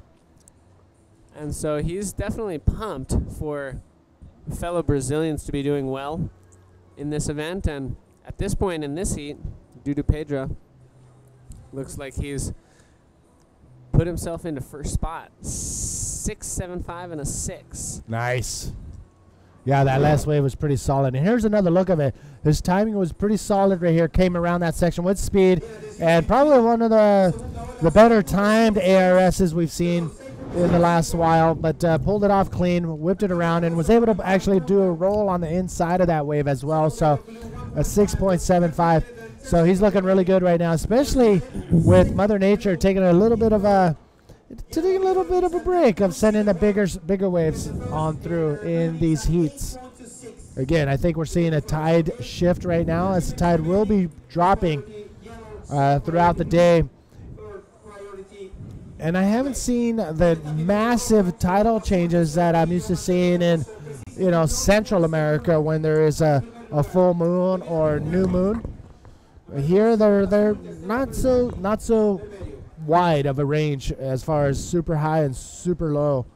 as far as maybe I haven't been sticking around to the end of the afternoon, but the tidal change seems to be very not so far apart, not so spread out. Yeah, and we might even be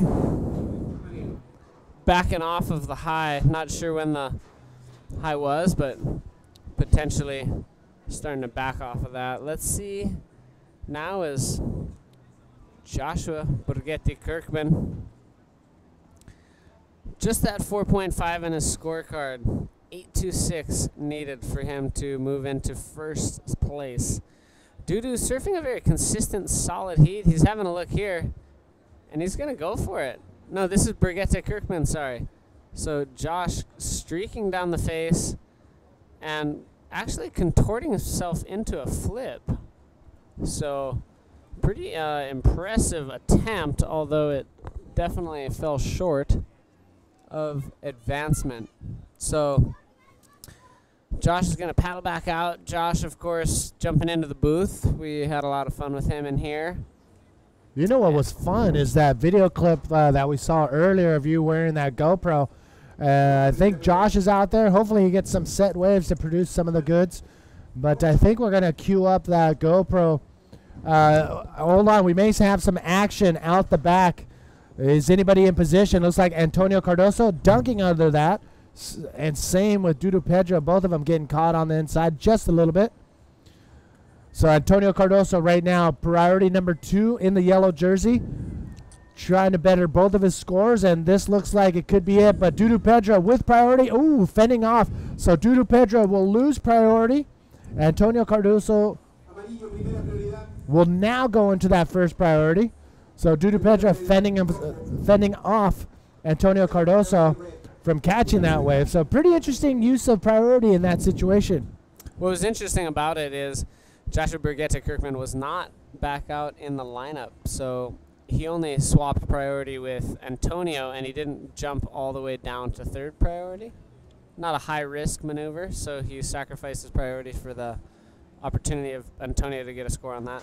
All right, looks like we may have just a little bit of time. Let's take a look at that GoPro action that we seen earlier today with Dub with the GoPro. This thing is pretty sick. Talk us through it one more time. So I was stoked on this one because it stayed open. Some of these barrels will clamp. You know, you can see I wasn't terribly deep, but I did find a Rolo section on the end of that. And then, you know, just for good measure, through a series of 360s before setting up this inside roll there. And I was able to get an excellent score, 8.25, I believe, for that ride. Yeah, that was pretty sick.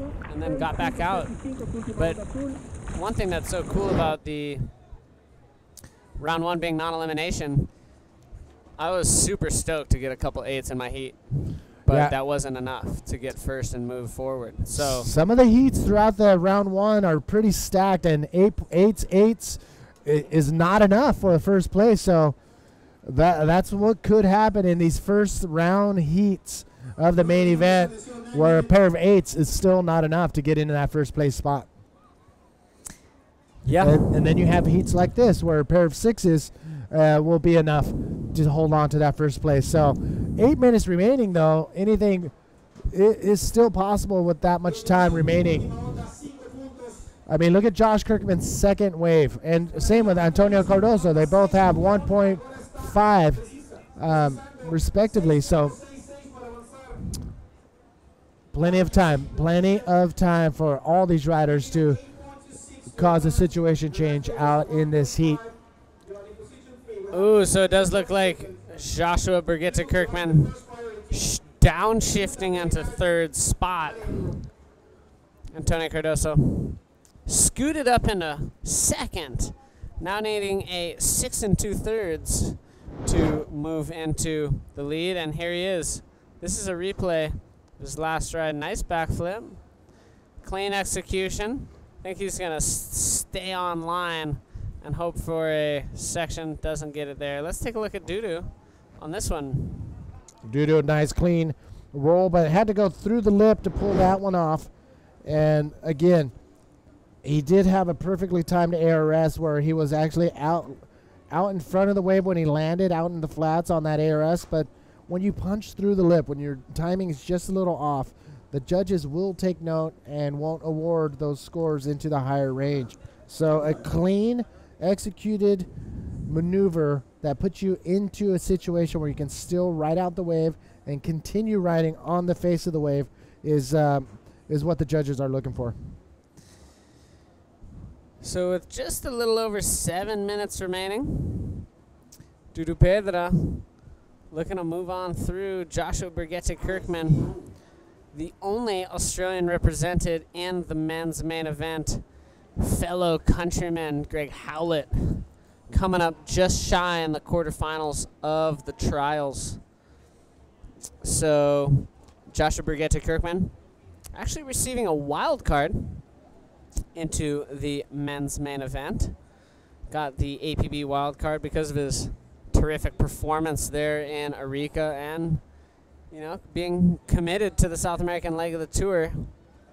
He showed up in Brazil, did not make it through the trials there, but came into Arica pumped up, took out big names like Alex Uranga on his way to a beautiful 5th place finish, I believe. Another wild card given out to Brahim Idos from Morocco. You're going to see him in Heat 8. Heat number 6 is on standby. Jared Houston, Santiago Sanchez, and David Barbosa are coming up next, as well as PJ Tartak. He's going to be jumping in the booth and giving me a quick little break for a heat. So that's going to be a fun heat to watch from the other side of the camera. And that's going to be coming up in the next 5 minutes and 45 seconds. Yeah, we're pumped to be moving on into heat number 6 because, like you said, current leader of the points, Jared Houston, he's on a bit of a tear, and I'm excited to see what he's able to do here in Antofagasta because after that win in Tahiti, held the lead of the APP World Tour, has been able to hold on to that lead throughout South America. If he's still able to be the points leader after South America, we're going to see a real clear picture of what any of the riders trailing him will need if they want to endeavor to become the 2017 APB World Men's Champion.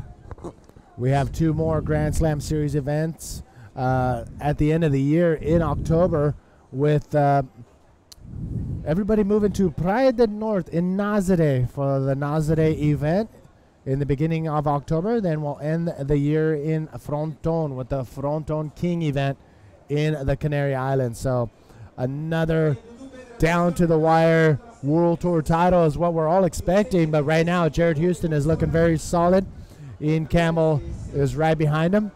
And the rest of the entire bodyboarding world competitors are still sniffing at a potential world title. So we're not going anywhere until we get through this event. No, we're not. We are not, and we hope you don't go anywhere as well. Thanks, everybody, for tuning in. We are in the men's main event, round 1 action. After this, we're going to be going into some women's heats, women's round 2. We'll be hitting the water, so men's, women's, and juniors hit the water yesterday. Men's, women's, and juniors hitting the water today. Part of the festival-like atmosphere here at the Antofagasta Bodyboard Festival 2017. That's why it's so great to have all these divisions represented. And, you know, a lot of people were expecting and hoping for a drop knee division here. It was tentative. And we came up just shy of having all divisions represented. There's only one other event on tour that has the commitment to the sport to bring all 4 divisions into one venue under one event, and that's Sintra. Sintra's been the longest running event on the World Tour, and it's been probably 20-something years consistent every year, and they always have every division offered on the World Tour. So, you know, I think Sintra's pretty much, you know, even though people may not say the wave quality is there. Sintra is there in its commitment, and Sintra is one of my favorite events on the men's and drop knee, women's and pro junior world tours, because it's so consistent. It's always there. It's supported the sport so much, and it's always an amazing show. And people, including myself, just love to fly into Lisbon, drive about an hour over to Sintra, check out Praia Grande, and just enjoy. Beautiful weather, beautiful food, beautiful people, beautiful waves. No, Roman and the entire Portuguese Federation put together the show, and they put it together very well. I mean, with 20 years of experience, they know what they're doing, and I totally agree. Sintra is one of those events that I think you should put it on your to-do list if you want to go as a spectator or even compete. I mean, it's very consistent, as you mentioned, and the entire vibe around the event is pretty awesome, and you have everything there. You don't have to go anywhere. As soon as you show up to the beach, everything is right across the street or right in front of you, and everything is in this whole little area, which is pretty amazing. And if you want, you can walk down the mile or so down the beach. I can see footprints from dinosaurs. Dino footprints in the wall. That's pretty, before the tectonics shifted some of the layering. Yes. And made these big, steep, diagonally faced rock cliffs. It's just great to see. Great to see. Love it.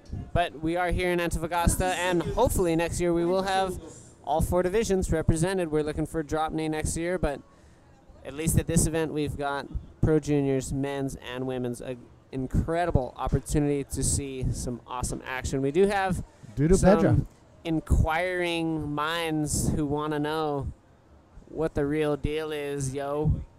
And we've got a lot of excitement. I think he's just... Is Dudu trying to stop the waves? He's getting water out of his sleeves of his wetsuit, I think. But no, he's in the lead. He's in 3rd priority.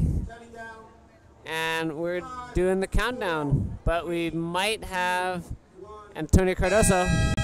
He is up and riding. And I don't think that's going to be the score he needs, Manny. But good on him for trying. And as that heat counts down, let's get ready for the next heat. It's going to be heat number 6. So we're going to take a break, and please stay with us. We'll be right back after this.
Welcome, everybody, to the Antofagasta Bodyboard Festival.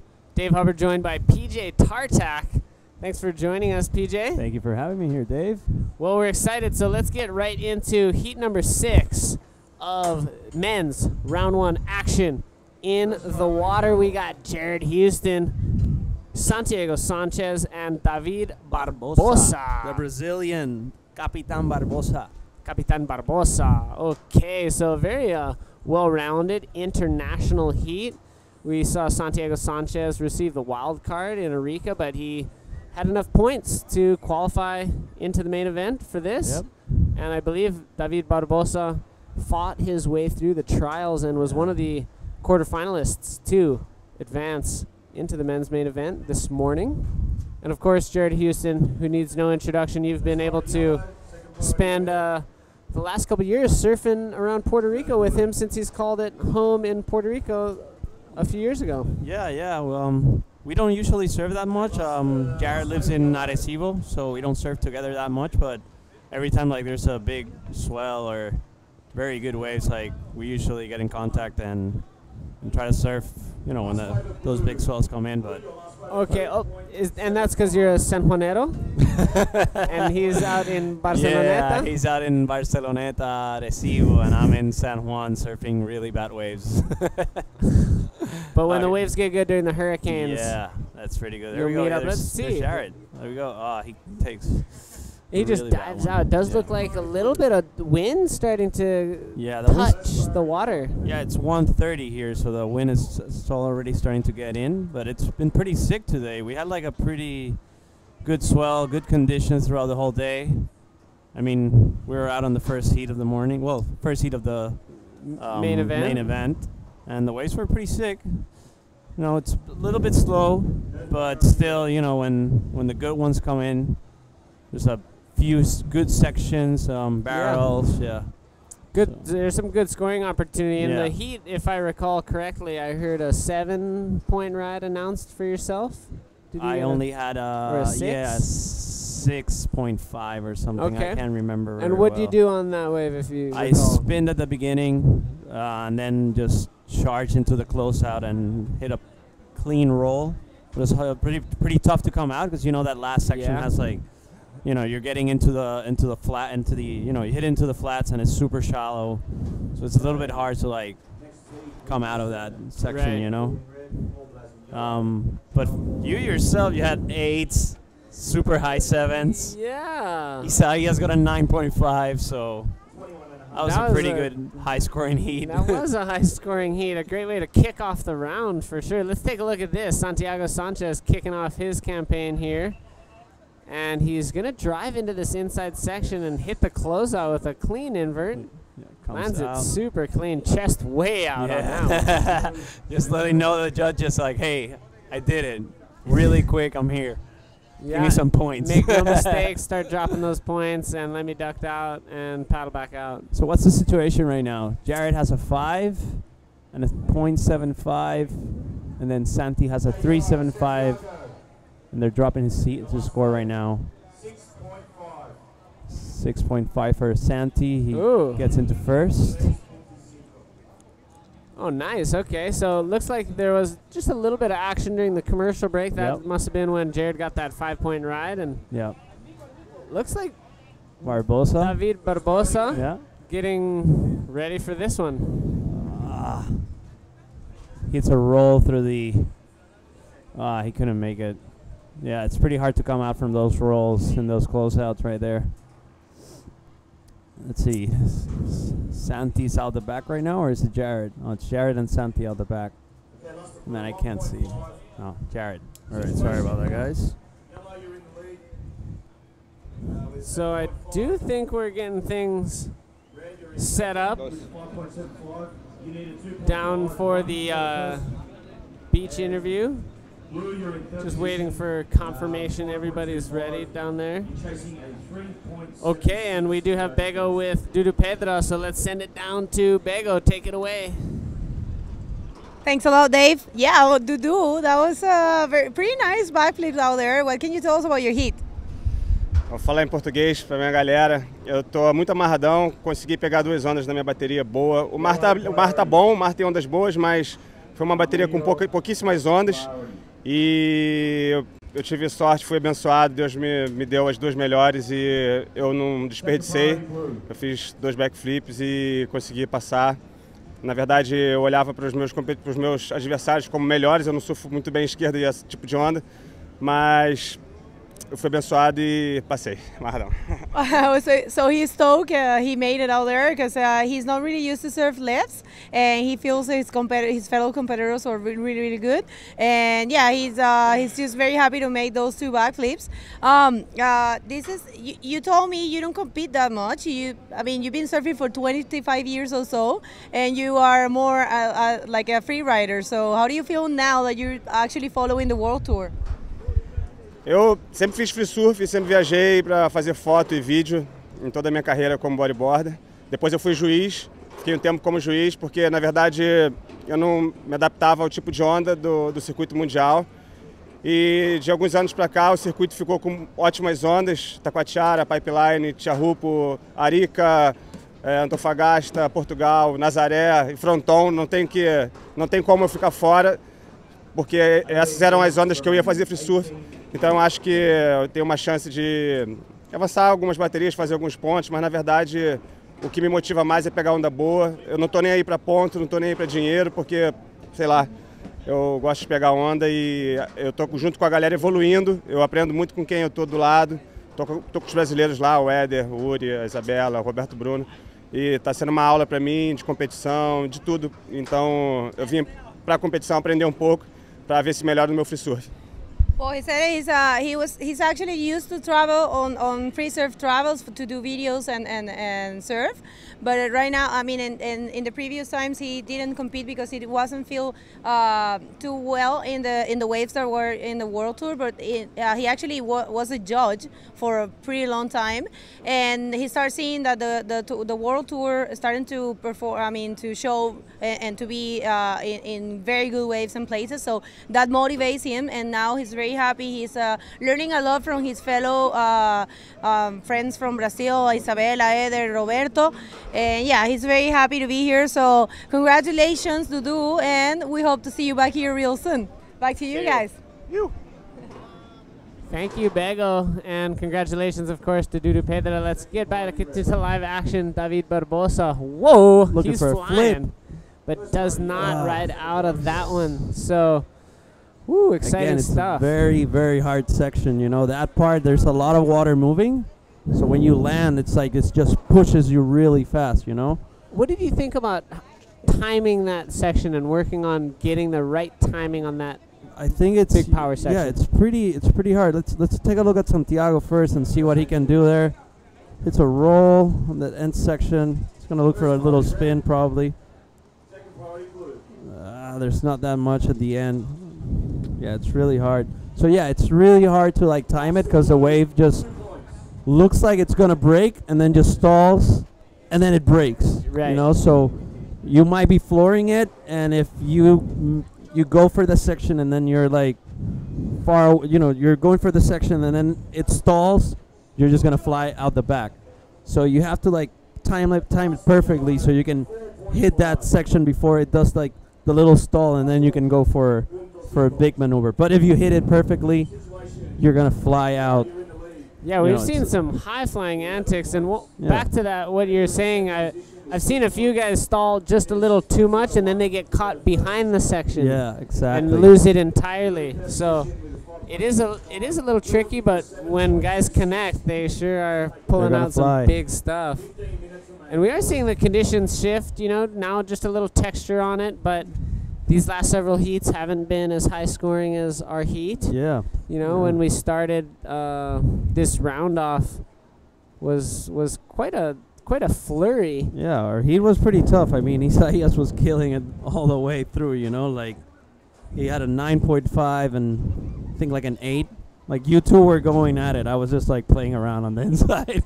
And how did you feel during the heat? Did you feel like your wave selection was off, or did you feel like it was good but you didn't get as much opportunity as us? Or no, I just think that I was like, you know, I didn't read the wave as it should. You know, I wasn't getting the right amount of speed to get into the section where I could fly out, so I was just like punching huge rolls through the lip.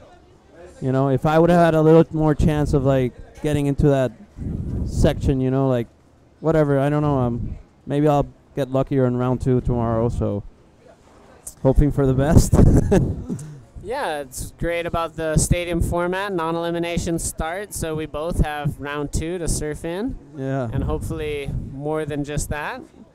But you had a lot of fun in Arica, and this is your first time in Chile, actually first time chasing the tour. Yes, exactly. So a lot of new experiences. Yeah, I mean, I've been free surfing my whole life and then done like a few, 1 or 2 events throughout, you know, my whole career.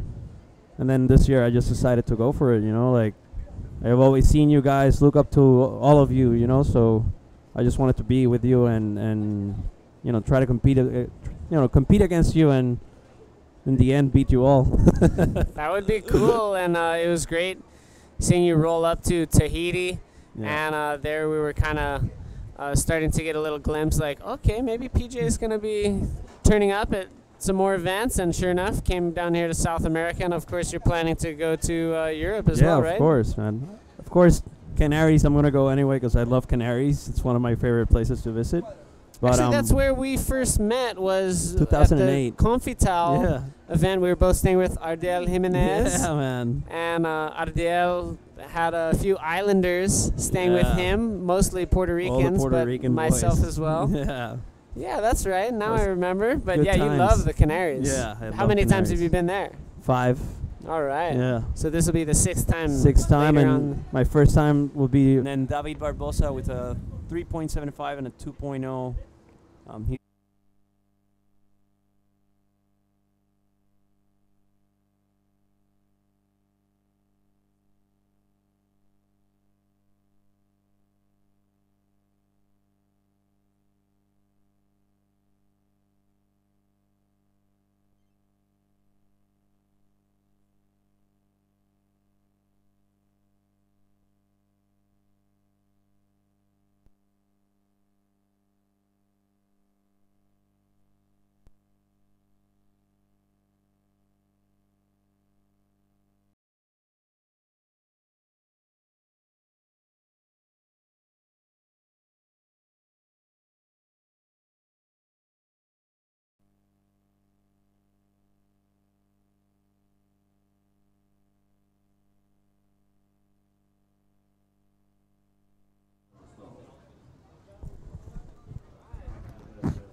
Okay, guys, we're back.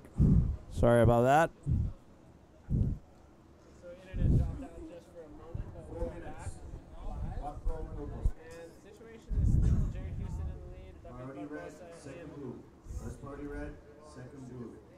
Just in case you guys missed it, Jared hit a nice clean backflip. We got a 7.05 for it. And Barbosa had like 2 good clean rolls. There we go. Just so you guys see it. This is Barbosa's last wave. It hits 1 roll in the closeout section and looks for another roll here at the end section. I gave him a 6.010. This is the wave of Santi that I think we missed. Roll, reverse, and Rude Boy shuffle to try to continue on, but did not make it into that inside section. So Jared Houston still holding on to that leadership spot. Just look at how small of a difference Jared and David Barbosa are at. Just a 0.10. Wow. So almost pretty tight. Yeah, barely anything separating them. I think priority is going to be the main thing moving on through to the final moments. There we go. Barbosa hit another roll in the closeout section. I don't think there's going to be that much for him to do there. He's looking for a 6.21. Jared has priority now. Santiago with priority 2. Looking for a 6.86. So see if Jared? Jared sells him the lemon. No, Jared's going for it. Yeah, this wave looks okay. He's got a lot of speed. Big roll. Nice through the lip roll. It's not going to improve his situation, but He's going to try to get out the back quickly. Ooh, pretty exciting heat. The heat definitely has improved since that last heat. You know, a pair of 6s was what the winner had, but now first and second are very evenly matched with a pretty solid heat total of 13 and change. Yeah.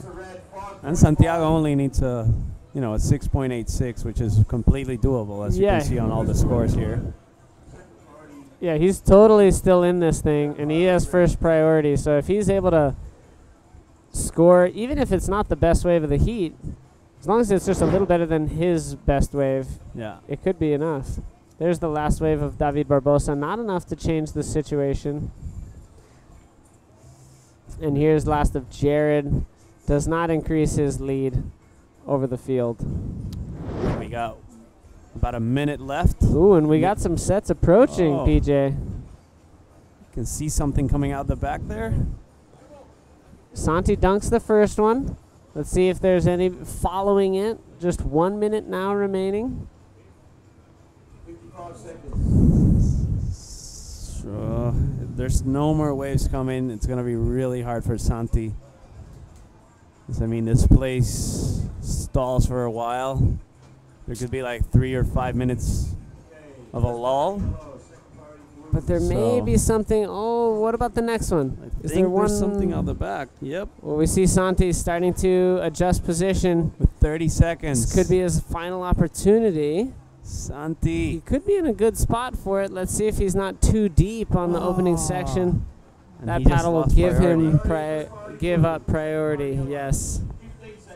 So with 15 seconds remaining now, David Barbosa is hoping to get a 6-2-1 to move into the lead. But as we count this down, I'd like to thank you for joining us once again, PJ. We'll try to get you in another time for all the Puerto Ricans. Thank you. Representing so well, and we didn't touch on all the rest of the super talented Puerto Ricans that have been on the World Tour, but now PJ Tartak flying the flag for Puerto Rico. And stay tuned, because we're going to be right back after this commercial break. Okay, you see the water, get ready. No, you're not being, don't be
Welcome back, everybody. Manny V here now with Josh Kirkman. Josh Burgette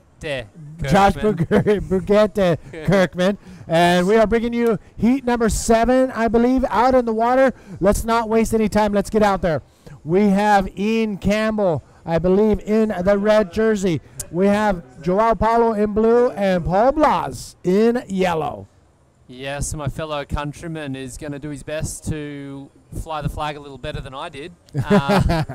So good luck to Paul. He does have some pretty stiff competition there. In Campbell, no stranger to busting serious manoeuvres out of waves like these. And Joao Paulo is already off to a flying start with a 7-point ride. We might get a little highlight back up of that, a replay of that if we're lucky. But he's on 7 points. Ian Campbell's on 4.5. So good start in challenging conditions. Yeah, it looks like there's a little bit of texture on the water. The wind actually making the wave crumble a little bit and make it break prematurely, and not the barrels we're going to be seeing that we've seen this morning. Red up and riding, Ian Campbell. Yeah, so here goes Ian behind the curtain, and just like clockwork, unfortunately can't hold on to that flip, but I mean, that's the type of thing that he can do on tap. So uncharacteristic kind of fail there by Ian. He's usually pretty solid on those. So Ian Campbell not able to hold on to that landing after that first bounce, trying to pull that backflip off. But Joao Paulo, that 7-point ride, hopefully we can see that in the replay. But the young Brazilian looking very strong so far in this that's great. Main event. That's great. It's really good. I mean, he's come up through the trials, so here goes Ian Campbell's wave again. Yeah, look, a great launch. Cameraman was in the right spot, that's for sure. Unfortunately, he just couldn't hold on to it. So, yeah, unfortunate for Ian, but, you know, he'll bounce back from that. There's no doubt about it. So that's where we're at. Nearly down to 20 minutes in this heat remaining. All right, looks like, wow, the sun is going to be a little tough for us to see on our screen, as well as for the, well, no, the judges are sitting a little higher, and I think they're at a different angle as well. That was blue, Joao Paulo. Probably a throwaway score at the end of the day, but you never know in these conditions. So Joao Paulo looking good so far with that 7-point ride. And here we go. Paul Blas on his first wave of the heat. Nice roll. Lands out in front of the wave. Had an amazing performance in Tahiti. He certainly did. He certainly did. Making it all the way to the podium final against Mike Stewart, I believe. Finishing 4th. Great opportunity just to surf against Mike, man on man at Chopo, I think. I think a few guys would pay good money for that. Looks as though we have Red up and riding. Getting out of there quickly. We could have a 3-way paddle battle right here, Manny. No, looks like... Nah, premature. Replay now of Paul's wave. Came round. He launched a pretty decent roll off this. I guess not the cleanest landing, but it should be one of his scoring rides at the moment. And he'll be able to build from that. But it looks like it is a paddle battle between... yeah. There we go. Sorry about that. Manny's on the edge of his seat. Oh, my. So, yeah, it looks like yellow. Paul Blas is going to... He's nailed it. Yeah, he's already got it right there. He's nailed it. Practice paddling out from the keyhole at Chopu back out into the lineup. All right, so Ian Campbell, 4.5 and a 3. Joao Paulo just waiting for that second score to drop, and that will do that right there, as you see in the instant shift. Happening on your screen instantly. Joao Paulo now in that first place spot, but that 3.25 totally replaceable, especially with 18 minutes remaining. For sure. It's a nice starting wave for Paul, I must say. I think it's always nice if you've got something above 5 at the start of your heat.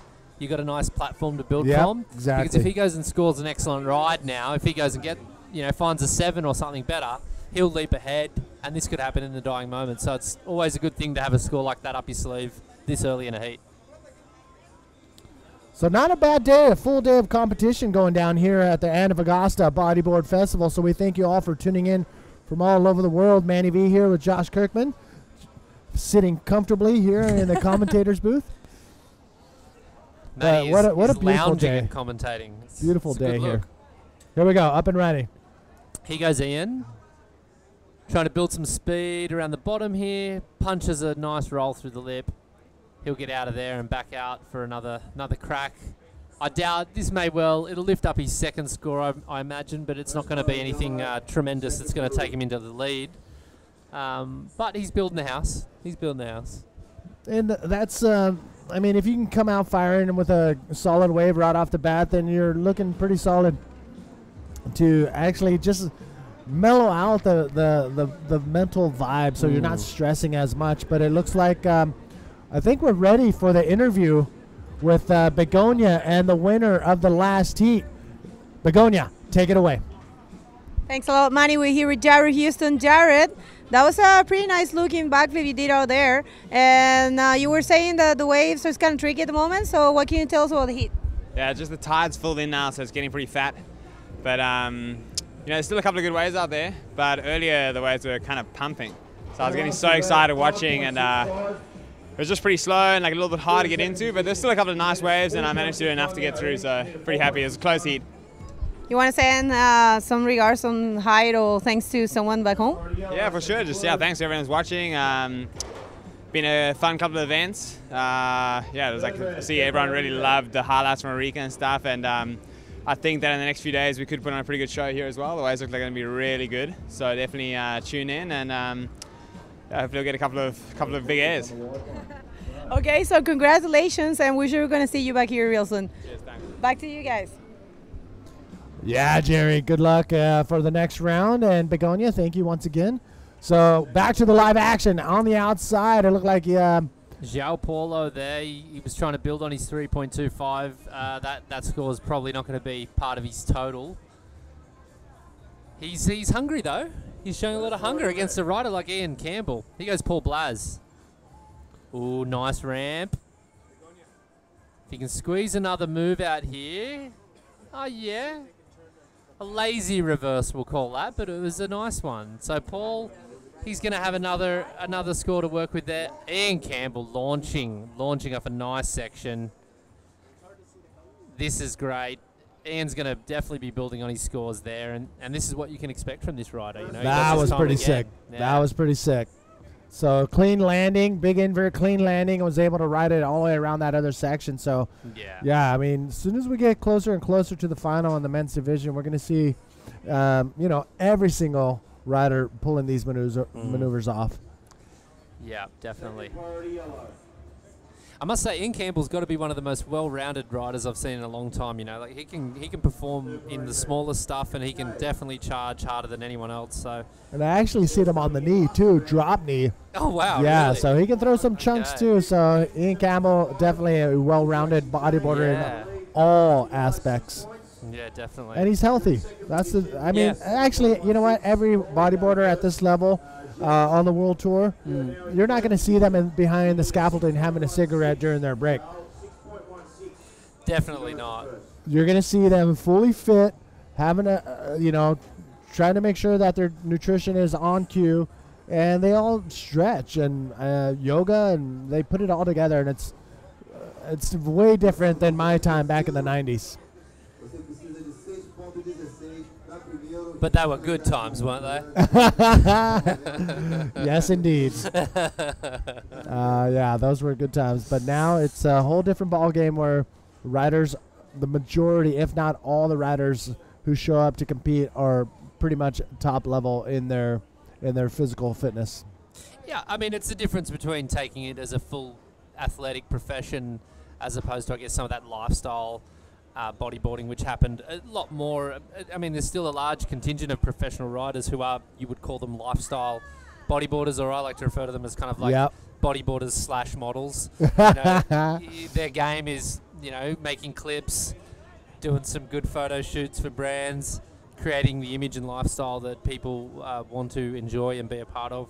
There's definitely a place for it in the sport. I don't denigrate what they do, but there is a difference between the guys on this level who are competing, trying to make sure they get their heat scores right, and then the other guys who are out there performing amazing stuff but doing it on a lifestyle level. And it's a different game. And shoot, I forgot who brought it up the other day. Maybe it was you, but Back in the day, it was just more of just going big, holding on tight, hitting any lip in sight, no matter how big. But now it's like every maneuver is very drawn out and very precise. And the riders all their lines are cleaner now, and you know, they're. Now, I'm not saying the old school guys didn't have clean lines. What I'm saying is there's a lot more at that top tier that are performing across the board perfect textbook maneuvers instead of just closing your eyes and hitting the biggest lip in sight. Yeah, exactly. We've got a rider up here. It looks like, my eyes tell me it's Ian Campbell. Oh my goodness, that was maneuver tells me it's Ian Campbell. Yes, that right there alone should tell you it's Ian Campbell. And be able to ride that wave. I think he was doing a handstand for about 2 or 3 seconds there as he landed that big backflip. That was amazing. Probably one of the bigger backflips we've seen. Well timed, perfectly timed, and pulls it off perfectly. So Ian Campbell's just going to get rid of that 5.65 for sure. Definitely. And maybe even that 7.5. Definitely. I mean, back to what you're saying, I would say that you know, over time, style has kind of found itself in the middle between all riders. Here's João Paulo having another look. Yeah, I feel like back 10 years ago, there were many different styles from many different places and many different approaches. Yes. But there was always an idea of what style, smooth transitions between rides, precise maneuvers. I think that things have definitely narrowed down to what you would call a universal style that's appreciated, and everybody's kind of gunning for that. Everybody's got their own little tweaks on it and variations, but I'd say I agree that there is a bit more of uniformity in style now than what I remembered back when I was competing. And a solid uniformity. I mean, they've all come to this this performance, bodyboarding performance, where it's, you know, they're back in the day it was Mike Stewart, and it still is to this day. Yeah, moment when you're in a heat and you do something, and if you hold it and if you pull it off, you win, and if you can't, you lose, and it is that simple. And in waves, I wouldn't really call this a wave of consequence. Arica was definitely a wave of consequence. Yes. And in that situation, you know, the guys who made it to the final showed very well why they should have been there. They did. Ian Campbell's backflip in the semi-final, I think it was, that was outrageous. You know, Pierre flying off the lip in the final. Yeah. Also, Alan Munoz with that invert.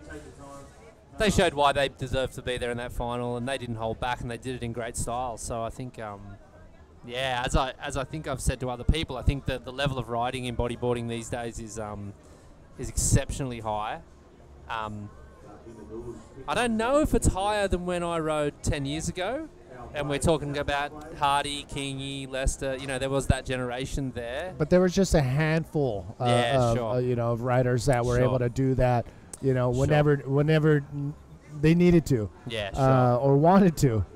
But what didn't change much was the shape of the bodyboard itself. But what did change over the years is the materials. True. And the innovation of how to use these new materials in the boards that the riders ride today, which obviously is making a big difference on what types of boards to use and what kind of temperatures of water, what kind of waves. Yeah. And I'd like to talk more about that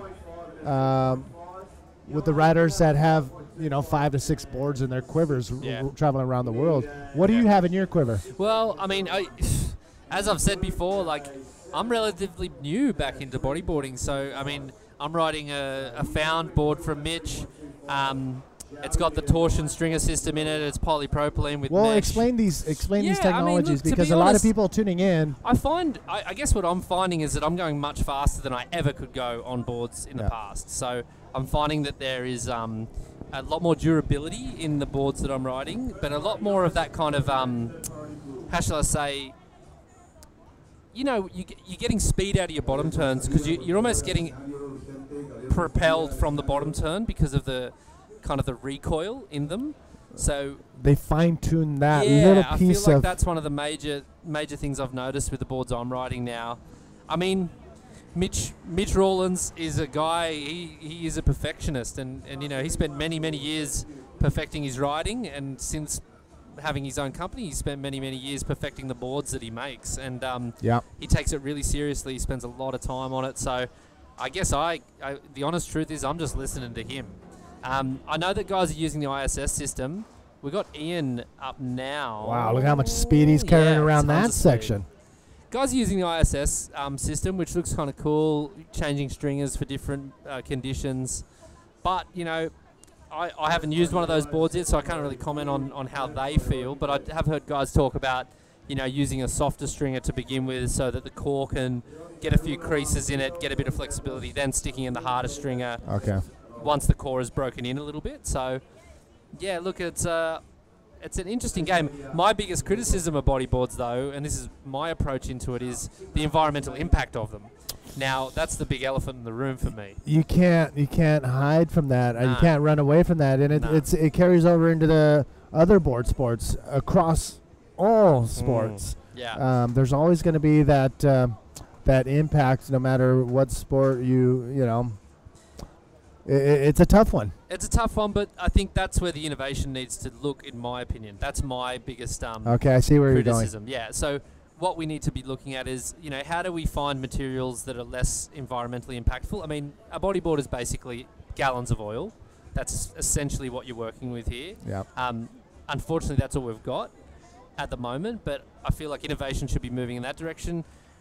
Finding more longevity out of the existing materials that we use is another thing. How do we make a core last 5 years longer? Do we reskin the deck? Do we, you know, what do we do to make that last longer? Do we build them so that they're designed to be recycled easier? There's lots of ways to look at this. I know that in surfing, I read an article about the first ever 3D printed recyclable surfboard. Oh, wow. Okay, so there's innovation happening. Whether it's a high performance board or not is the next thing, but that's my biggest kind of area of interest at the moment in this. Yeah, but a surfboard, it's bodyboards, obviously. I don't have to explain to you, but two different things where the flexibility and the projection you need in a bodyboard, and you're not gonna, you don't need that in a surfboard. Yeah. I mean, you're gonna need a little bit, but not to the extent that we need it as a bodyboarder. For sure. So yeah, I mean, I totally see where you're coming from, and that, who knows? I mean, maybe there's companies right now working on that. I hope so, and I encourage them to do so. I think it's an important part of what we do. You know, when we play in the ocean, you know, we've got to recognise that the craft we're playing with is one of the most damaging things you can use in the ocean. You know, like it's an environmentally damaging product deep down. So we've got to just be conscious of it, and I think we've got to acknowledge it and be moving towards solutions. We don't have to get there tomorrow, but as long as there's the aspiration to move in that direction, I think that we can get there. Yeah, I mean, and it all starts off with just having that conscious of it. Yeah. Yep. Wow, did we talk that much? There's only 3 minutes and 45 seconds remaining, and not much action has really happened. Again, there hasn't been many waves. Well, there has been a pattern throughout the day where one heat seems to suffer that Mother Nature taking a quick little nap. Don't I know it? I think your heat was the last one. But we are going to keep plugging away here. We have heat number 7 out in the water. We really want to get through heats, 8 through 12, and then we can get into the women's division round 1. Or I'm sorry, the next round of women. I think it's round 2. I'm looking forward to that. I haven't seen the women's surf in a long time, and I think there's some pretty impressive ladies here doing some incredible maneuvers. So yeah, I'm really interested to see how they go. Yeah, it's I've seen Isabella Sosa, a multiple world champion. Yeah. She's on site here, and Joanna Schenker, she's multiple European world champion. Those two come to mind, but Neymar Carvalho, she is in the house, and she hasn't missed a beat as far as doing what she does as far as high performance bodyboarding. Yeah. So there are a handful of bodyboarders here, especially the 2 Japanese riders that will surprise you as well. Sario Hara. Ayaka will hit a section. Yeah. She will launch. Yeah. So it's so it is going to be fun if the waves stay the same or a little bigger, and the wind calms down when the women's go out, I mean, they're going to be super stoked. But right now, these are going to be very tough conditions to work with. What's interesting here, I mean, both riders are in a bit of a pickle. Ian Campbell's got a commanding lead. Yeah. I'm not sure if are we looking at combination? No, I think Zhao needs like a 9 or 9 point something to get into first. So, yeah, the scores are just a little off right now, as you can see. Paul Blas, does that mean combination land, the 16.01? Yeah. Okay. We'll take another look at that as we... He goes Blas, though. Good on him for catching a wave and letting us talk about what's happening in front of us. Nice carve. There's nothing wrong with a nice cutback. Yeah. Especially in these conditions, you'd expect a little hop or chop through some of the backwash coming up the face of the wave, but that was a nice clean carve. Often underrated a nice carve. Yeah. I feel. Yeah. But once again, the waves have not really turned up. At least Ian Campbell was able to find a couple of ramps and launch off them. But once again, big swell period, I guess. There's a lot of time between sets. Yeah, unfortunately for Paul Blas and João Paulo, they're in struggle street, I would say. And but luckily for them, this is a non-elimination round, so they'll get another crack at it in round 2. Again, round number 1, non-elimination round. First place, Ian Campbell, most likely. Wait a second. It looks like we will see one last ride right here from Here he goes. Ian Campbell coming around that section. Nice spin to get back into the power zone. Nice little quick cover up. Goes for a roll. I don't know how he was able to pull that off in the short amount of time he had on that wave. But that just goes to show that Ian Campbell knows what he's doing out there. And that is why he will inevitably be a contender for the world title again this year, because of that type of performance. So, great stuff. Ladies and gentlemen, that is the end of heat number 7. Ian Campbell wins that heat. We're going to come back with heat 8 right after this. No one intervened on behalf of...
No one intervened on behalf of...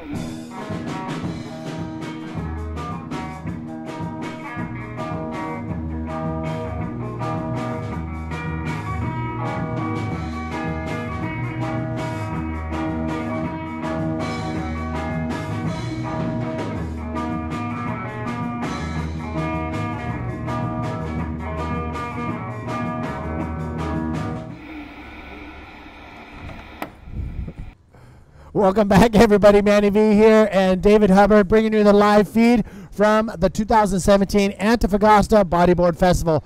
And you know what? We are in the middle of it. Let's get out into the water. Because we've got Tristan Roberts, Brahim Deutsch, and Maxime Castillo. Wowzers. Look at this heat on our hands. And Tristan Roberts off to a quick start with a 7-point ride right off the bat. Whoa, Tristan Roberts from South Africa already back up on the leaderboard and in the priority sequence, now sitting with second priority. Maxime Castillo, short scores for him and Brahim Deutsch for their first rides, but Brahim sitting with first priority. So we are seeing the conditions starting to shift a little bit, getting a little bit of texture, but these riders are still making the most of it, finding big sections to boost off of. Manny. Woo! I am excited. Wow, look at this. 2 solid scores right off the bat. And you can see some of the riders coming out of the water. Giving a couple autographs to a couple of local Grammies that have showed up here on the beach. Is that Blas signing autos? I think that was Paul Blas and Ian Campbell coming closer to the interview area. All smiles right now.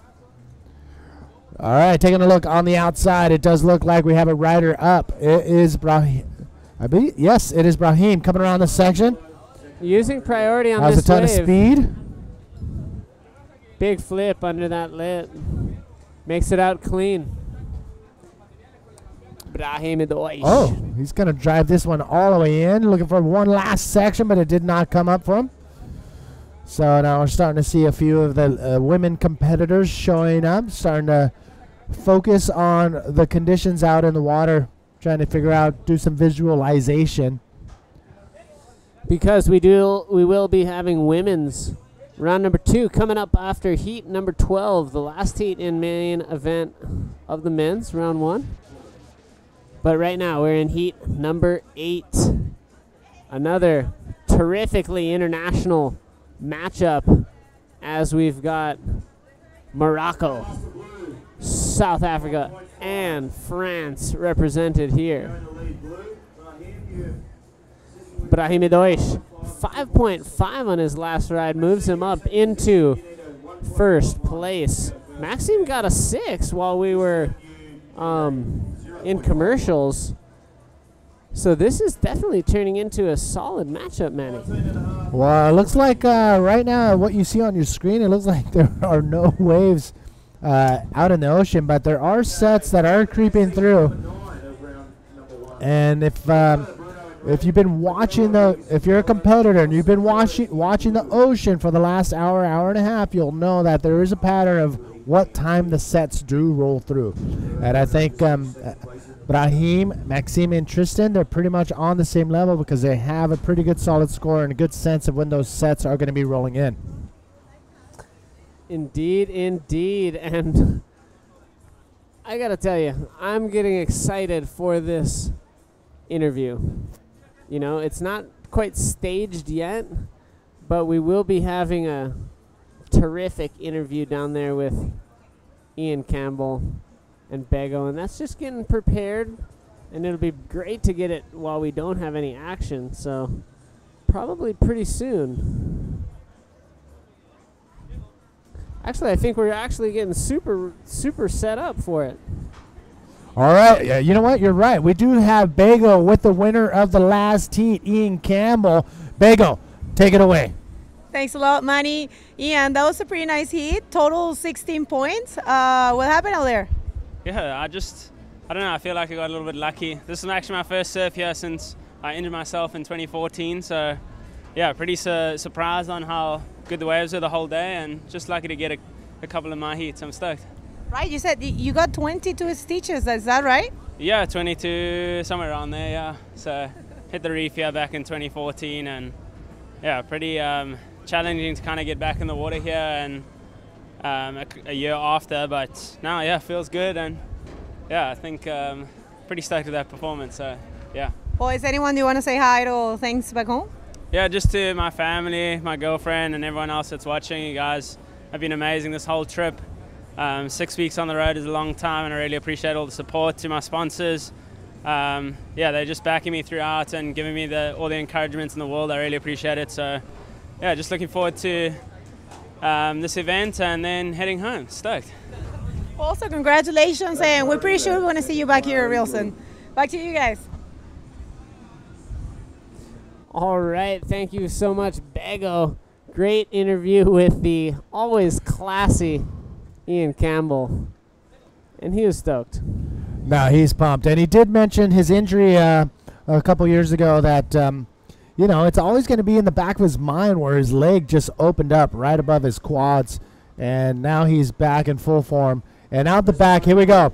Here we do have Maxime Castillo with a big ARS, lands smooth, and goes into another spin on the landing. Maui boys have a name for that one, but he's not done yet. Nice roll on the inside, and I love watching Maxime surf. He looks like a child on a bodyboard and can just pull incredible maneuvers. Just really, really cool to see that little Frenchman fly. I think we're going to see maybe a situation change, because that was a radical wave, Manny. And yeah, you know, back to Ian, talking about that injury he sufficed out here. Many stitches, and let's check out Brahim getting a little stuck, but still making a nice big roll on that one. And that's about all she wrote. But back to that scar that he has. It's a massive one right up his leg on one of them, and it's got to be almost 20 centimeters long. It's significant from right above his knee up into his thigh, and he was thinking about getting a tattoo or something on the scar, which is why would you do that? Wow. Recommended against. But okay, Maxime Castillo, this is the replay of what seems to me one of the better waves of the heat. Look at that little tyke. Love it. Here's another look at that last wave from Brahim. So a quick little wave exchange went down. That was Brahim's 4.5 for that roll for Brahim Idosh from Morocco. I really, really, really want to try to make a run to Morocco to get some waves. Yes, you know, unfortunately, Brahim's invited me over for the last like 8 years straight. And I keep telling him next year, and 5 years ago he said, "No, you say that every time." Ooh. And kind of calling me out. Well, and he has the right to. I mean, still haven't been down there, and I really want to go. I really want to go check it out, see the culture. Adnan and that whole crew. So many solid boog riders from Morocco, and Brahim is just one of them. But he is the most well-known, I'd say, and has been doing the Men's World Tour for a number of years. Well, I just remember seeing Fred Compagnon, a French bodyboarder, DK master and stand-up extraordinaire. He invited me years ago. He's like, "Manny, drop knee rights for days, point breaks forever," and then I got to meet the Moroccans, and they said the same thing. And just, you know, why aren't you making the run? What's stopping you?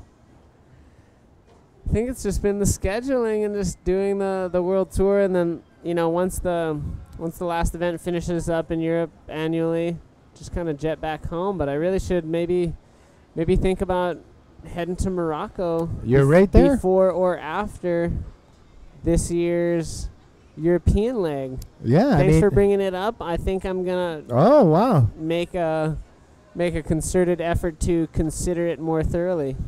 I mean, you're going to be in Canary Islands and Portugal, and you're going to be right close to there. Here we go, up and riding. Tristan Roberts, the South African, clean bottom turn. Whoa, full extended roll to get back on that face of the wave. He will make it around that section, but may not have anything else to work with. Or I stand corrected. Look at this thing just sucking out on that inside section. Look at this, out the back, ton of speed. Brahim with a big backflip. Oh my, he was able to pull that off. It looked like a rail was going to dig right there. This is one of the biggest backflips we've seen from the men's division thus far. I'm thinking 9 points. Were you there? Were you with me when Ian Campbell did his big backflip? No, I was taking a break. Okay, well, he did. Did he get a 9? I think at 8.5. This is bigger, without even seeing Ian's. Just telling you now. All right, we'll see how good you really are. Well, scores coming in for blue. All right, no, that was a pretty solid air. That would have been. All right. Could you read the score out for the ladies and gentlemen at home? I didn't disagree with you. I just said that was pretty big. That was massive. And I guess the score comes through. It's a good thing we're rooming together because Manny and I get along great. And sometimes we just like having fun in the booth. And, you know, even though I didn't see any of Ian's waves, just knew that that was going to be a 9-point ride. And well, I heard 8. I heard 8. Screen says differently, so. I heard 8 come out of your mouth. You're like, you know what? It was probably as good as, but I'll say an 8. Well, if you're watching on YouTube, watching the replay, press the rewind button, double check. All right, what do you want me to say? You nailed it. Good job. You're the master. No, now you're going a little too far, but we have a lot of fun together. So, anyways, Brahim Deutsch moves into the lead. Massive backflip.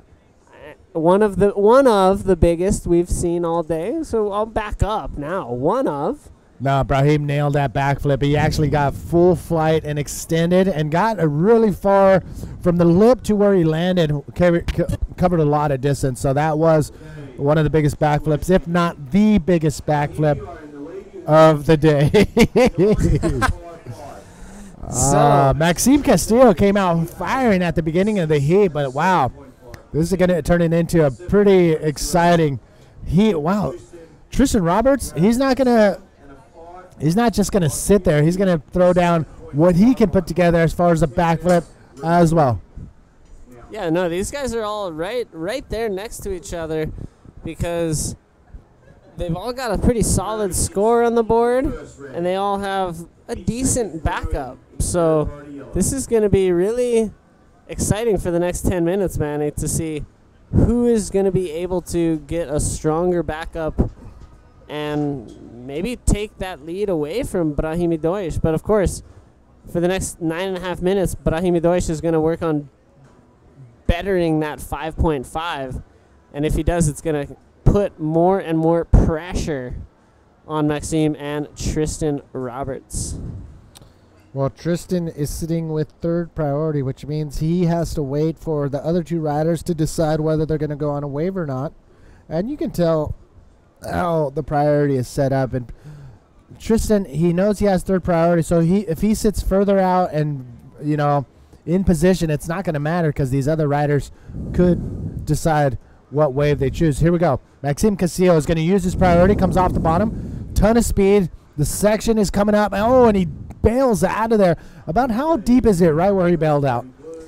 It's a couple feet deep, but then once you get shallower in there, I mean, further inside, look, it's dry, exposed rock. So this is a really, really uneven bottom contour wave. There's super shallow spots, as you were alluding to, but occasionally followed by deep spots. So it's really hard to say from this angle exactly where he was, how deep it was. But I'll assure you that there are extremely shallow sections of this wave.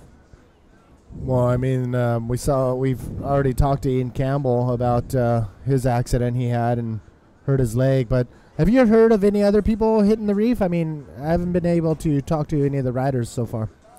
Well, I'm sure that locals of La Cúpula de Poder, the Power Dome Loke Dogs, have all had their fair share of contact with the bottom here at this beautiful venue for the Antofagasta Bodyboard Festival, o La Cúpula. Have you touched the reef? What? Hey, crew. What up, crew? Wow, I want those seats. Look how comfortable they look. Is there any way we can lay down and do the broadcast? Well, it's kind of what we're doing when the camera's not on us. But, just to pretend that we're not. Oh, they're jamming along to the on-site music that's blaring. But I'll give credit to the DJ. He's been throwing it down. I heard some, like the whole Beastie Boys album, which I was stoked on. Oh, is that the band? I think I even heard Soundgarden. I think we heard some AC/DC. I think even a couple really tripped out one-hit wonder groups. And oh, there's a speaker. There's some of the cameraman getting the angulos. That's the event structure there. The riders are invited to sit up on that second story. You can see some of them now. One of them was topless. Goodness gracious. And they there's the priority area, beach marshal right there. And yeah, that's where we at. Oh, wow. Jared Gibson, I think. Oh no, that's Momio. Oh yeah, Gabriel Brantes from Iquique. Yep, he was driving the jet ski earlier. And there's some of the ladies. Yo, they're getting ready for the event. That's so yep, they're coming up next at the end of heat number 12 of the men's round number 1, and that is about 4 heats away. And it was a little windier actually about maybe an hour ago. Now it seemed like the wind is backed off, and I think we're gonna have glassy conditions for the remainder of the day. So that's good news for the ladies, who will be coming up in about an hour or so. These are 25-minute heats. Only one rider will go into round number 3. Second and third go into round number 2, where they will go head-to-head in the elimination round number 2. Yeah. So non-elimination round 2 for the women's as well. Similar to this main event non-elimination round 1. So we got some non-elimination rounds. And we might even go into the repecharge round 3 of women's if we get some time.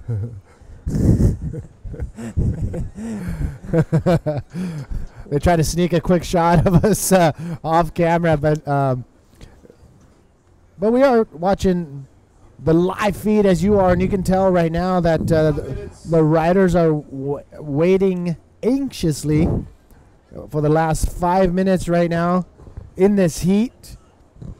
Again, this is a non-elimination round, which means you're going to be able to see each one of these riders one more time. But Brahim Irosh. At least one more time. At least. What did I say? Oh, no, you said one more time, but potentially we could be seeing them many more times.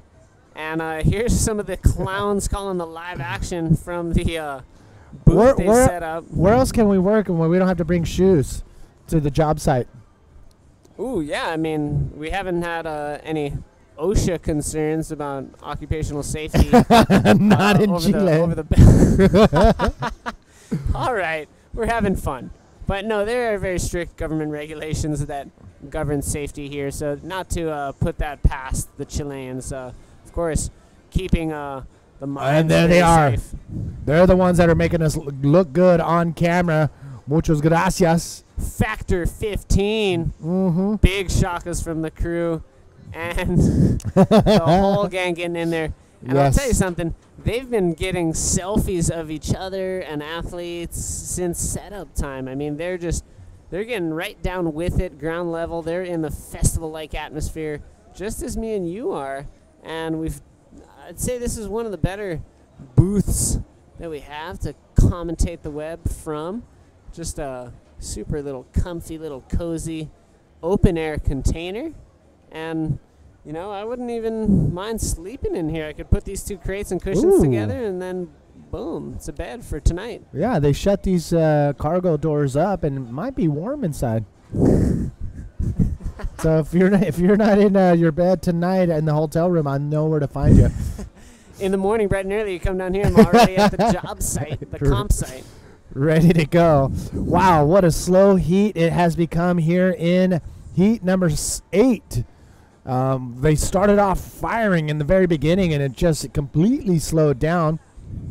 But they did their job well in that beginning part of that heat. Brahim with probably one of the highest scores of the day at 9.0. Wow, you'd have to be on your game to be able to pull off knowing what score he was going to get on that backflip. Brahim, 9.5 You or have to be on your 9.6. game to pull the move. Let's give Brahim the credit for pulling off such a sick ride as he did. Here's the crew doing a little rude boy shuffle to get out of that one. And I'll tell you, let's see if we get a heat win from Maxime Castillo. If we get him up and we can see the sponsors on his board, it's exciting. The companies that are sponsoring that fella, but up and riding now, it is the heat leader, Brahim Idoish, looking to back that 5-5 up. Sloppy flip to start. He wants to back it up with a roll here, and he does find the section to do so. Wow, nice. Completes it clean. Out the back, Tristan Roberts on a frothy one, getting that cappuccino foam all over it. Not happening for Tristan Roberts on that wave right there, so he's going to head back out. Now with priority, all by himself, with a possible heat situation change if a set rolls in for the Frenchman, Maxime Castillo. So Maxime Castillo is on the hunt for a 7.01 to get him into that first place spot. Again, you're going to see all these riders. Here's another look at what went down with Brahim. Nice clean. Well, I mean, he went up, hit it. It wasn't super clean when he landed. Kind of a little sloppy to pull that thing around, but he still was completed. All right, Maxime. He has one last chance to get into that first place spot. And this is it. 7.01 is what he's after. The wave itself is not going to help him, but it's the maneuver. And he's late with this ARS through the lip. And I think what you see on your screen is where it's going to stay. Tristan Roberts has first priority, and with 20 seconds remaining, there are a few possible outcomes, but it's looking more and more likely that what you said will stand, and the results on screen will be the ones that terminate this heat. And we are getting ready for the countdown, Manny. All right, close your ears because it does get loud with that horn. You can hear it in the background. That is the end of heat number 8, round number 1 of the men's main event. Don't go anywhere. We'll be back right after this.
Hacemos lo que representa el antepasado. Los mares y el desierto son parte de nuestro origen. Hacemos lo que representa el antepasado. Los mares y el desierto son parte de nuestro origen.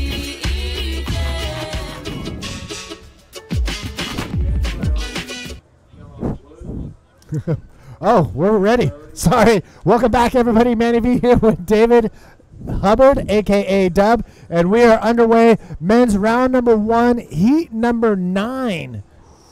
Ooh, we're getting right into it, and it's going to be a real show. So let's go out into the water to see this thing really shape up, because it's Roberto Bruno and Miguel Rodriguez and Nelson Flores. And I tell you something, Nacho looking solid at this event. And if anyone has the possibility, and maybe only one person does, but I could see a 2-division win coming in for Nacho Flores if he surfs smart, surfs up to his full potential, and catches the right waves. And he could win the Pro Juniors and the men's. But not only that, he has to think outside as well. Energy level and the mental game as well. There he is, up and riding, and he didn't get much of a wave there, but staying active. No, but it. I'm stoked you brought that up, because if he was able to pull off a win here in Chile, in a Chilean event, it would be pretty amazing. Alan Munoz in Arica was that close to being able to pull that off. Super close. Incredible performance. To me, one of the athletes of the Arica Chilean Pro. And so Nacho Flores has the potential to be a Chilean hero for this event. And he's going to be doing his best to take out the Pro Junior division, but he's alive here in the main event of the men's. He made it through trials earlier this morning to put himself into this heat. Well, we are in the last 5 minutes of this heat, and you can see 5 minutes have already gone by, and there's not really any significant scores to be worried about. It's just the name of the game. Now is a most crucial time than ever to think about what you can do before going in these heats, knowing that there's going to be at least 5 minutes where there's probably nothing going to roll through. So that's what visualization and timing the sets, the patterns that Mother Nature has been delivering throughout the day, and take full advantage of that and being in the right spot, knowing that if it was a pattern of 15 minutes between sets, be in position, being ready, and if you can, have that priority when that 15-minute mark comes around, knowing that sets may possibly come in. Yeah, and that's it. Just being flexible and at the same time having a strategy. Let's see. Looks like our rider. Wow. In that was Nelson heat. Flores. Oh, okay. Nelson Flores. Now Miguel Rodriguez from Peru. Nice roll there. Wow. What's happening? Why did he not pull that off right there? It looked like he was going to come out in front of that whitewash very clean and just got hung up in the whitewash. Tough run. Tough run. It's difficult, you know, to pull these maneuvers in these closeout sections, for sure. And sometimes it looks easy and the riders don't make it, and sometimes it looks very hard and they come out clean. It's just part of the deal, and cupola is a difficult wave to read. It's a difficult wave to maneuver through while landing and executing big tricks. Wow, just slowed down just a tad. This morning we woke up to some pretty epic conditions, and I was really surprised how many people were in the water when I walked up. It was still dark, and I'm going to guess anywhere between 5 to 10 people were in the water, either practicing or getting a free surf in. But, wow, look at that nice clean ARS, pulling that off around. And, yes, and looking very solid right there. Roberto Bruno looking very good coming off of that nice push in Arica. Making all the Brazilians proud. Looks like we got a paddle battle on our hands. Miguel Rodriguez and Roberto Bruno. Looks like they're going to battle it out for that next priority. And somebody changed the channel on me. But Roberto Bruno, look at that high-flying backflip right there. I did call it an ARS. Apologies. And a forward spin. So it looks like... looks like we missed the climax of that. And it looks like Roberto Bruno is not going to get second priority. Looks like Miguel Rodriguez further outside, but Nacho Flores coming into screen just for a peekaboo at the roll. And now Miguel Rodriguez is first priority, Roberto Bruno is second, and Nacho Flores on that last wave. Let's see the scores coming in for all three of these riders. All right, looks like we are situating, getting ready for the interview with Brahimi Roche. And scores are dropping. You can see the scores on your screen right now in priority with Miguel Rodriguez from Peru and Roberto Bruno in second priority. Looking very good with that 6.25. So, not a bad wave. That 6.25 could be detrimental in the very last minutes of this heat, especially with how slow the ocean has become. Well, check this out. We do have a lull in the action, which is perfect to be able to throw down to the interview. So the winner of the last heat from Morocco, Brahimi Roche with Begonia. Begonia, take it away. Thanks a lot, Manny. So Brahim, massive backflip out there. How is it? How you managed to pull that out with the conditions? It's a little bit hard out there, but you actually did one of the biggest backflip we have seen in this competition. So how was that? Yeah, I know that my hit was really hard hit with Maxime and Tresno because the guys surf really good and do a big backflips too. So I just shoot to make like something more bigger than to get more points. So in the beginning I get like 5.5 and after I need, and they have like 7 points already, so I need like 8 points. And I get the right waves and I get like a big flip, so I get 9 points. I'm so stoked to get it. Are these waves look like the waves you have back home in Marruecos? A little bit. In Morocco there is a different spot, so we have slabs, we have the waves like this and beach break, point break. So we have a different spot and different waves too. Okay, so congratulations. You want to say hi to, hello, or thanks to someone back home? Yeah, for sure. I want to thank all my friends who are watching now, and all my family, my sponsors, and all the Happy Beard and the organization, and all Chilean that compete. So thank you very much for everything. Thank you. Okay, great. So felicitación, and we hope to see you back here real soon. Back to you guys. Yeah. Congrats, brother. Brahimi Roche advancing on into round number 3. Looks like the blue jersey is looking very good in these later rounds. Okay, up and ready. It's hard to tell with this backlit action. Nice, clean, extended roll right there. Looks like Nelson Flores. And that's what he needed to get rid of that 4.0. So, okay, up and ready. Looks like red, the Brazilian, Roberto Bruno, waiting for that section to line up. And there it is. Another big backflip and lands perfectly. That is definitely going to be in contention to be right up there in that first place spot. Wow. Looks like Nelson Flores and Roberto Bruno are actually going head to head with their best waves so far.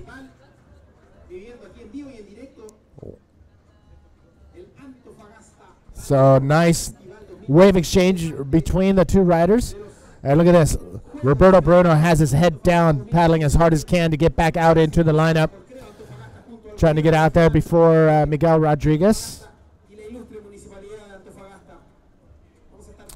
So another full day of action. Yesterday was the first full day of action, but today is the live webcast. So today is day number 2 of action. 13 minutes remaining in this heat. So you know what I haven't done, Dub, since the beginning of the live feed? I haven't posted up where you at. We need a shout out. Yeah. We need a shout out. I knew something was missing. Let's take a look at this replay. Roberto Miguel Bruno. Rodriguez. Nice roll there. Roberto Bruno.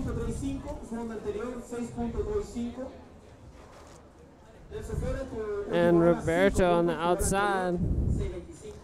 All right.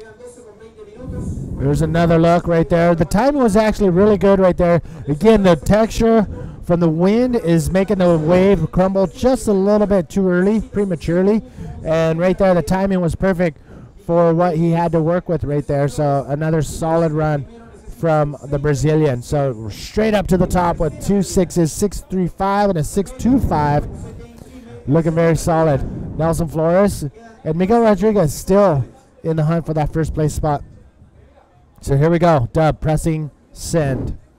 Where are you at on this planet and tuning on in? We know you're in front of a piece of technology. So thanks everybody who's connected via the intraweb to our online feed as well as to our social media outlets. And for the first dozen or baker's dozen of you who respond, and maybe even more, we'll try to give you a shout out on the live broadcast.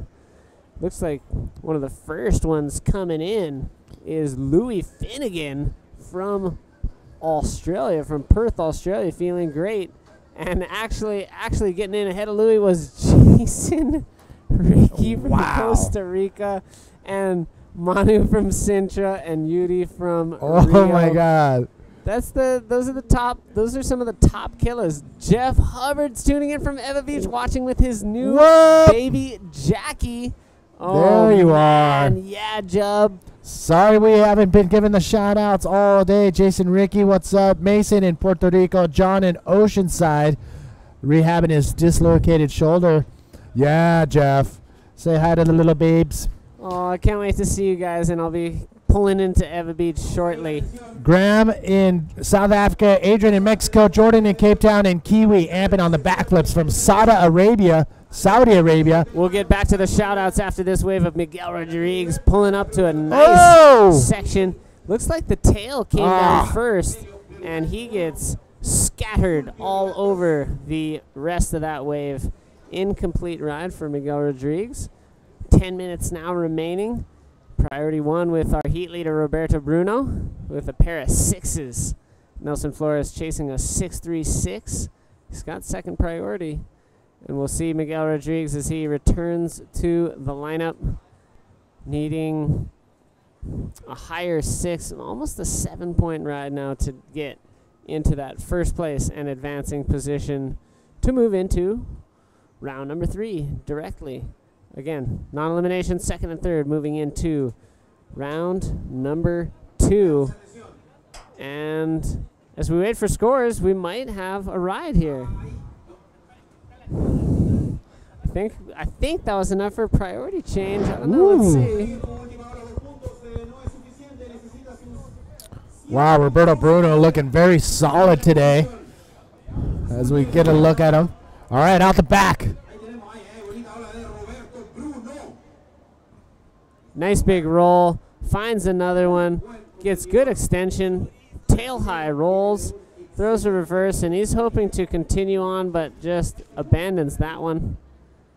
So, shoot, Manny, I was getting super, super pumped during that shout-outs. Are there a couple more on the list that we're going to do, or are we done? No. There's, man, as soon as we put that up, because I think people were waiting. We haven't done it all day, so there it is. It's like streaming out of control right now. So we left off. Let's take another look right there from... big tail high roll. And he finds another one. Tons of projection. And, yep, now that we're back to the flat spell happening on the live, let's get back to that list of all our homeboys and homegirls tuning in around the planet. Of course, Coquego, Jose Miguel from Santiago. We got Alex Munoz from Puerto Rico. We got Michael Killinen from Cape Town. We got Tegan Kulunaval from South Africa as well, and Michael McFarlane, Cali native, but he's in Ohio.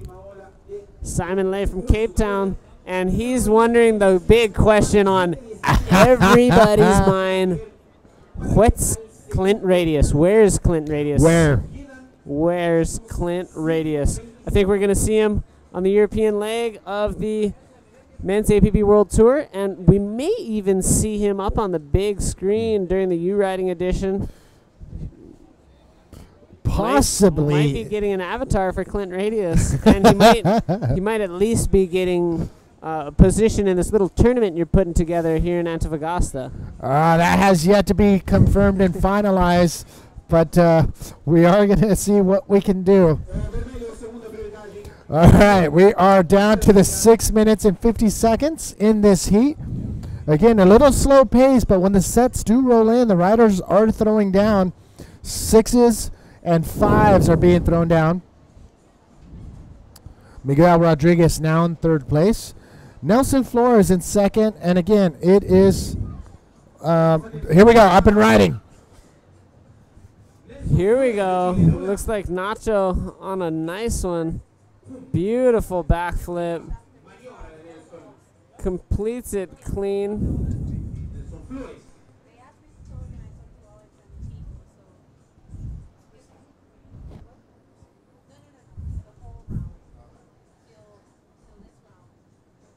So it does look like a nice wave for Nacho. Okay, let's see. Roberto Bruno up and riding here. Big through the lip, ARS.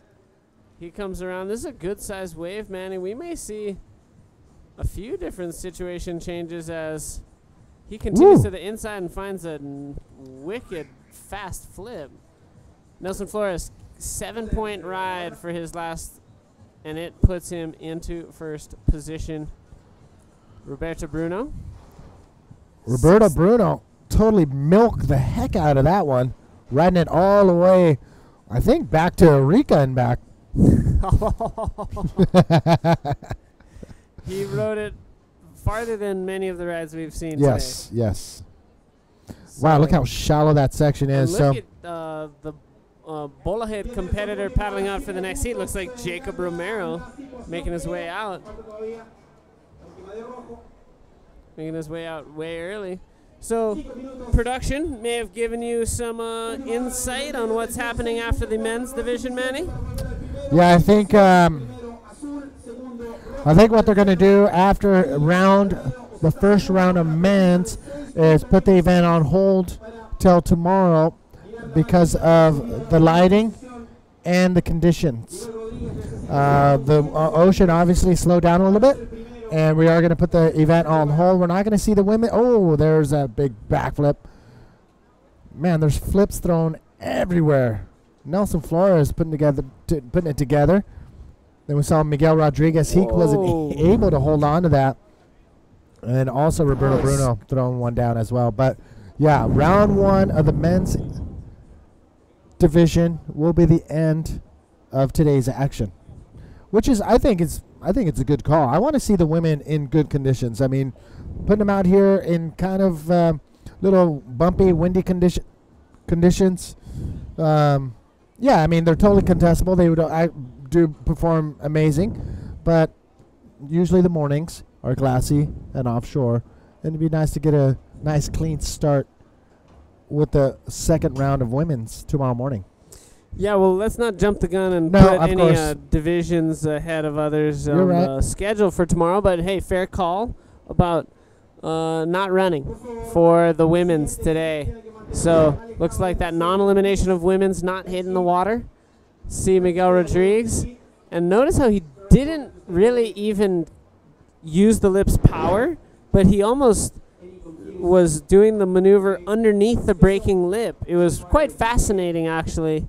And ineffective, ultimately, incomplete for Miguel Rodriguez, who's sitting in 3rd spot, needs quite a bit. He needs a 7.75 to go to 1st, and it does look like Roberto Bruno chasing a 6.86 to go 1st. Our heat leader, Nacho Flores, sitting in 1st priority, and with under 3 minutes remaining, we could see Nacho moving straight into round number 3 if he holds on to that first place spot, Manny. Well, Roberto Bruno is capable of getting that 6.86, which is required to get into that first place spot.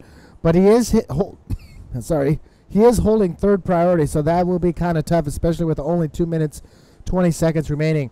7.26 in these conditions is going to be very, very tough for Miguel Rodriguez to pull that off. So, yeah, Nelson Flores is looking very, very comfortable right now with priority. So he can fend off all the other riders, the other 2 riders in the last 2 minutes. If that big set rolls in, which it looks like there is a couple bumps out the back, he can use that priority as a strategy and hold off any of the riders from catching the next wave. And here we go. Looks like we have some action. Some paddling going on. Maxime Castillo and Teresa Almeida making an exit as soon as the word was given that the women will not be competing. Here we go. Miguel Rodriguez is 7.26. He's got an okay wave right here. It'll get rid of that 4. Nice clean roll down the beach. So that 4 is gonna disappear on his scorecard. And look at this, down the beach. High flying Nelson Flores using that priority to fend off Roberto Bruno from catching this wave. So he's going to catch this all the way in, leaving Roberto Bruno all by himself with priority. Roberto Bruno, I wish I could tell you there's another wave out the back, but he's going to go for this one. Dub, here he goes, Roberto Bruno. 686 required. Can he find a section? He's got a lot of speed. There's the hollow bit, and he just gets a lackadaisical barrel and attempts a forward in the lip to exit. No re-entry for that forward. So he won't get the score on that. It's unlikely he'll get back out to the lineup before the termination of this heat. And possibly none of the other riders will catch waves. We'll just kind of wait and see. 15 seconds now. 15 seconds remaining in this heat. Looks like Nelson Flores is looking very strong to hold on to that heat. Here we go. Scores are going to be dropping.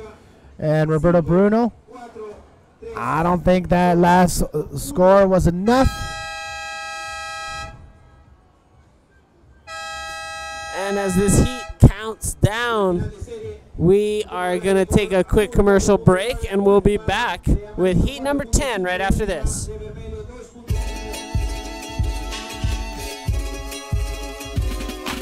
Hacemos lo que representa el antepasado. Los mares y el desierto son parte de nuestro origen. Hacemos lo que representa el antepasado. Los mares y el desierto son parte de nuestro origen.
The tube troll from Argentina.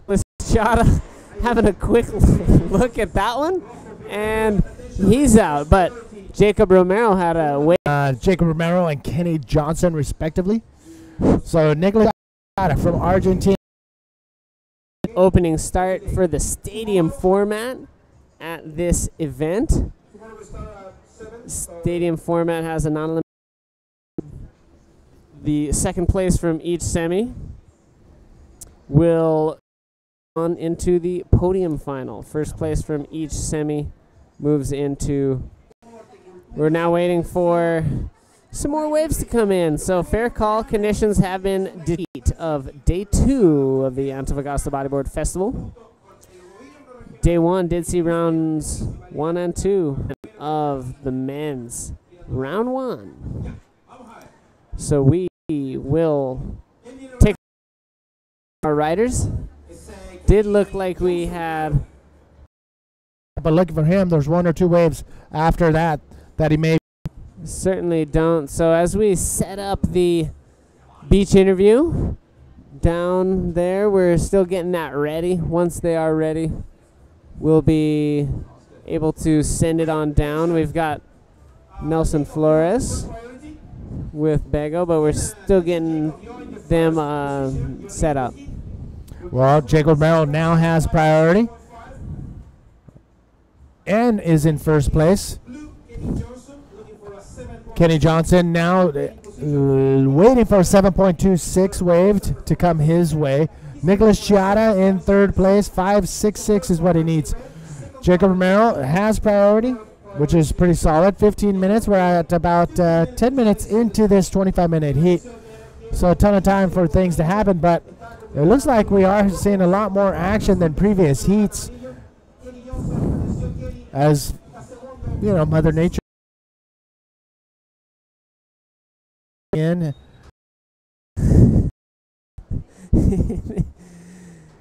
In the lead, Jacob Romero, pair of 6s, and pretty solid 6s. So we're pretty stoked with his performance thus far. All right, it looks like we are ready for the interview with the winner of the last heat, Nelson Flores from Chile and Begonia. Begonia, take it away. Thanks a lot, Manny. Nelson, amazing, very impressive performance out there, given the conditions are a little bit tricky at the moment, but you still did amazing backflip and a couple rolls. So how was that? Las condiciones cambiaron un poco como estaban en la mañana, ahora con un poco de viento están más difíciles, pero la cúpula siempre entrega buena ola igual y pude conectar un buen backflip y una combinación de rolos que me ayudaron a pasar a Roberto Bruno, que estaba muy fuerte también en la manga, así que nada, feliz. Oh, I said, yeah, the conditions are a little bit difficult at the moment, but the cupola always deliver good waves. So he managed to find 2 waves that actually made him to pass Roberto Bruno, which was also surfing really good, and he's very happy for that. How does it feel to have 17 years and surfing in junior and also here in the men in division and winning? I mean, you gotta be stoked. Sí, súper feliz, la verdad que el objetivo era llegar por lo menos al main event. And we are hope to see you back here real soon.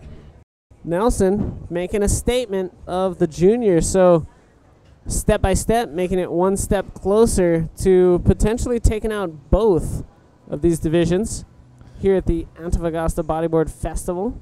If he pulls off a double pro junior, amazing if he was able. Jake Romero now sitting comfortably with priority and that first place spot. It hasn't really changed in the last few minutes here, and that's the thing with these heats, these later heats in the afternoon, is if you can come out firing as soon as those sets roll in, you got to take advantage. You got to be able to pull off at least catching one of those sets that roll through and get those high-scoring waves, at least, you know, in the 6-7 point range, and then that will help you when it comes down to the end. Because Nicholas Chiara wasn't able to do that when the sets rolled in, and now he's only sitting on a 5-5. So Nicholas Chiara, unfortunately, at the end of that priority list with priority number 3, is now he's got an uphill battle for the next 10 minutes. All right, we've got a paddle. Nicholas Chiara now up and riding on this one. Ars is under the lip. So that one's complete, Manny. Pulls it around? Yes. Not super duper clean, but he was able to pull off that maneuver and ride it all the way through. But Nicholas Chiara, he will definitely add to his scorecard. Again, top 2 waves are scored. The sum of those 2 scores will give the rider a total points. And the top rider with the most points in the heat will advance on to round number 3. Second and third, you will see them again in round number 2. Round number 2, very scary for a lot of riders because it's an elimination round. It's elimination, and falling out of the event in round number 2 is going to be the lowest possible position that you can finish in this event. So a lot of riders do not want to finish last virtually in the main event. So, but a third of the riders will be doing just that, Manny. So it's pretty intense. Let's take another look at the through the lip ARS from Nicholas Chiara on that APB replay. And now Nicholas Chiara with a pair of 5s. Jacob Romero in the lead with a pair of 6s. And Kenny Johnson with a 6 and a 5 needs a 7.26 to go first. So far, so good. In Antofagasta, I'm digging it. I think I've been to the 3 hubs now. Iquique, Antofagasta, and Arica. And so far, Antofagasta has not let down. Everything's within, you know. Well, Antofagasta is probably one of the biggest one out of those 3. It takes quite a while to get from one end of the town to the other. But still, it's kind of that same feeling where you're on the edge of the world here. Right on the coastline between the Pacific Ocean and the Atacama Desert. And the Andes Mountains as well. Yeah. Just super high mountains coming right up to the sea. Amazing. Beautiful views. And very arid and dry. But they access water somehow and make this place into an oasis. You know, a few green areas and some plants. But I just continue to be stoked by the public transport system. But let's take a look at Jacob Romero, who's up and riding on this one. A lot of speed. Fun little forward daffodil off the lip. And he's going to fight through it and come up just shy. Not much there for Jacob to do at the very end of that, but he wanted to force it around and wanted to pull it off just to have it completed. But even then, with the force, he wasn't able to come out in front of that wave. So, unfortunately, that is a throwaway wave for Jacob Romero. But the section looked pretty solid. I think if one of the other riders got it and pulled off an amazing maneuver, they could have overtaken his lead. So, good call for Jacob to go try something different. Again, you know, I love his selection of maneuvers. You know, he pulled an invert off earlier. Not too many of those have gone down today. You know, a lot of just standard flips. So, you know, again, picking a different maneuver, going for a forward off the lip. And pretty cool. Pretty cool. I'm looking at the backdrop of the interview area. And the military and the Armada of Chile. Yeah, so the Navy as well as the police, the pretty much the equivalent of the Highway Patrol and the Chilean Navy, both getting behind this event, as well as one of the big mines from right up the street here in Antofagasta, Antofagasta Minerals. And there was another one that caught my eye that I was really stoked on. It's evading me right now, but Turismo Antofagasta and Universidad Católica de Triple Hélice. And the hotel we're staying in, one of the sponsors, Geotel. That sustainable. Thing's I kind of dig what they got going on there. Solar panels on top, coming around this section. Kenny Johnson with the hair flick, trying to make sure it's out of his way. Finds a section finally, but unfortunately not enough power or juice for him to complete that move. Coming around that section, Nicholas Chiara just getting tossed around like a rag doll trying to make that section, and not much there. So Jacob Romero, again, all by himself on the outside with priority and first place. Those 2 waves from Kenny Johnson and Nicholas Chiara definitely won't help their cause. But back to the Geotel. Geotail's cool. I'm stoked. The electricity doesn't work in the room unless you put the key in. And once you take the key out, I think it cuts the power to the mini fridge. Oh. Yeah, I think it goes so far as to cut power completely from the room. Ooh, maybe I should take my Big Mac out of the fridge. Well, don't leave any dairy products in the. I'm just joking. In the mini fridge. No, but they have solar panels on top to help with their keeping as much as they can off the grid. I dig all the signs that say conserve water, keep the towels. If you don't need the towels, keep them off the ground. And yeah, they're pretty. I dig what they got going on. Yeah, I wish they. You know, it's great. You know, they're taking steps here in Chile, and they're getting closer to pulling off something even in the direction of sustainable. So they're getting close. I love taking a step. You know, initiative. 4 minutes, 30 seconds remaining out in this heat. So far, nothing has changed for the past 10, 15 minutes. Jacob Merrill with priority, up and over, but opting to go on this right now. Nicolas Chiara from Argentina. And he dives out quickly. That wave does not offer much for him, so he's out.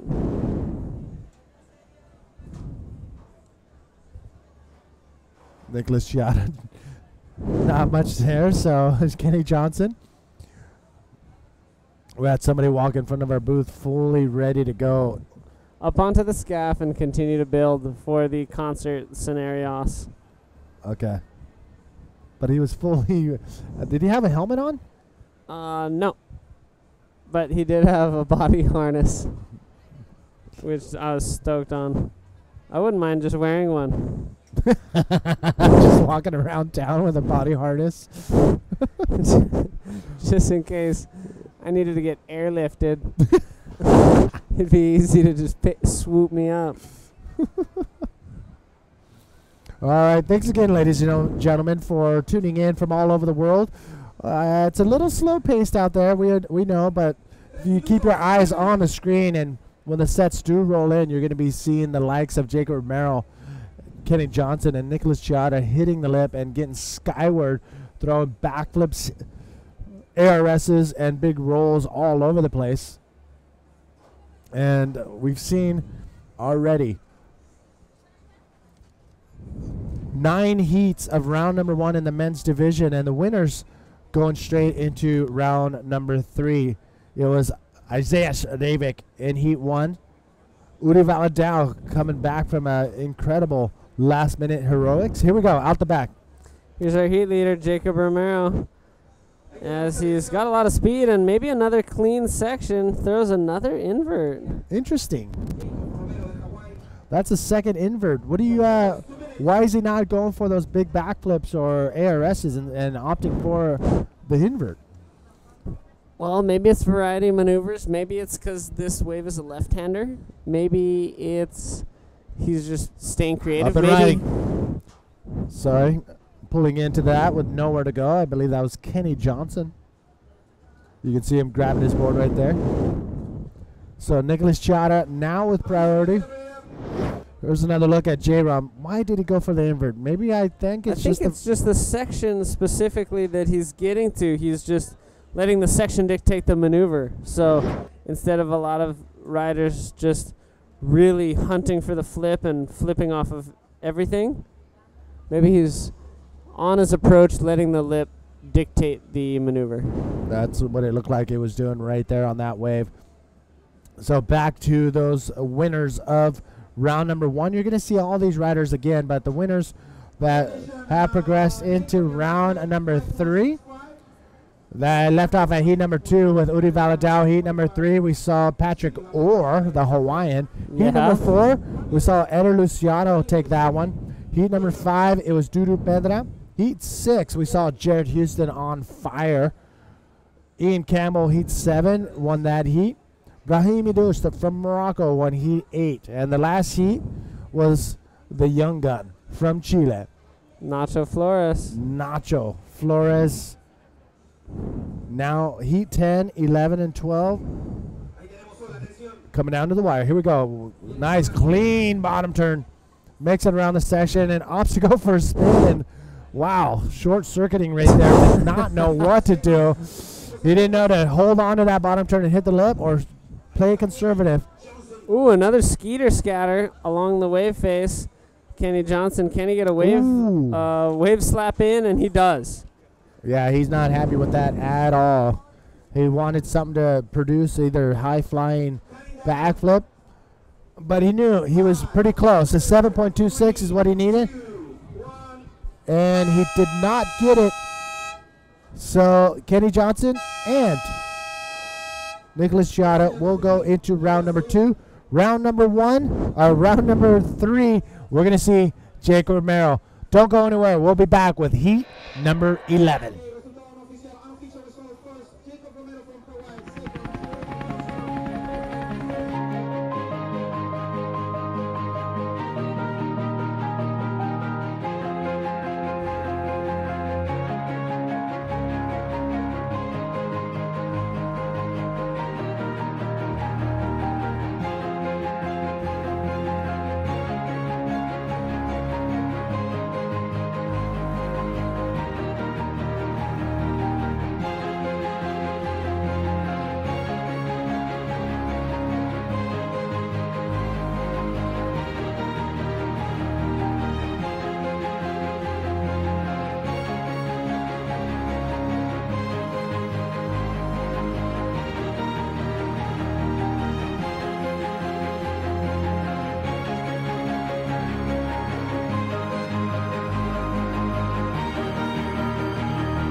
Lo que representa el antepasado. El mar y el desierto son parte de nuestro origen. Seamos lo que representa el antepasado. El mar y el desierto son parte de nuestro origen.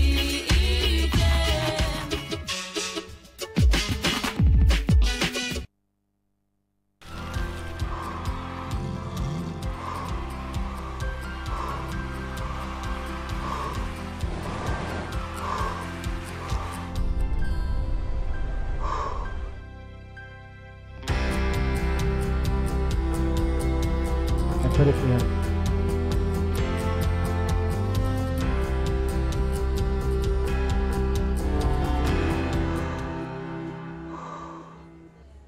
Welcome back, everybody. Manny V here, and coming into the booth, the one and only from Japan, Ayaka Suzuki.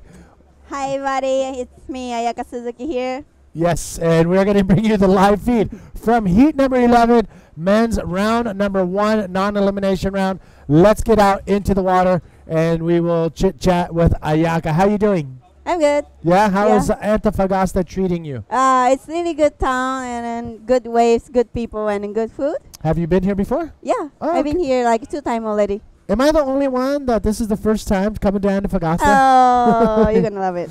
All right, let's talk some action out in the water. We just seen one of our riders go across the screen. I believe that was our rider in blue, Gaston Rojas from Chile. Alan Munoz, who did amazing in Arica, will be in red, and Matias Diaz in yellow. So it looks like a couple waves have been ridden, but not much out there. you've been watching the waves for the past couple hours. How does it look out there from where you were sitting? Yes, when I came here, the wind is already coming and looks like it's so hard to get a good one. Yeah. Now the wind calmed down just a little bit. But still, it has that little texture on it where it's not absolutely perfect that we've seen early in the morning. All right, Ayaka, you have a heat coming up in round number 2 in the women's division, which I think we're not going to have today. Is that correct? Yeah. It's going to be, we will run tomorrow morning maybe. Okay. All right, so the women's division, this is going to be our last round. Heat 11 and then Heat 12 will be the last heats of the day. But we are going to start off tomorrow with competition. We're not 100% sure in which order we're going to be running the divisions, but what are you going to do to prepare for your heat? Tonight? Or what have you done to prepare? Oh, everything done. I train a lot in here. I train a lot in Mexico, and I'm already to get a lock. What do you mean Mexico? Tell me. What Mexico? Yeah. I went to Mexico for the train because I'm really bad about a big wave and a strong wave. Where in Mexico did you go? Puerto Escondido. You went to Puerto Escondido? Yes. How long were you there for? 1 month. How many? 1 month. 1 month? And what did you like about it? Oh, I loved it so much. I fall in love with there. What was it about it that you liked? Oh, it's like every day have a good wave, and then not so many people there, and then perfect valve, lamp, everything. Oh my God! Was the water freezing? Yeah.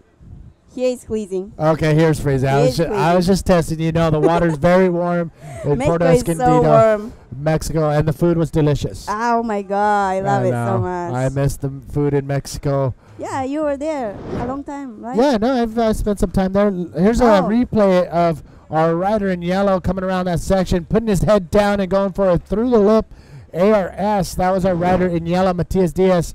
Did not pull it off, but he did get a 5-point ride. Cool. So a 5.0 and a 1.35 for Matias Diaz. Gaston Rojas in second, and Alan Munoz still without a wave.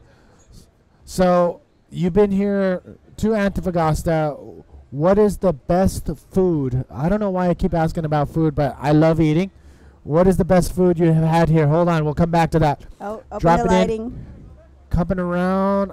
Man, it's very hard. I think that is probably one of the reasons why we're holding off is the colors are hard to see, especially for us here. Ooh. Oh, my. Nice back flip. And pulls it raw. I don't know how he was able to pull that off, but I think that was Gaston Rojas in the blue jersey.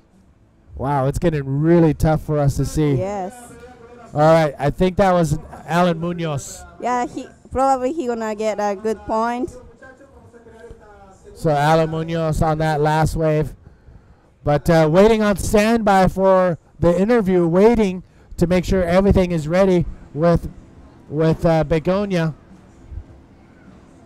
Are we ready? I think we are ready. Holding on, standing by. They're waiting. Yes. To get things. Oh, okay. I think we're ready. Sorry, Ayaka. Yeah, I'm throwing you it. for a crazy loop. So we're ready. It looks like Begonia is ready with the winner of the last heat from Maui, Hawaii, Jacob Romero. Begonia, take it away. Thanks a lot, Manny. We're here with the also known J Rom, new nickname for you these days. How was it out there? You were just saying that was a little bit tricky, but because I know you told me in Arica that you prefer rights, but you seem to do pretty well on lefts. So how was it? Yeah, this morning was pretty much firing. It was real good and offshore winds, and then like after 12 o'clock, I think like 1 o'clock, it started to get onshore a little bit. So it was really crumbly and stuff. But yeah, I got a set wave. I did some rollos and I did on invert, and then yeah. So this is a left wave, and I went left today. So I got a couple of scores. That's very nice. You want to say hi to her or thanks to someone by home? Yeah. Hi to my family, my wife, my friends, and everybody that support. Thanks and mahalo. Also, there you have it. Also, pretty happy person to interview. Congratulations, and I hope to see you back here really soon. Back to you guys. Jacob Romero always leaving us with a little bit of laughter, but he is stoked. Yeah, he is looks going so straight stoked. into round number 3. Cool. Yeah, so we are going to see Jacob in round number 3. We Look at that. We have 16 minutes remaining, and look at that.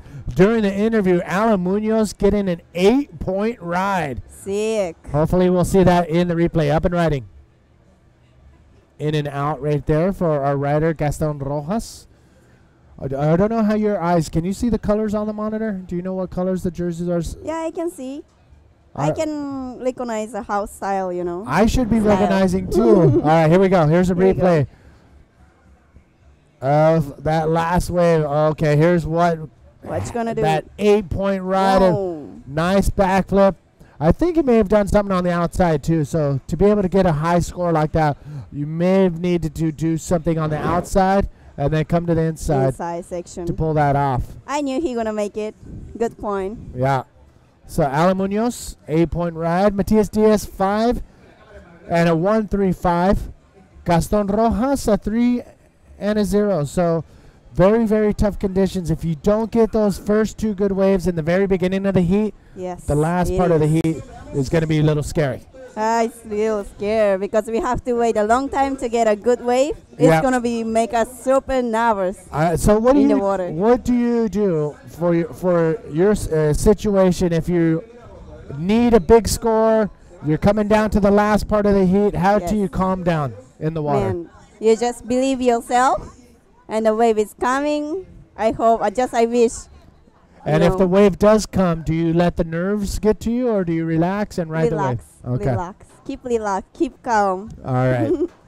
So, Ayaka, Brazil. Yes. Brazil. Yeah. Yes. How I was made it. yes? Mhm. How's that feel? I'm so happy because I really focused to that contest. So I'm so happy to get a champion of Itacoatiara. Yeah. Oh yeah. I mean, it's one of those waves that was very. I love Brazil. I mean, everything about it. I love it The too. food, the beach is amazing too. It's like a paradise. Yeah, it's Yes. totally like a paradise. And I asked a lot of friends who like to travel with me. I'm like, do you Yes. want to come to Brazil? And they all said yes. So Everybody hopefully wants to go. next year. Hopefully. Cool. Yeah, we'll bring some friends from They're San so Diego. beautiful. Yeah. So Puerto Rico, not Puerto Rico, Mexico. Do you think that was good training? Yes, I think so. Even though you're training in warm water and coming into cold water, does that matter? Doesn't matter because Japan has a 4 season. It's Okay. Winter is so cold, but the summer is so hot. It's for me. It's okay. Okay, so it's easy for you to transition Yes. from hot to cold. But I prefer to surf in the warm water Okay. for sure. Of course, I think everybody does. For sure. Because we're talking about the transition between hot and cold, what about the board that you use from hot and cold? I use same board. And that works fine for you. Yeah, works fine. But in here it's so cold water, so I prefer to use an old board, like already like a Lily Flex. So you use the same shape, Mhm. but you use the same board, but one that has been used already. That Yes, already has something like that. Okay, so that's very interesting because we talked about people just adding stringers, changing stringers. Yeah. But to use the same materials. Same but material. Yeah. All right, up and riding. Up We and got riding. Matias Diaz. Look at how much speed coming around that section. Boom. A little bit of bounce, but is able to pull through the lip and nice roll right there. It's not going to vary. It's gonna get better than the 1.35. Yes, for but sure. it's probably still going to be about the 5.point range. So not bad. Not bad. He just need a 4.01 to get a first. How are the women? Are they excited to get the contest underway? I'm so happy to all the girls come here. Yeah. It's the first time. It's the first event of the girls, Yeah. for the two-star. Yes. So it's gonna be so good show for everybody. And the next place all the girls are going to meet up again will be Portugal? in Sintra? Yeah, in Okay. Sintra. Yeah, Sintra is one of those amazing events that brings everything about Yes. bodyboarding together. It is. Which includes a drop knee division too. Yeah, it's gonna be fun. All right, big bottom turn around the section. Going for a roll under the lip. Not very clean, and you know what? I'm kind of glad that they're going to postpone Looks so hard. Yeah. All right, nice clean. Oh Oh my God. Good backflip. That was incredible. He made it. Alan Munoz making it look easy. He's coming And all the way to the another inside. one. Oh. Oh, man. How shallow is it there? Yeah, it's shallow, completely shallow. Oh my. So probably a good thing Alan Munoz didn't go for a maneuver Yeah. there. But how perfect was that backflip? Oh, it's so clean and perfect, incredible. That alone, with his 8-point ride, he's going to be unstoppable. Sure, he's on fire. Matias Diaz trying to answer back on this section. Oh, he cuts out. He's going to make his way back out into the lineup. 10 minutes remaining. But Alan Munoz with an 8-point ride and that Another backflip, one. that is definitely going to put him in untouchable range. That's awesome. He knows. Wow, that took the breath out of me. Yeah.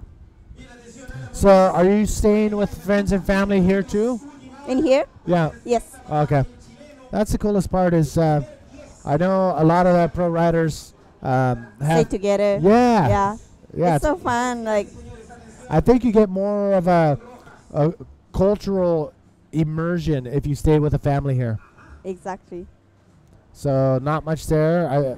Let's take another look right here. Alan Munoz. The timing was perfect. Big backflip. It went into slow motion. So clean. He landed It and is. bounced, and when he bounced, he was already turning his momentum around and was able to pull that off. That was pretty awesome. Completely awesome. Oh my gosh, the first 10-point my ride goodness. of the Congratulations, day. Dylan. Alan Oh my Munoz, the God. judges love that one. But, It was perfect, yeah. it was a perfect ride. Look It how is. he Look lands. at this. The momentum he has on the landing. Oh, man. And the bounce, and right there, that was perfect. He was able to land it and turn it around. I know. It gives you gonna be like it gives you the chills on how perfect that backflip was. Ladies and gentlemen, the only 10-point ride of the day today, Alan Munoz. Oh, my goodness. He killing it. He timed it perfect. He didn't have to go through the lip, Yes. and he landed and rode off that backflip perfect. Woo! Whoa, it's perfect. Here we go, taking a look. Nope, pulling back on that one. 8 minutes, 45 seconds remaining. Oh, still have 8 minutes. So a lot of the girls, a lot of the women here are at this level. They can do the backflips, they can do the ARSs, they can do the big rolls. And for me, I'm super excited to see them out on the water, especially in round two, a non-elimination round. Yes. So everybody's just going to go for it Yeah, because I they know think they're so. not going to get knocked out of I the know contest. it. So I'm so excited to do that heat. Maybe everybody going to on fire. Yes. So let's take a quick look at what is expected in the women's division. So round two, a non-elimination round. So you have the first heat in the round two. Joanna Schenker, you, Anais Vilas, and Paloma Fragen. That is this probably heat is so good, so exciting. It's very stacked. Yeah, very tough heat it's gonna be. Yeah, and this one looks good too. Yeah. All the women's round two heats: Isabella, Luz Marie Grant, Patricia Setebol, and Daniela Kakeo. I mean, all of these heats are going to be pretty amazing to watch. Really. So round number two, non-elimination round in the women's division will be early tomorrow, I'm guessing. So stay on our APB Tour Facebook page for the latest updates on when all the scheduling will be going down for tomorrow morning. You have to check it out for the women's show. Yeah, it's going to be pretty fun to watch. That Yes. first heat is going to be good. I think this period, like a women's level, is going to the next level. No, I totally agree. I think Yes. nobody's going to hold anything back. Mhm. And especially in this wave where if the waves do get a little bigger, you're going to be able to catch the outside wave Yeah. and be able to maneuver for that inside section. It's gonna be so fun. It's going to be a good show. Good show. We're coming down to the wire. Heat number 11. We have one more heat after this for today's competition. And then we are going to come back tomorrow with more Yes. action. The Antofagasta Bodyboard Festival. I'm really excited. This is my first one. Yeah, I Yeah. can't believe you're here in the first time. Yeah, I'm really excited. Arturo we've been talking for each year, and this was the year where everything came together. So I'm excited. So 6 minutes remaining. What's that? 6 minutes remaining. Alan Munoz still 6 in the minutes lead. remaining. Where is my water? I drank them all. He has a totally 18 points. That's awesome. Killing it. That is probably one of the highest scores, if not the highest score of the day. Out the back, Matias Diaz. What you gonna do? Just kick off. Matias Diaz had priority. Now that has disappeared. He will go into third priority. Yes. On the inside, it looks like Gaston Rojas. He gonna hit. Boom. Nice. Nice one. So Alan Munoz on the outside will hold on to that first priority. Gaston Rojas. He will get a better than a 3.5, maybe even I think so. better than a 4.75. But it's going to be a long shot for Gaston and Matias to get close to Alan Munoz. You know what I do miss? I do miss going to Japan. You will go? I went back in the 90s. Please. I know. Yeah, I forgot to tell you guys. This year has a APB tour Taharapulo. Oh. Yes. Who's going? Isabella is Okay. coming, and Yep. Pierre Luis Costes is coming. Ah. So you have to come too. I was talking to Joanna, and I told her, I'm like, if you've never been, which she's never been, I'm like, you have to go. You never been to Japan? Joanna. Joanna. Yeah, she has to come. Yeah, and I told her, if you haven't been, you have to. It's amazing. Here's another look at that ARS from Gaston Rojas. Looks clean. It was a good one. So Gaston, a Oh. 6.25 Good is what he was point. awarded. So Matias Diaz with a 5 and a 5.5. But yeah, Alan Munoz, there's no way. 4 minutes remaining. It's going to be very tough, almost impossible. Yes. No, I don't want to say impossible because I could be wrong. They can come back with 2 Everybody can do, man. Yeah. But yeah, I was telling Joanna, if you can go to Japan, and She's gonna love it. She's gonna love it. I love it. I mean, Yes, the food's for sure. amazing. You can get beer out of a machine anywhere around. The technology is awesome. Yeah. But for me, too much. But yeah, I love a more nature, like a hippie kind. Yeah, no, I hear you. Yes. But the one thing I do really, really love above all else of Japan is the respect everybody has for for each Exactly. other. Yes. It's next level. Oh.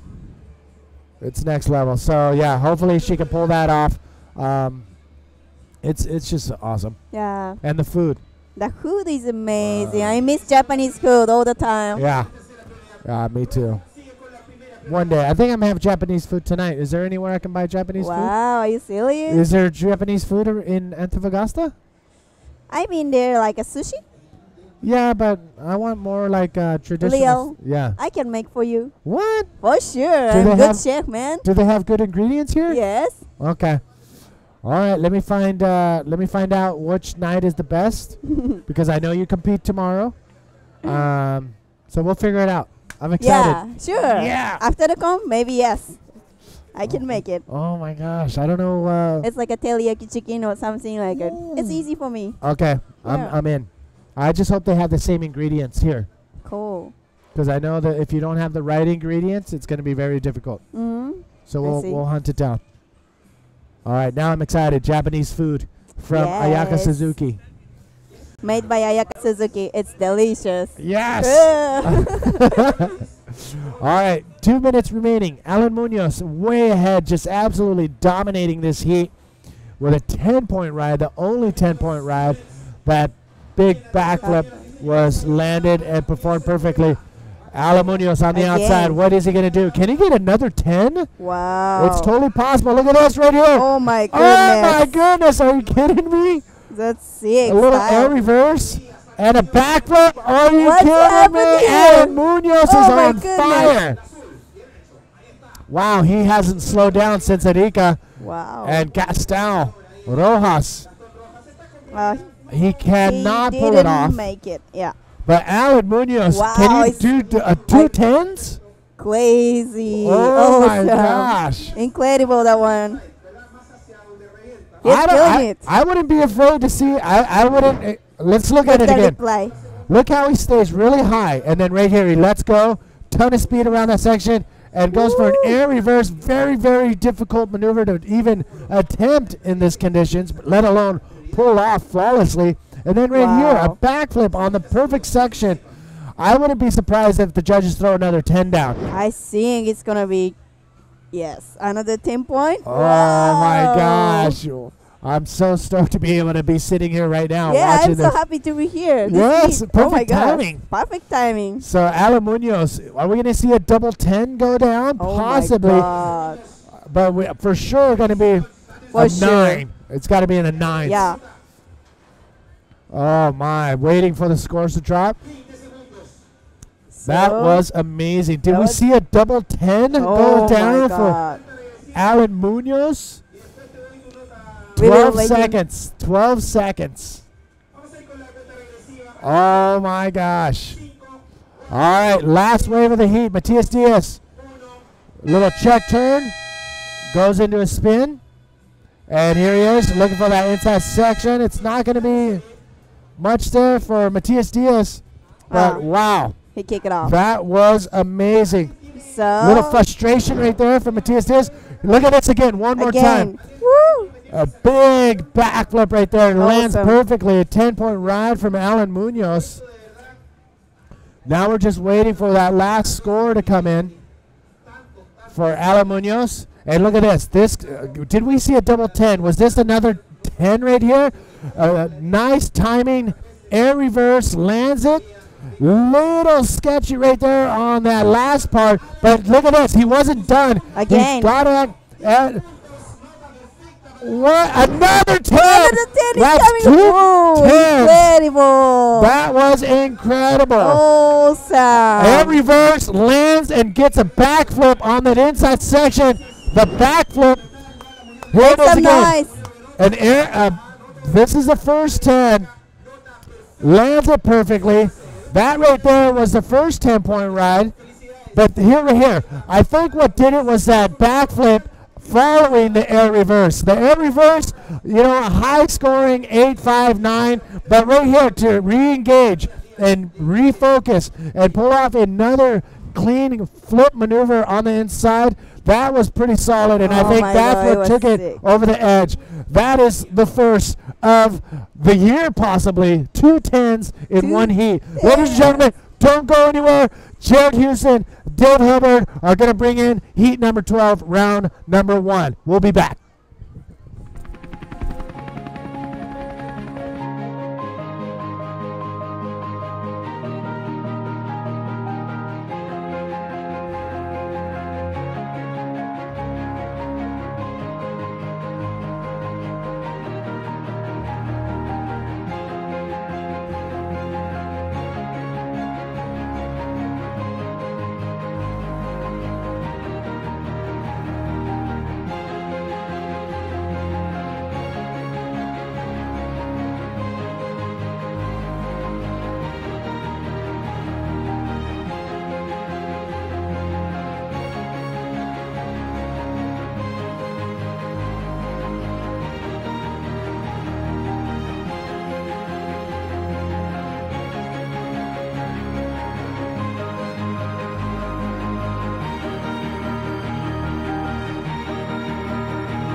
antepasado. El mar y el desierto son parte de nuestro origen. Seamos lo que representa el antepasado. El mar y el desierto son parte de nuestro origen.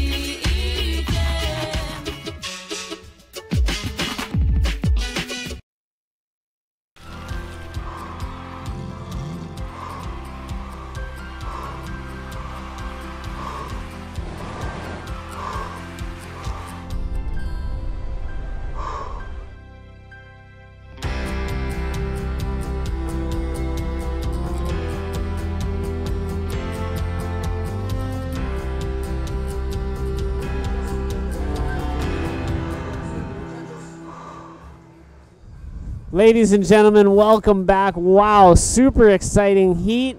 And Dave Hubbard joined by Jared Houston. We're hoping to lock into one more super awesome high-scoring heat before we finish off the day. So let's get right out into the water for heat number 12 of men's main event, round number 1. Who do we got? Hey, so right now we got Alex Uranga, Socrates Santana, and Cristobal Fernandez. So this is going to be quite a bunch of a heat. Dave, last one was freaking amazing. Alan Munoz picking up right where he left off in Arica, throwing down some mad moves over there, and just backed over the perfect 20. Is that first ever in bodyboarding? It's first ever that I can bring to mind, and yeah, I like that you said picking up where he left off, because he was really close to getting a perfect 20 in that final. Yeah, he was on the best wave of the event, a beautiful barrel that he didn't come out of, and just barely, it was arguable about that invert he did. A lot of people would have given him the make. A lot of people would have given that a 10 had he made it. So he's putting that to rest, putting that behind him. And I'm interested to see how the rest of his campaign here at the Antofagasta Bodyboard Festival is going to turn out. Starting at the very tippity top of what's possible. Right. And if he's able to keep that momentum, if he has a little hiccup, if he's where he regains that momentum, or if he just keeps perfect 20ing it the whole way through. Yeah, I mean, I guess score-wise, it can't really get any better, but he can definitely back that up, and we all know he's got the talent to do that. You know, he's such a talented rider. Adam Munoz is. You know, he's kind of burst onto the scene back in 2011. He had a second place here, and then right after that, he came up to Arica, and he kind of just blew minds up there as well. And it's pretty awesome to see him performing so consistently well on the World Tour stage. He had a win, his first win of his career over in Portugal last year. Yeah. And this year he's just been on a tear, man. So awesome to see. We love having Alan on tour, and really good example of how bodyboarding in Chile is just booming. Yeah, I was actually walking down to the comp this morning in the dark, and out of one of the cabanas marched up Alan Munoz, always very positive, always got a smile on his face, always very mellow, but at the same time has this kind of giddy excitement about him, too. Yeah, fully, yeah. He had Socrates and 10 up and riding. He just had a quick one there, just threw a little forward, and he's out. The guys in the last year definitely proved there's still a lot of good waves out there. Dave, you know, watching before, I did kind of think it was starting to get a little bit fat, but it's draining out again right now, and there's a couple of cool bowls to be had on the inside. So, I mean, we've got Alex Uranga, Socrates, Cristobal Fernandez. It's going to be a pretty exciting heat, I think. I guess Alex has been watching all day. He's been waiting to serve. He's watched every single rider from the event have the heat already. And I guess he's going to be coming out guns blazing. We do have Cristobal Fernandez has opened up with a 5.75, though. Yeah, so that seems to be the first score, and we're waiting for the last of Socrates to show up. And we are just buzzing here. Yeah, there's freaking hacksaws going. All the log dogs are frothing. We got Alan preparing for his interview up front here, which I'm sure will be brought to you very shortly. Be pretty cool to hear what Alan has to say about his campaign. And right now out in the lineup, guys are kind of just biding their time. Sets are kind of slow today. They do take their time coming through, but what's really cool about La Cúpula is just one clean, defined takeoff zone. And, you know, you can really, it's one of those few events where you can really buy your time and wait for a really good one.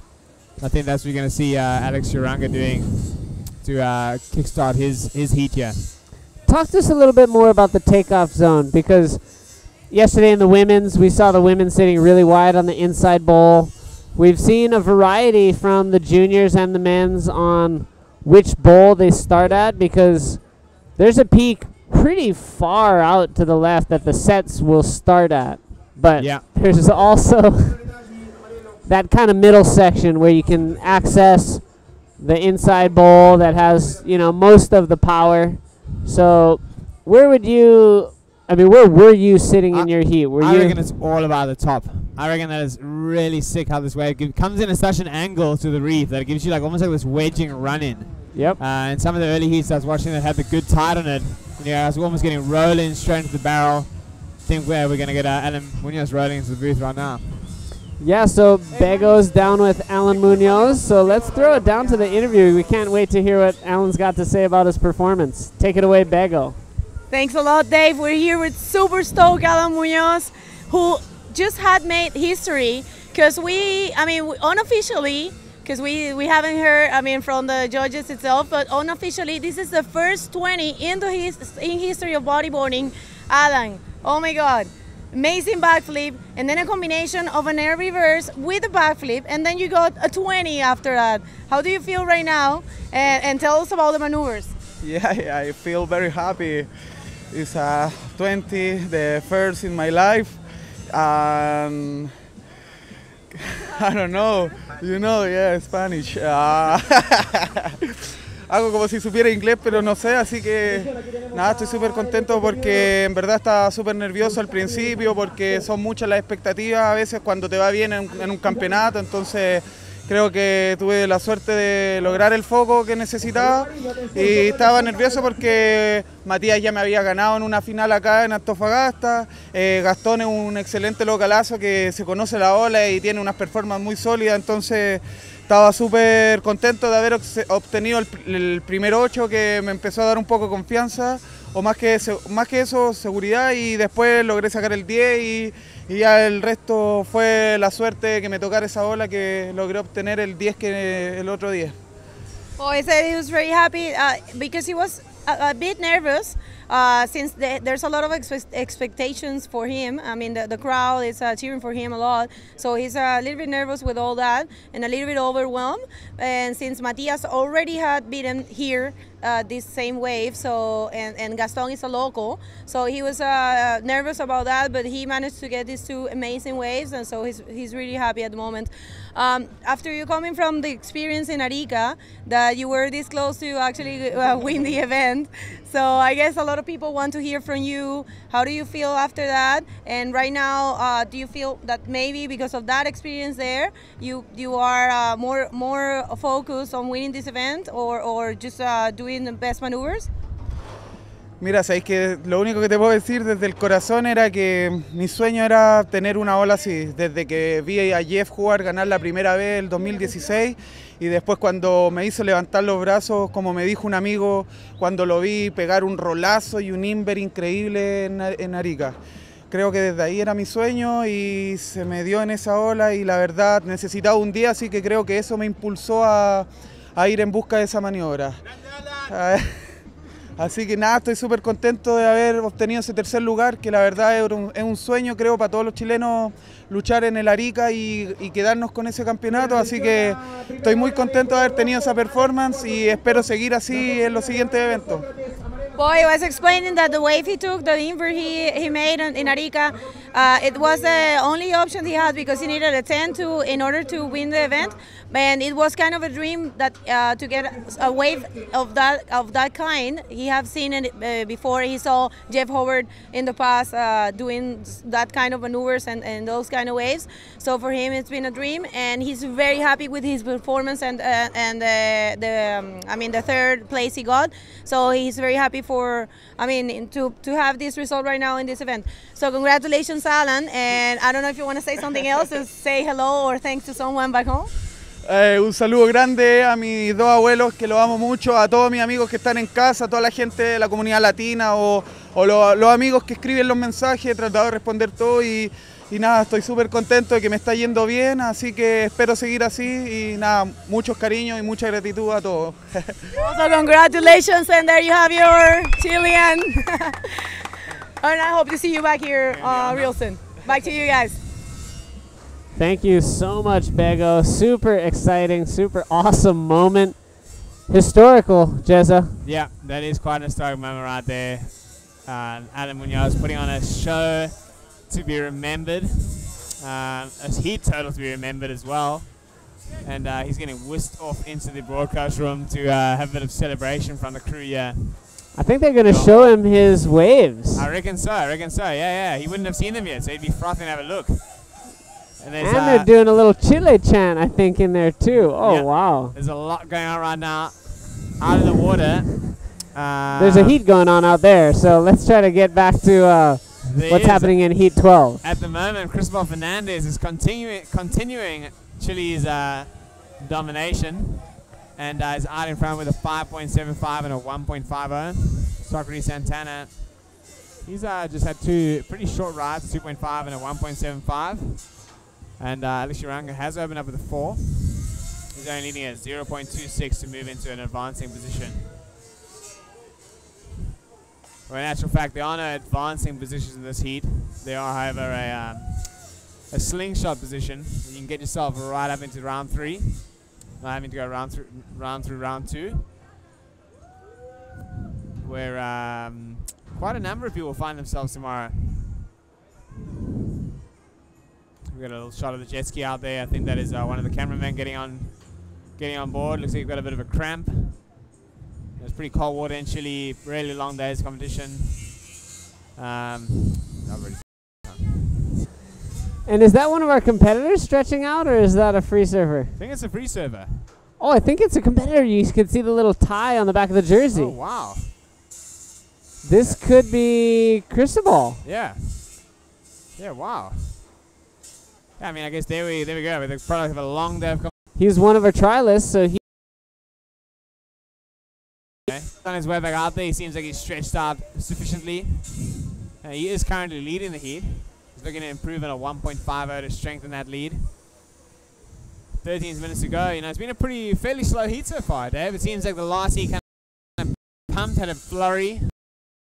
So, I didn't see. So he threw away an 8. He threw away an 8. That is amazing, eh? When guys are throwing away excellent waves, they've had a pretty smoking heat.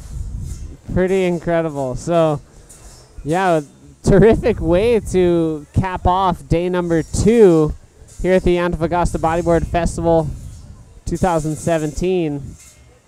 At least for everybody present, the first perfect 20 in APB history, and possibly even further down the pike. Possibly even, we'll have to get further confirmation from guys like Mike Stewart and Ben Severson if they've ever remembered one happening. But you said you remember a real close one in Arica, 1995 total. No, that was in Puerto Rico. Oh, in Puerto Rico, sorry. In Puerto Rico. No, I remember that one at the Encanto. Yeah. In Puerto Rico, at a 19.95 total, and the closest before I got that before was a 19.75 maybe. Yeah, those are pretty close. Come pretty close, but no cigar. And unfortunately, Alan put me to the post on that one. Yeah. Big heat totals being dropped in the quarterfinal with Moz and Jeff Hubbard last year at Arica. Both of them, I think, had more than 19 points total. Let's take a look at Socrates Santana on this one. Nice roll out the back, but nothing much else connecting there. So, just interesting how, you know, this wave goes through phases with the tide, but it also stays pretty similar.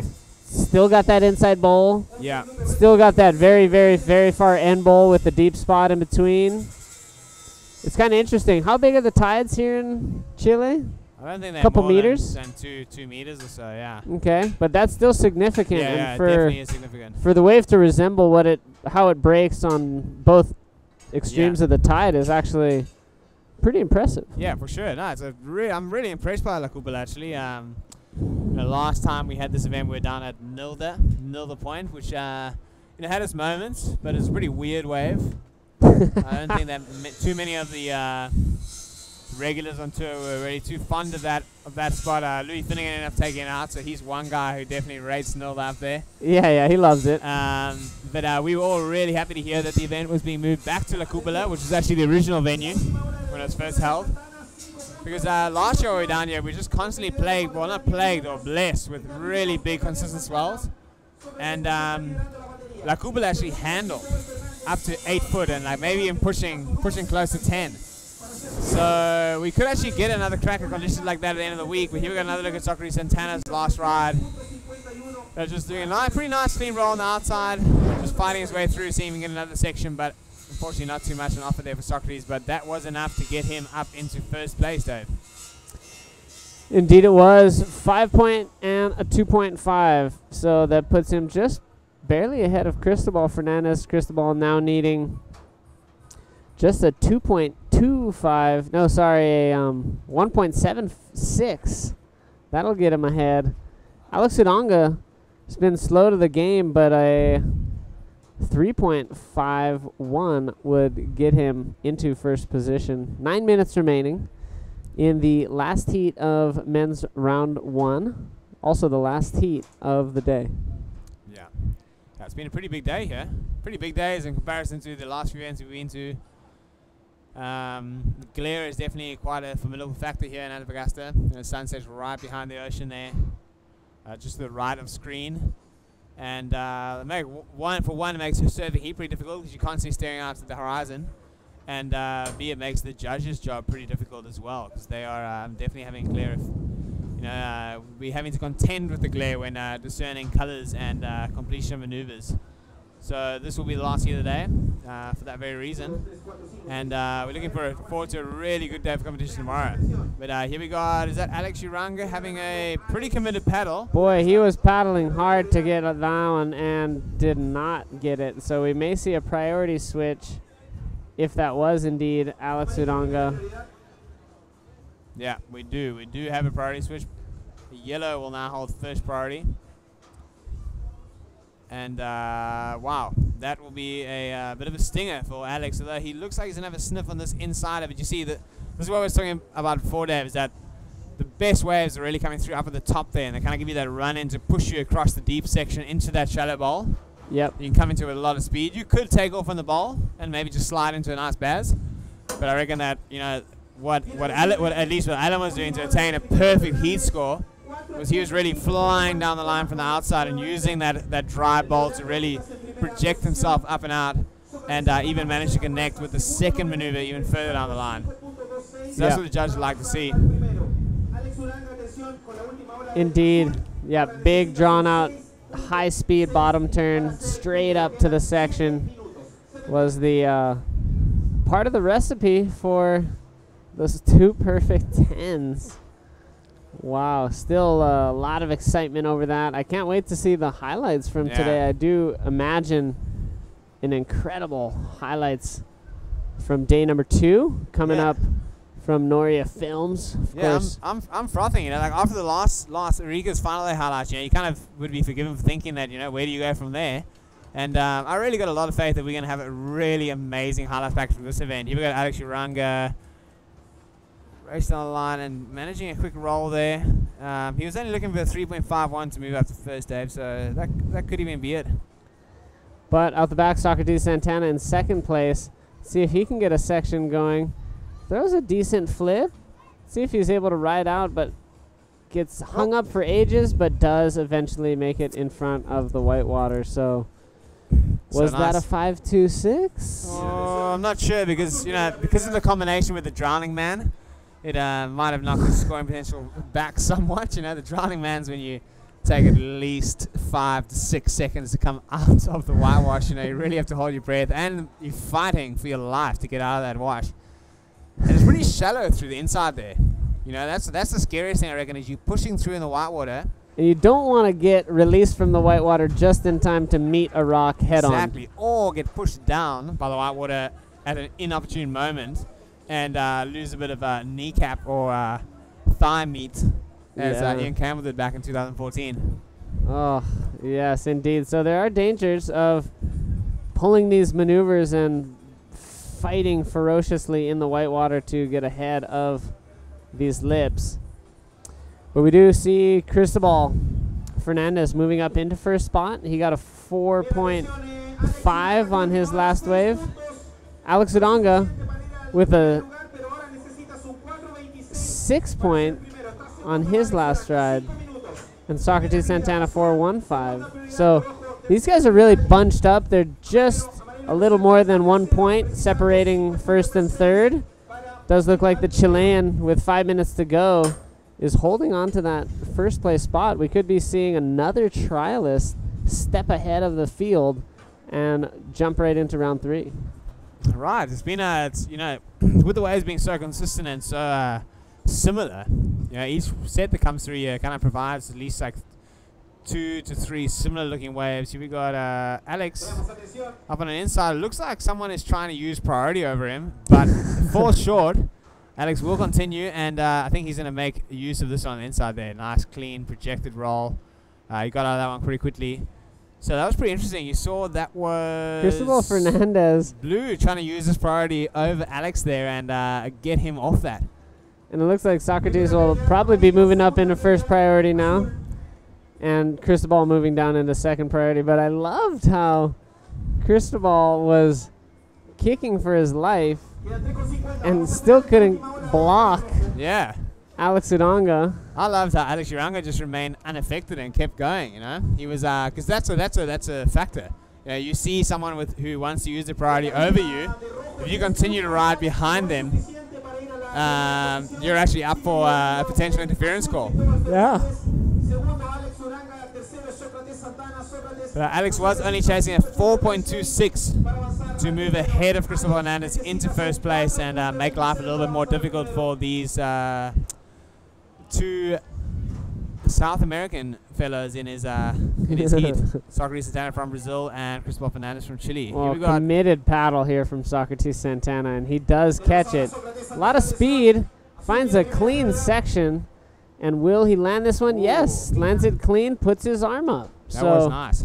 That was good. I think that's going to be something in the neighborhood of what's required for Socrates. If he gets I think a 6.26 will do it for him and move him up into first spot. Now just under 3 minutes remaining. Cristobal Fernandez out the back. Alex Udonga kind of baffled right now, sitting in second priority. It looks like there are some lines on the horizon creeping in here. You've got a rider up on the inside. I think that is Cristobal Fernandez from Chile. What's he got for the boys? Oh, throws a pretty nice ARS there. And he looks like he's calling it a day. But here we got Alex Udonga up and riding on a fairly good-looking wave. What's he got?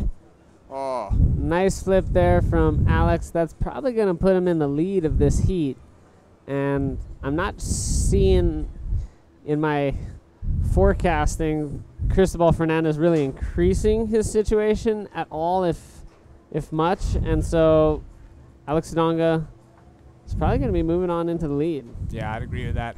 And he has. He did, in fact, attain a 4.50 on his last ride, which does put him into the lead. Even though he's tied with both rides. He is but tied. on the count back, he's got the higher ranking. Okay. Nah, maybe it's the higher third wave. Yeah, must be.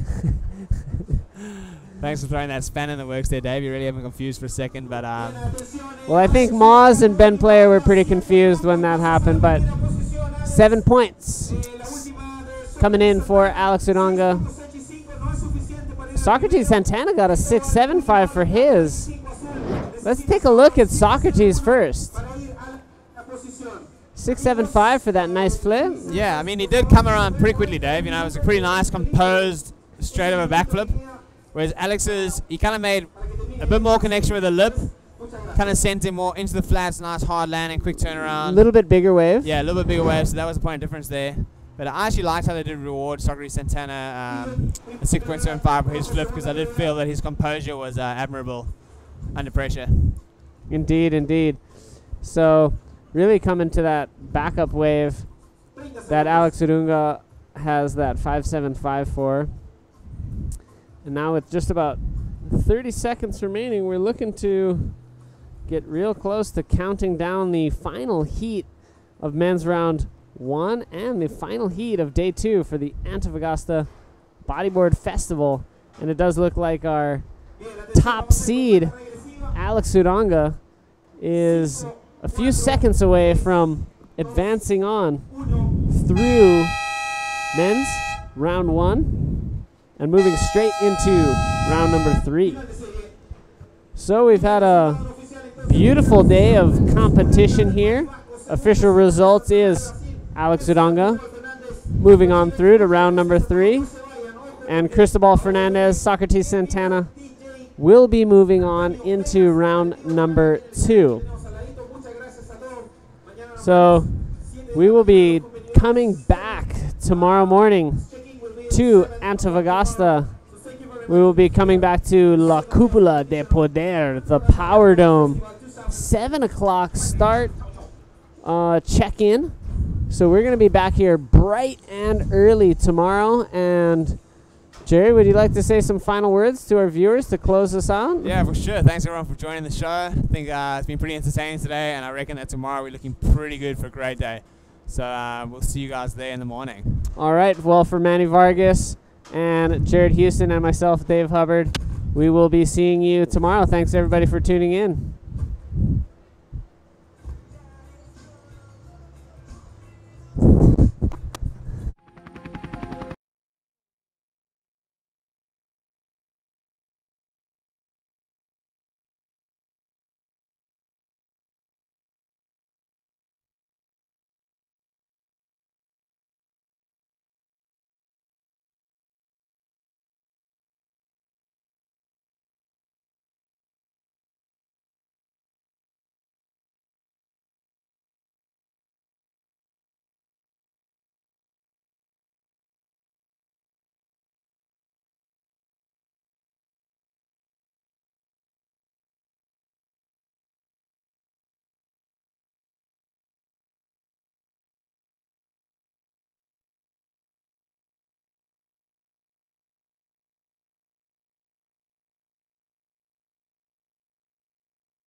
antepasado.